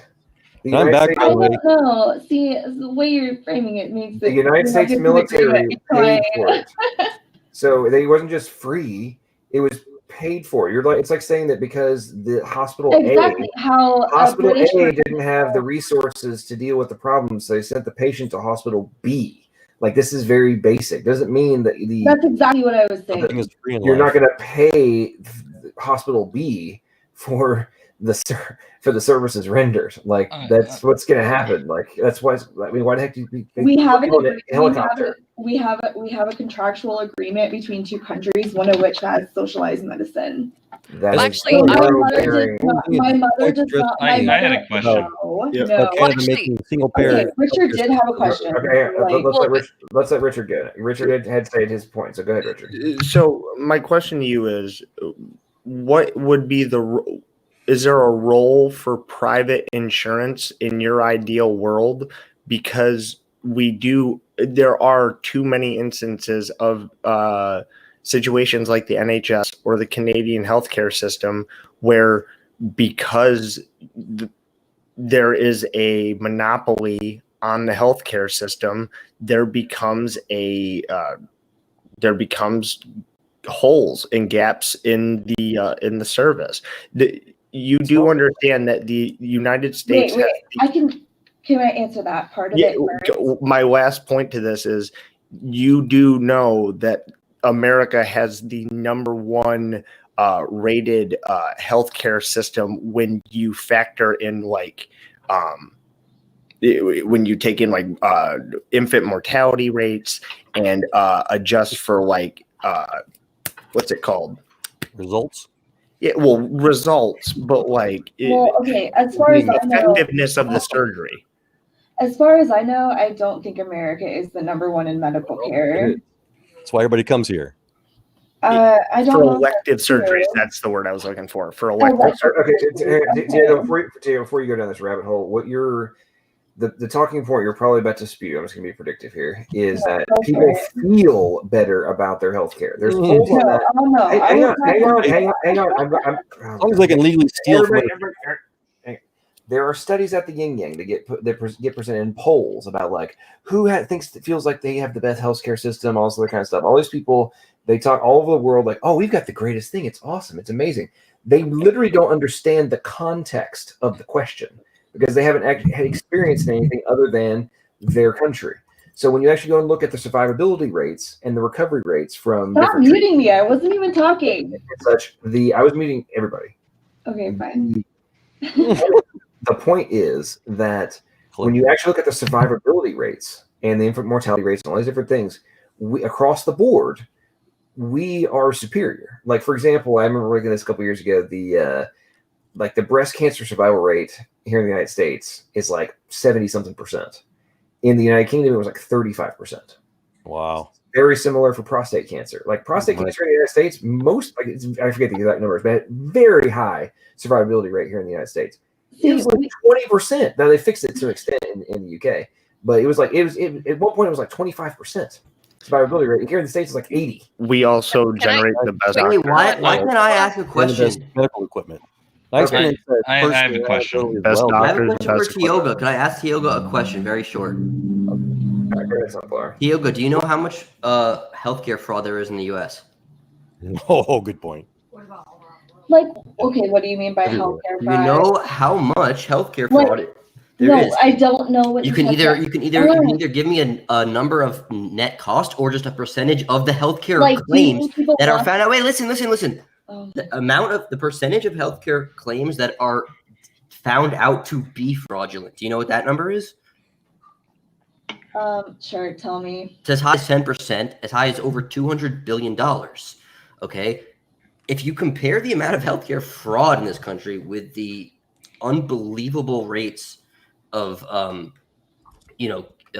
survival and cures, you have to realize that if there was no fraud, this would be like we would be in some kind of like borderline supernatural like virtual reality world. We're so the point is the government is so bogged down with insane fraud that they'll never catch up. They state this openly. They say by the time we catch the fraud, we're 2 years too late. The people are already back in Russia. They've made their millions. The best we can do is maybe settle for like a fraction of it. Listen, healthcare fraud is like they are ransacking. It's highway robbery. So keep that in mind. The success rate is despite the fact that our government is being robbed for billions, hundreds of billions of dollars in healthcare fraud, and despite that, we're still as successful as we are. It's really something else. So that's all I have to say. Thanks. Okay, I have a question mostly for the people that are like kind of against the socialized healthcare medicine stuff. Are you also like against public schools? Like, you know what I'm saying? Public funding for that sort of thing. Can I answer? Yeah. I'm legitimately, I'm just curious. I don't have a follow-up argument to this. Well, I can't speak for everybody else, but I'm going to speak for me. I used to be like, say, okay with like public funding on stuff, but now I'm not, because I see what's happening to our schools. I see what's happening to our medical care, and it's bleeding our governments. All kinds of these social programs are bleeding our government, and we're going in debt. And whoever actually provides this money gets to control the outcome. Meaning when they fund I think we should go to private schools. No more state funding. I don't think we should have state-funded medical care. I think it should all be private, completely private, because then you get to choose who's the better doctor. I agree with you on that. I totally agree on healthcare, but come on, education. I get what you're saying. Hold on, let me finish. Because our education is completely hijacked. All right, they are brainwashing these kids. They're changing the curriculum. They're putting all these very dangerous socialist liberal stuff in there, and they're not even taking into consideration putting another side in there. In fact, they're so decrepit. They barely even make any kind of place at all in spelling bees now. Sorry. Yeah, our education is absolutely horrible, and our medical is going to go down the same way if we have public funding, meaning federal government funding. So you think control is the operative word, but I want to bring with education. Let's go down the education rabbit hole, because this one's another one of my little passions, and this is so dumb. The case in point, this was as of this past week. A report came out. Washington D.C. school system highest per capita spending per year. It's $30,000, just a shade over $30,000 per student per year in Washington D.C. Guess what? 8th graders, only 23% of them could read. Yep. 80% of I worked on a campaign here in my city. The school, found out that the elementary school down the street from my house, only 16% of the kids could. 16% of the kids passed the English proficiency test for their age group, and only 11% passed the math. And I about flipped a gourd because the politicians here in Nashville, the school district here has a shade over $1 billion a year in budget, and highest per cap or per student rate in the state, and yet we have the absolute not actually 7 of the top 10 worst schools in the entire state of Tennessee were in the district with the most money. So you really quick, all private schools as well. No. Where I'm going with this is when you don't necessarily have to do away with education, but you have to look at like, why are we giving these? How are we spending this much money and getting such bad results? And why are we not looking for alternatives? Maybe you should question the government in Tennessee. I agree with you, but it's not an issue of like the federal government. It's got to be down at the local level. We need to address this, and I don't think it's a solution to just rely on property taxes to fund these schools. It's just not a good. It's just not a good. Actually, John, can I answer on that? John, can I answer on that, since I was going to school to be a teacher? We need to find creative ways through the tax, through taxing to like the casino tax or tobacco tax or whatever it may be to start funding these public education systems better. I'm sorry, you're not going to get a totally private education system. It's not going to But work. that's actually kind of a two-part thing, though. Whoever pays for the education gets to manipulate the education, all right? And the thing is that this is actually federally mandated, the education. And then it gets filtered down. It's something in the military that we call bidirection. So like I was in the Marine Corps. We had to follow naval rules. But what they would do is they would say, okay, everybody has to have their hair cut within this certain length. But it's by your direction if you want it lower. So of course in the Marine Corps we went as short as we could, right? It's the same thing with federal. Federal will put a broad overarching law, right? You have to be able to teach geography and you have to have these parameters. But it's by your direction how much you want to go within depth into these certain parameters, all right? So no, you're absolutely wrong. It is not locally state. It is actually federal, and then it gets disseminated to the state. And I learned this in my education classes. So whoever is actually paying for the education gets to manipulate the education, get to put in whatever they want based on what their goal is. Right, and that is not the goal. And that is not the goal of education. Sorry. And one of the key variables you have to insert in that is yes, property taxes are being leveraged to fund huge portions of it. However, the federal government ties massive amounts of federal funding to following these rules that supposedly you have the authority to not follow. But if you violate, magically that money disappears. And so ultimately they do have the control. And we've been watching this happen. I mean, under the Obama administration, there's the whole thing with the whole bathrooms controversy. And well, like, didn't Trump just sign an executive order like 2 days ago? But that's not what I really mean, though. Anyway, where I'm going with all this is the control. It was directly tied, and it was publicly stated that if you don't follow the rules issued by the Department of Education, the federal money will be withheld from your district or your state, and everybody kowtows to it because they would collapse without it. There's too much money that comes from the federal government and because a portion of it is the fact that they waste so much of it due to a lack of accountability. They're so screwed with the like, for example, just using Nashville's district as an example, the almost $200 million a year is going to the pension fund. And it's like, you think about this, like, wait a minute. That's how much is going just to the pension fund anyway, the corruption. The corruption level is just beyond the pale. And when we look at public education, can we still come up with creative ways to do this? Yeah, it's called the charter schools and giving people the access to, if the money's still going to be spent, okay, cool. What's it per kid, per child? Okay, it's $10,000. Like in Nashville, for example, it's $11,837 per student. Okay, cool. I live in this district. That's the check I get that can go to education. I get to choose where it goes.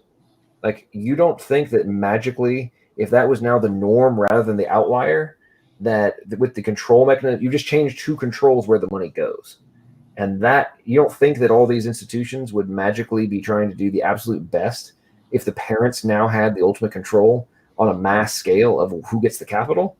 Yeah, they would. And magically, all these teacher unions, who are the ones that are fighting it, tooth and nail, if the choice was removed from the equation, they would magically hop on board with it. And ironically, if you do the basic math, let's say, for example, the teachers were going to get $10,000 a year per student. Let's think about this, folks. Let's say they have 20 kids in their class. That's $200K. Oh, your operating expenses, let's say it's $100,000. And you now have $100,000 after your expenses that goes into your back pocket. That's way more than the teacher's making in a salary. Why the hell would you not want that? I can offer another perspective for Henry's question. A little more simplistic, though. Oh, yeah. Where I essentially agree with Albert Einstein on your question, Henry, about whether or not we should have certain kinds of education, where he said education is really, it's only what someone remembers after someone has forgotten everything they've learned in school. And then as far as like actual science and technology and just progressive type, whatever you want to call it, industries, I've worked for, all kinds of tech companies, whatever. I agree with one of my last bosses, Elon Musk's guy. He went public talking about how schools today, they're just not for learning. Talk about higher education, even they're only there for fun. That everything that you want to learn today, you can learn for free. And exceptional talent will never be something gauged by how your education path. We don't even hire people based on their degrees anymore, because the school system in America, around the world, is just such a failure now. When you get hired in a tech company today, you basically are, if you're able to escape academia, in other words, you have to write essays to basically show what you've already done in your career, what things you may have done if you did do anything, exceptional or useful in academia. You have to prove your merit before you can get hired. And then once you get hired, that's all we do. We don't care about how educated you are, because no matter what you think you learn, it will be almost obsolete tomorrow. Yeah. It's true.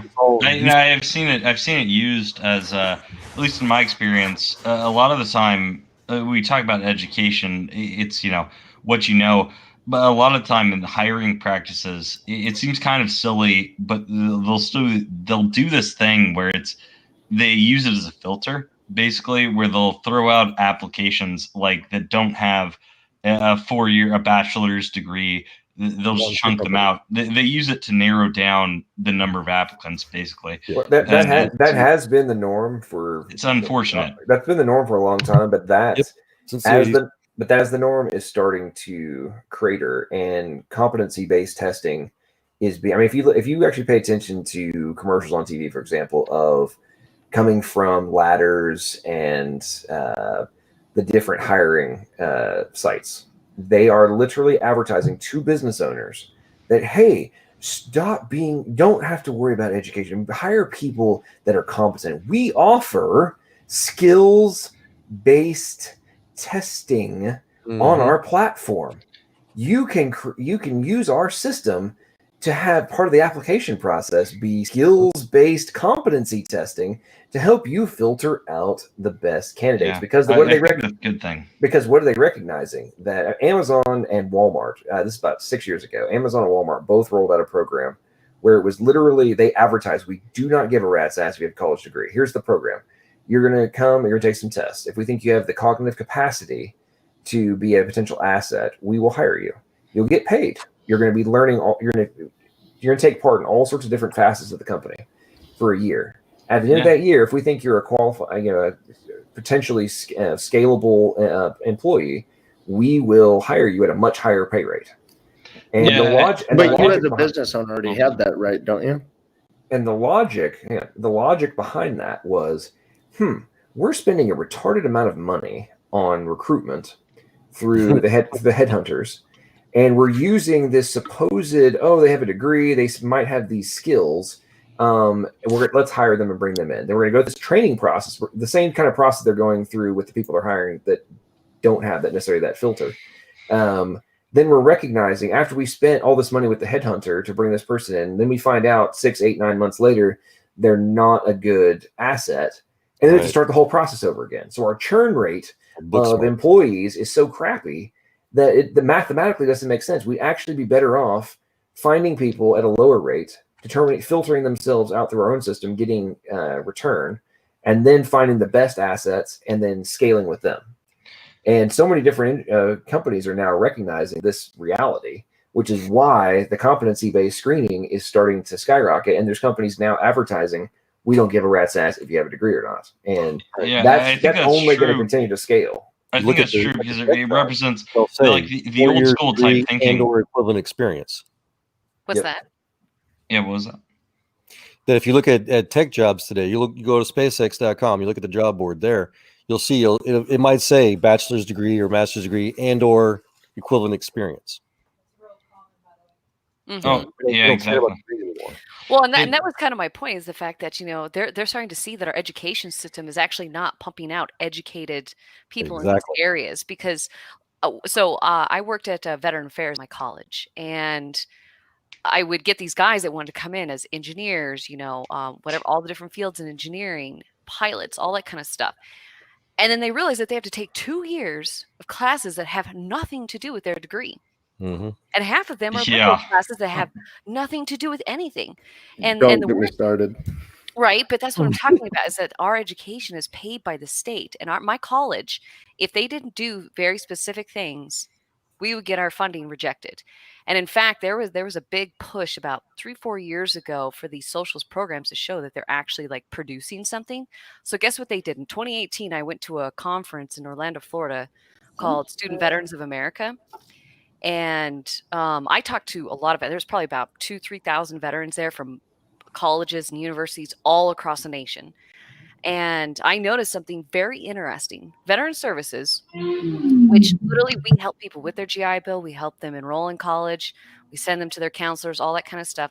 Almost all of our veteran services that literally actually have to do with the registrar's office are pulled underneath these socialist programs that have nothing to do with anything but helping, people based on the color of their skin or people based on, based on their gender. It has nothing to do with enrolling kids in college, keeping them in college, and all that kind of stuff. And I noticed that there was a big push for this because they're lacking money. The government's finally starting to push back on some of these socialist programs.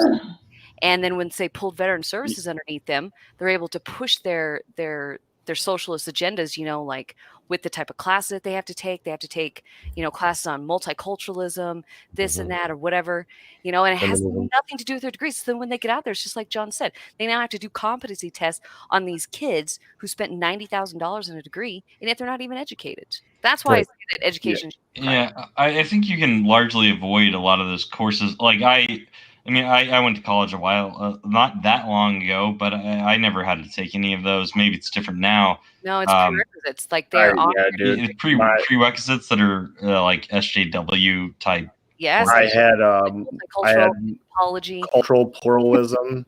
Yes, as a prerequisite. That's a prereq. Oh my god. I don't know about you guys. I went to school in San Francisco and I had to take fucking algebra and shit. I obviously have to take I never had to take those things too, but they now have implemented cultural studies as prereqs, which I don't care. For a BA or what though? It's fine, which I'm okay with, but I'm not. I'm not okay with that. I'm not okay with that. You were doing. I'm not okay. I'm not okay with it. But I don't think that's normal. And are you saying this is a prerequisite for a BA, like a BS? Yeah, are you doing American? Political science because my plan is to go to law school. And they made you take some cultural cultural pluralism was the name of that course. That would be relevant to political. That's not even a well, neither is algebra, but I still had to take that. Well, and I don't like that either. Okay, like if we want to go that route, but what I'm talking about is like the thing is this is held by whoever's actually paying the most amount of money for it. So if it's like local businesses, local whatever, they're going to control what they think that they need to be educated on. Instead, I think it should be privatized because then you can choose what school you want to go to based on the fact of what they produce. What are the classes that they have? Like we have. There are classes in colleges right now on like bestiality, homosexuality. And there's gonna start classes on homosexuality. They really sex studies.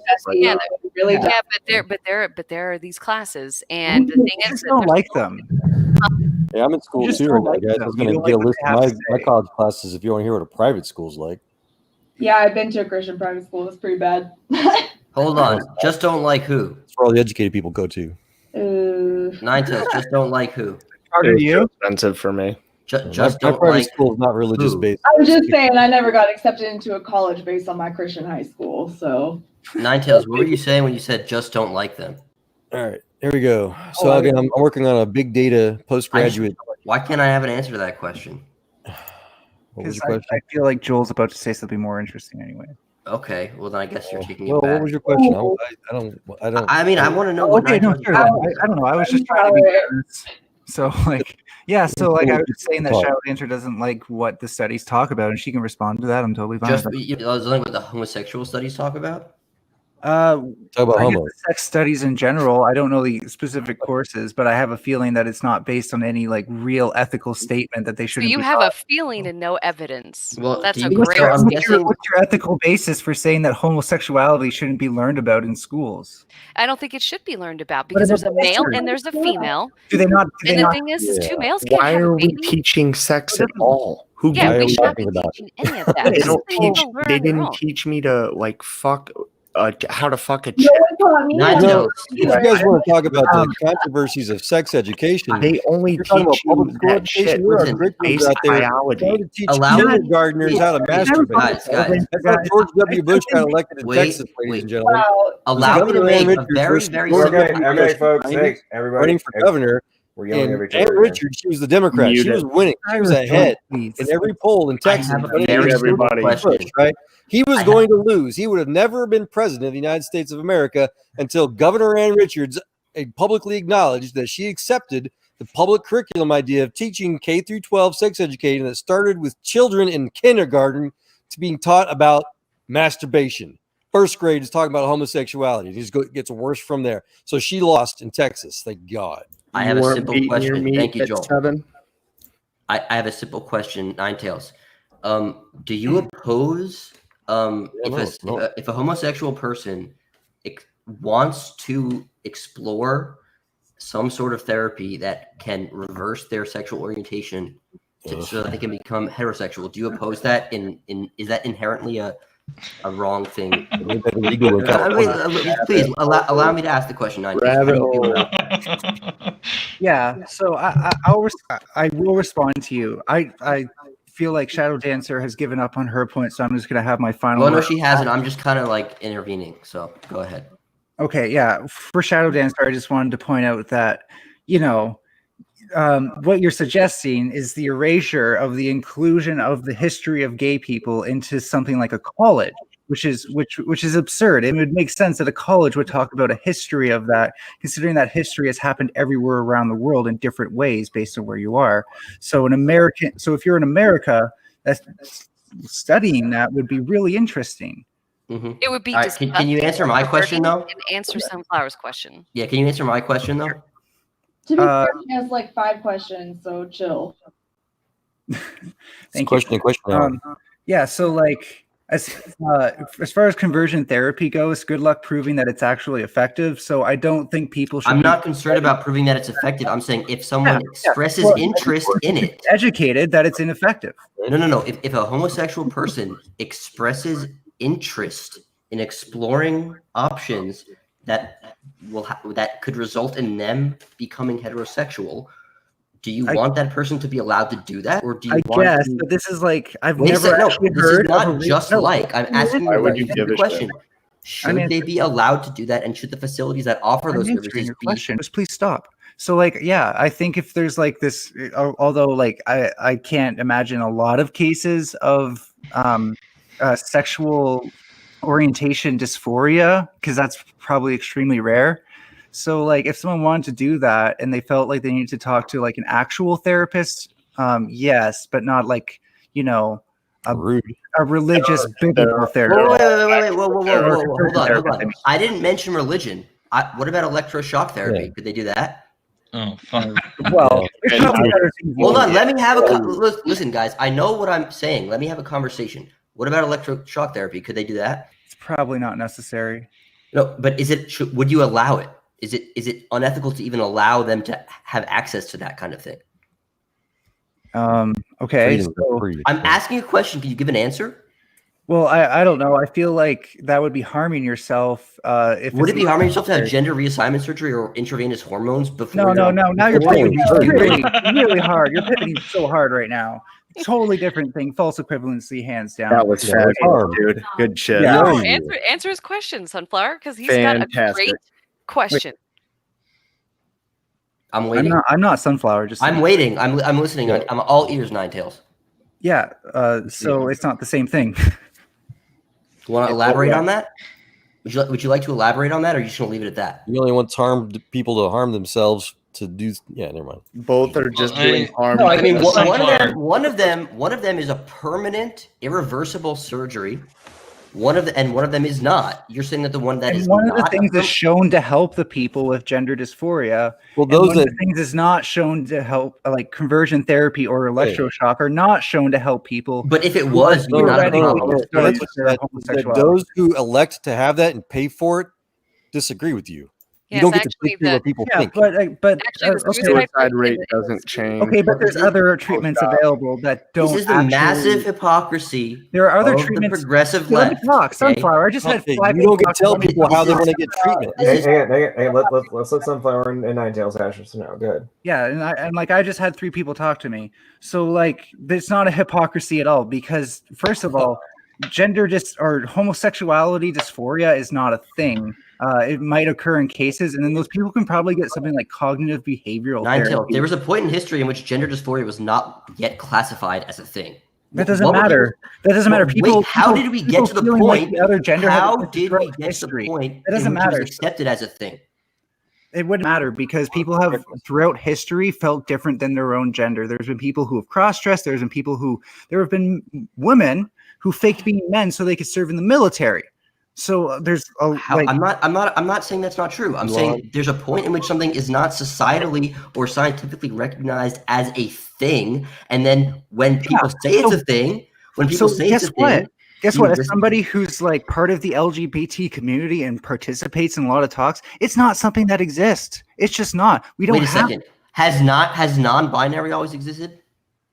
Yes. Has every single gender that someone currently identifies as that always been a omnipresent have there We're been talking about 2 different things here, right? No, we are not. Let me finish. No, let me finish. we I mean, you're are the one who doesn't not. understand. No, we are not talking about 2 different things. Sunflower, You're do you not want me going to to talk respond or over me. not? You're Okay, you not don't going want to me to- talk over me.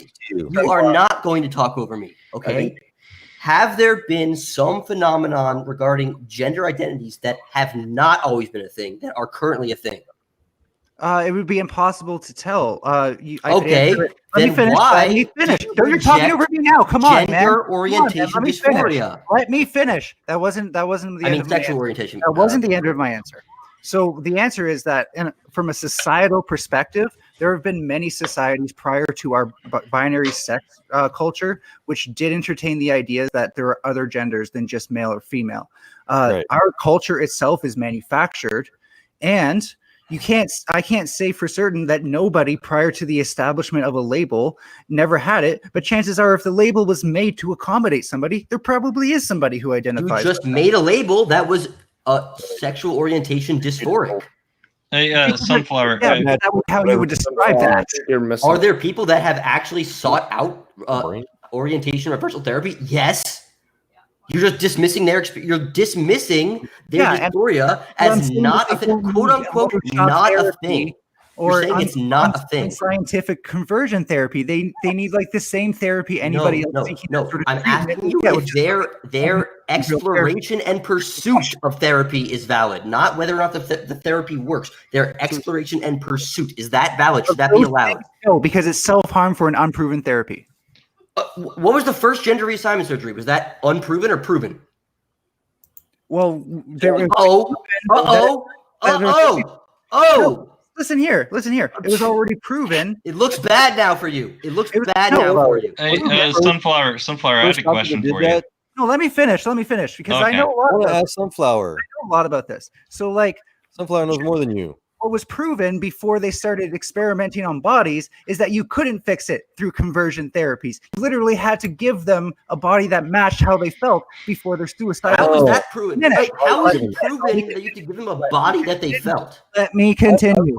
Sunflower. Now you're making up weird shit. No, I'm not gonna let you continue when you make up weird shit. You're not letting me finish. I think you're scared. So, like, there's nothing that shows. He's terrified. Nothing that shows that cognitive behavior can't work. So feel free to try to prove that. But until you can show that cognitive behavior, wait, how did they demonstrate that giving a person a different body worked? Because I already explained how they tried to do conversion therapy. It didn't work. No, I'm asking you. You just said that giving a person a body that they identified that they didn't previously have did work. I'm asking you, what was the first successful trial of that? Hey, Sunflower. I had a question. No, wait. I'm sorry. I had to ask Ninetails. Okay, guys. What was the first successful version of giving a gender dysphoric person a different body and it working? You just invoked that. You just said that was a thing. They already knew it. What was that? What are you bringing up here? Okay, Sunflower, let's let Ninetails respond. Do not interrupt this time. Go ahead. And yeah, like hopefully this can be taken on by somebody else eventually. because I've done quite a bit of this. Okay, I'm gonna let you talk, but don't dance around. Answer the freaking question. We don't need pontification. Go ahead.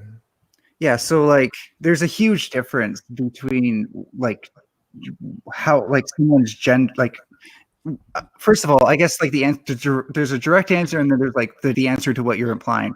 So the direct answer to what you said is no. I'm not going to be able to show that they're the first case ever that was successful. I don't even know where I'd look for that. But you can't show that it started to take off before there were successful cases. So I think that the burden's on you to show that there is no connection between I guess the decrease in suicide rates in trans people and the actual therapy becoming available. Besides that, the broader point that you're inferring, it's not equivocal. It's not it's reducing the self-harm that trans people wish to do to themselves before their therapy. Whereas with homosexuality, they can simply get cognitive behavioral therapy, which is less harmful and doesn't need to use extreme measures to help them if that's what they're seeking. They don't need a body change to get back to where they want to be. Let me make myself clear. I don't oppose gender reassignment surgery. I don't oppose hormonal replacement therapy. What I oppose is the overarching narrative that if you're homosexual and don't feel comfortable with your sexuality, it must be the result of conservatives or Christians brainwashing you and shaming you. But if you I never said that. I said well, that's what I'm bringing up, because that's obviously the case. And if you do feel dysphoric about your gender, it is not only endorsed, it's encouraged, it's celebrated if you want to pursue permanent surgeries or hormonal therapies to reverse your gender. Now, if there's a novel therapy that somebody who's homosexual wants to pursue and it's not yet been tested, I promise you it will not be accepted, condoned, endorsed, or celebrated by the modern progressive left, despite their overwhelming willingness and excitement and rush to do all of those things in cases where people have gender dysphoria. So that's what I'm proposing. It's very clear. I can tell that you don't have a prepared answer to this, and you're trying to desperately latch on to some kind of strange idea. But it's important to think about these things before you tell someone that you don't like what the homosexual. No, because you know what? You know what this started from? You know what this started from, Ninetails? When Shadow Dancer made a comment about, I don't know if this should be taught in schools. Oh, well, you just don't like it. It just makes you feel comfortable. Well, you know what? The path we just went down made you look pretty silly. The path we just went down made you look pretty silly. Maybe think before you talk. That's all I'm saying. Thanks so much. I rest my case. Yeah, you tried. Can I ask you a question yet, Sunflower? My turn yet, or Henry's turn? I think Henry's been asking for a while. Go ahead, Henry. Me too. I guess my question for Sunflower, you were talking about electroshock for converting gay people. Is that that's one of the most referenced things that's considered just completely inhumane, right? The whole Mike Pence supported this is something that's brought up as how could this ever have been a thing? Is that something you're for, or No, I'm for. Oh, okay. No. Look, I'm not. You're Henry, this isn't a gotcha. If you think it is, it's not. I'm not. I don't do gotcha. Right. So what I originally proposed was, should gay people have the right to pursue or explore therapies that would reverse their sexual orientation? And that alone is controversial already, right? If you ask, they want to do it themselves. Wait, what? You're saying the gay person says, I don't want to be gay. I want to be. Well, I want this therapy of electroshock to not be. It doesn't matter what therapy they want. The idea that would ever even happen without some kind of intervention from some kind of conservatives or Christians telling them that it was wrong to be gay, that's not even possible in the current atmosphere. Okay, that's literally gave you an answer, which not involve that, not condoned or endorsed or accepted. Yeah, I'm not sure. Yeah, I guess I'm lost in it then. I must be missing something. Yeah, he's trying to make a false equivalency. I would imagine that part of where his logic is coming from is states such as California that have made the entire premise of that sort of therapy illegal. Right. That's the point that's being made. I'm assuming Right. I don't think. Yeah, exactly. Yeah, and it's another example maliciously. And another example of, this crosses on multiple lines, but in the aspect of the law that was just signed into effect by Gavin Newsom, governor of California, this week, about the no longer being required for sex crime registration even if the boy or girl is a minor, but no more than 10 years younger. So you can be under the age of 14, sorry. So you can be 24, you can be having homosexual sex with a 14-year-old, but that is no longer necessarily a sex crime. That's fucked up. Yeah, we're never coming back to the topic. So where the whole point of this is going in the context of where are we going in terms of logic and rational expectations of like things being defended to the nth degree. And part of the thing for me in this whole context of was Vincent van Gogh chopping his ear off, was that considered a sign of him being nuts or normal? Nuts. Nuts. So, like, this is clearly targeted at me, so I should probably answer. Yeah, so if you want to talk about where things are going, it clearly isn't embodied by the one anecdote you gave there, which is probably a way of protecting people who don't like quite understand statutory rape laws and think that because they are 20 to 24, they aren't like, the rest of their life isn't ruined because of a mistake that they made out of ignorance that could occur at a 20-year-old. And then, like, when it comes to, Vincent van Gogh, what he did, that was obviously self-harm with no reproducible benefit. Whereas, like, giving trans people gender reassignment surgery has the reproducible benefit of reducing their suicide and rates and desire for self-harm. So, like, it seems obvious that those things would be,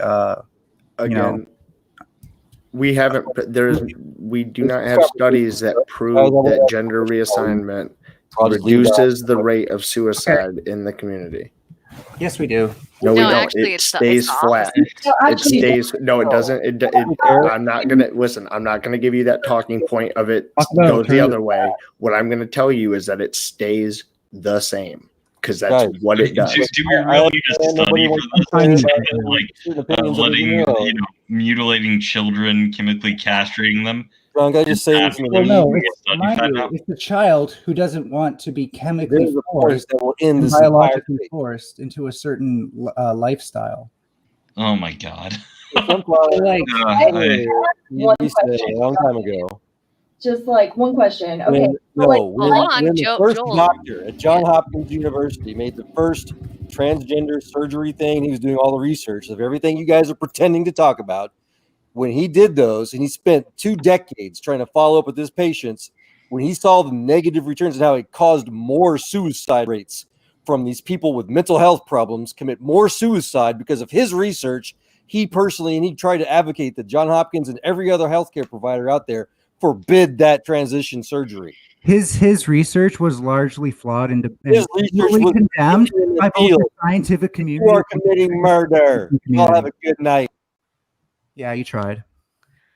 No, he really didn't. Because the thing is, if we look at the suicide rate in the lowest population in the United States, which I think homosexuals make up 2%, and I'm talking about the whole spectrum, all right, they have the highest suicide rate per capita of anybody else. Yeah, and if any other gender reassignment surgery, that goes down. No, actually, it doesn't. Can you provide me a study? Okay, hang on, folks. I've got the study. Let's just. Fuck, we need a study for this. Let's just go down the freaking rabbit hole. Honestly, I'm really quick too. Go ahead, whoever was talking. No, I'm pulling this up. Go ahead and talk. Is that you, Richard? Yeah, I was just saying. When it comes to gender reassignment surgery, I really don't care. As long after you're 26 and your brain's fully developed, I could give 2 shits what you do to your own body. The issue is that I just don't know if it's a smart thing to do, because not only do we see the suicide rates stay the same, there is a good case to be made. We don't see that. Yeah. then you provide me a study that shows me other than that, and I'll find it. Okay. And then this is bullshit. I can't believe there we is a need good studies to show this about children. This is ridiculous. This isn't about children. I'm not talking about children. I'm talking about children. Their life improves. Like if you want a better life. Either way, really quick to finish my fucking point. You're just concerned about dogma. There's a good case to be made that gender dysphoria is the basis for all of these cases. And if gender dysphoria is the basis and we're talking about a mental disorder, we should not be just going along with a treatment that doesn't seem to be having any really positive effects when it has extreme measures and extreme consequences. Okay, well, you not observing the positive effects doesn't mean that they don't exist. There are positive effects. I just posted a link in chat. You can feel free to read it. I can read it really quickly. But everyone's probably afraid of me doing that. I want to say one thing and one thing only. Okay, well, how about I read the study I have right here? Well, wait, really quick. Yeah, I'm not talking. I know you're afraid of that. No, you don't even know what I'm about to say. Hey, guys. Who here wants to hear the research findings from the study that you guys don't think exists? I'm really about to say I'm about to say like 10 words. Tell me we shouldn't raise boys as boys and girls as girls. I'm not going to go off on a tangent. I'm going to read the study because that's what I was going to do when I first responded. In Sunflower, you cannot cut me off. So research findings. Okay, go ahead. One, the scholarly literature makes clear that gender transition is effective in treating gender dysphoria and can significantly improve the well-being of transgender individuals. This is a meta-analysis of 51 studies. Only 4% of the studies they looked at reported mixed or null findings. All of the other ones found that gender transition improves the overall well-being of transgender people. So you want to tell me why 93% how did they conduct the study? Wait a second. Wrong? Ninetails, I never... Who conducted the study and how did they... Hold on. Really quick, Ninetails. Hold on. You can't tell me. Listen. Look at it. Ninetails, I never opposed... Ninetails, I never opposed these... Do you remember what my point was? Yes, you're making a false equivalency so that way you could say something about doing No. But I'm saying, again, I tried to say 10 words and you said, no, let me talk about the study. Sure, it wasn't about what I'm saying. But I'm saying... I wasn't responding to you to begin with. Well, then, okay, I don't know why you kept saying my name. I was trying. You were cutting me off before I could finish my point. You're the one who was trying to... That's because I'm trying to make myself clear because I'm the one who... Okay, and I was just finishing what I was saying. So now do that. Please stop complaining. Thank you. I appreciate it. Okay, my point is that the current understanding in the West as an entire, part of the world is not that gay conversion therapy is wrong because electroshock therapy doesn't work. It's not like it's not the position. I was never saying that. Listen, the position is not, well, there's nothing wrong with gay conversion therapy in theory. It just so happens that the only actual therapy we have examples of is the ones that don't work. You do know the history of it, though, right?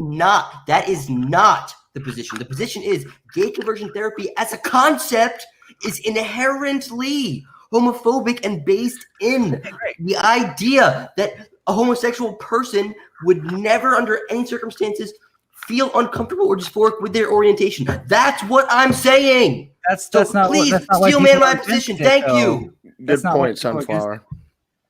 Why did the Obama administration decide not to cover it under the ACA? Why did the Obama administration choose to not cover conversion therapy and reassignment surgery under the ACA? Is this for me? Yes, the only person who is arguing against it. I'm not arguing necessarily. Like I said, I'm totally fine with a gay person who might have dysphoria with their sexuality to maybe seek treatment from professionals who aren't. You're the vast minority on that one. You're a radical. Business of you're a heretic to the LGBT community. When we look at the homophobic, you're the only one. Yeah, can I finish? When you look at the homophobic history of conversion therapy and how it's been used to oppress gay people, there's no reason to support it just broadly. There's every reason to give individual people access to things that won't increase the damage that they've done to themselves. Whereas the exact inverse is true. It's been proven that if you prevent trans people from accessing these therapies, they're more likely to do more like real damage to themselves, like self-harm, like physical self-harm, that like creating scars or committing suicide, which is definitely irreversible. So, you know, based on that study I've shown there, like anyone who implies that gender reassignment surgery doesn't help doesn't actually have a basis for their argument. For the record, I never said that. There are some studies. It's really hard to parse what you're saying. There are. Wait. There's no definite data on that. Is all I'm trying. It's hard to parse what I'm saying. Okay, let me put it in the plainest, most explicit English I can possibly. I thought I just did that, but I'm gonna try to be even more explicit. The concept of gay conversion therapy in an abstract iteration, as in the concept that it would ever even be helpful to anyone hypothetically, is rejected by the culture in the West. No, I just pointed out that I hypothetically. You're the only one that's ever said that. You're the only. You and Mike Pence, I guess, are in agreement on this. No one else is. Congratulations. Agreement on what? That like I'm not in agreement that they should get electric shock therapy. I never said electric shock therapy. I said that's what Mike Pence. You said that's what Mike Pence wants. No. The hypothetical concept. Between what I want and what Mike Pence wants is that I want it to be available for the people who seek it. Mike Pence thinks that people who are gay should have. How do you think? Okay, all right, guys, treatments exist? Guys, it's now 2:20, and I gotta get some sleep. Scared away all the big names. Okay, look into clinical trials and novel therapies for things that had never been tested before. Ninetails, you might realize that everything at one point was not yet proven to work. That's how you figure out if it works or not. Yeah. Okay. Sorry, John. I just want to look into it. Okay, everybody, we're all right. Calm down.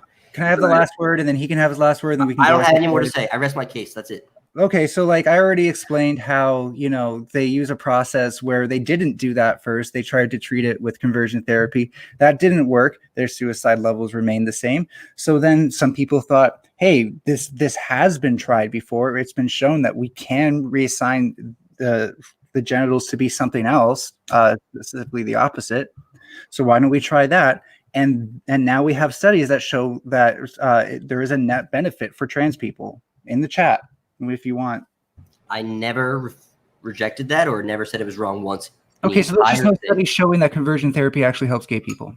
That's how do you determine whether or not a therapy helps people if you're not willing to acknowledge it as working in theory in the first place? Well, there's already like a plausible, less harmful therapy that could work. So there's no reason to jump to something more extreme. And again, like there's you just made that up off the top of your head. That's not even real. That's not true. That's no. What are you talking about? Show me examples that cognitive behavioral therapy can reverse a person's sexual orientation. Please, I would love to see that. No, it's not reversing it. If somebody has dysphoria, okay, guys, you're making up weird shit. Making up weird shit. Likewise. Okay, this conversation can be a never-ending one.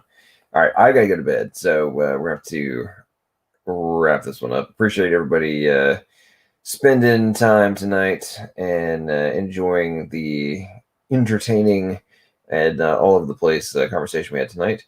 Hope you had a good time. Appreciate everybody for staying and listening, and I hope you have a great weekend. Have a good one, folks.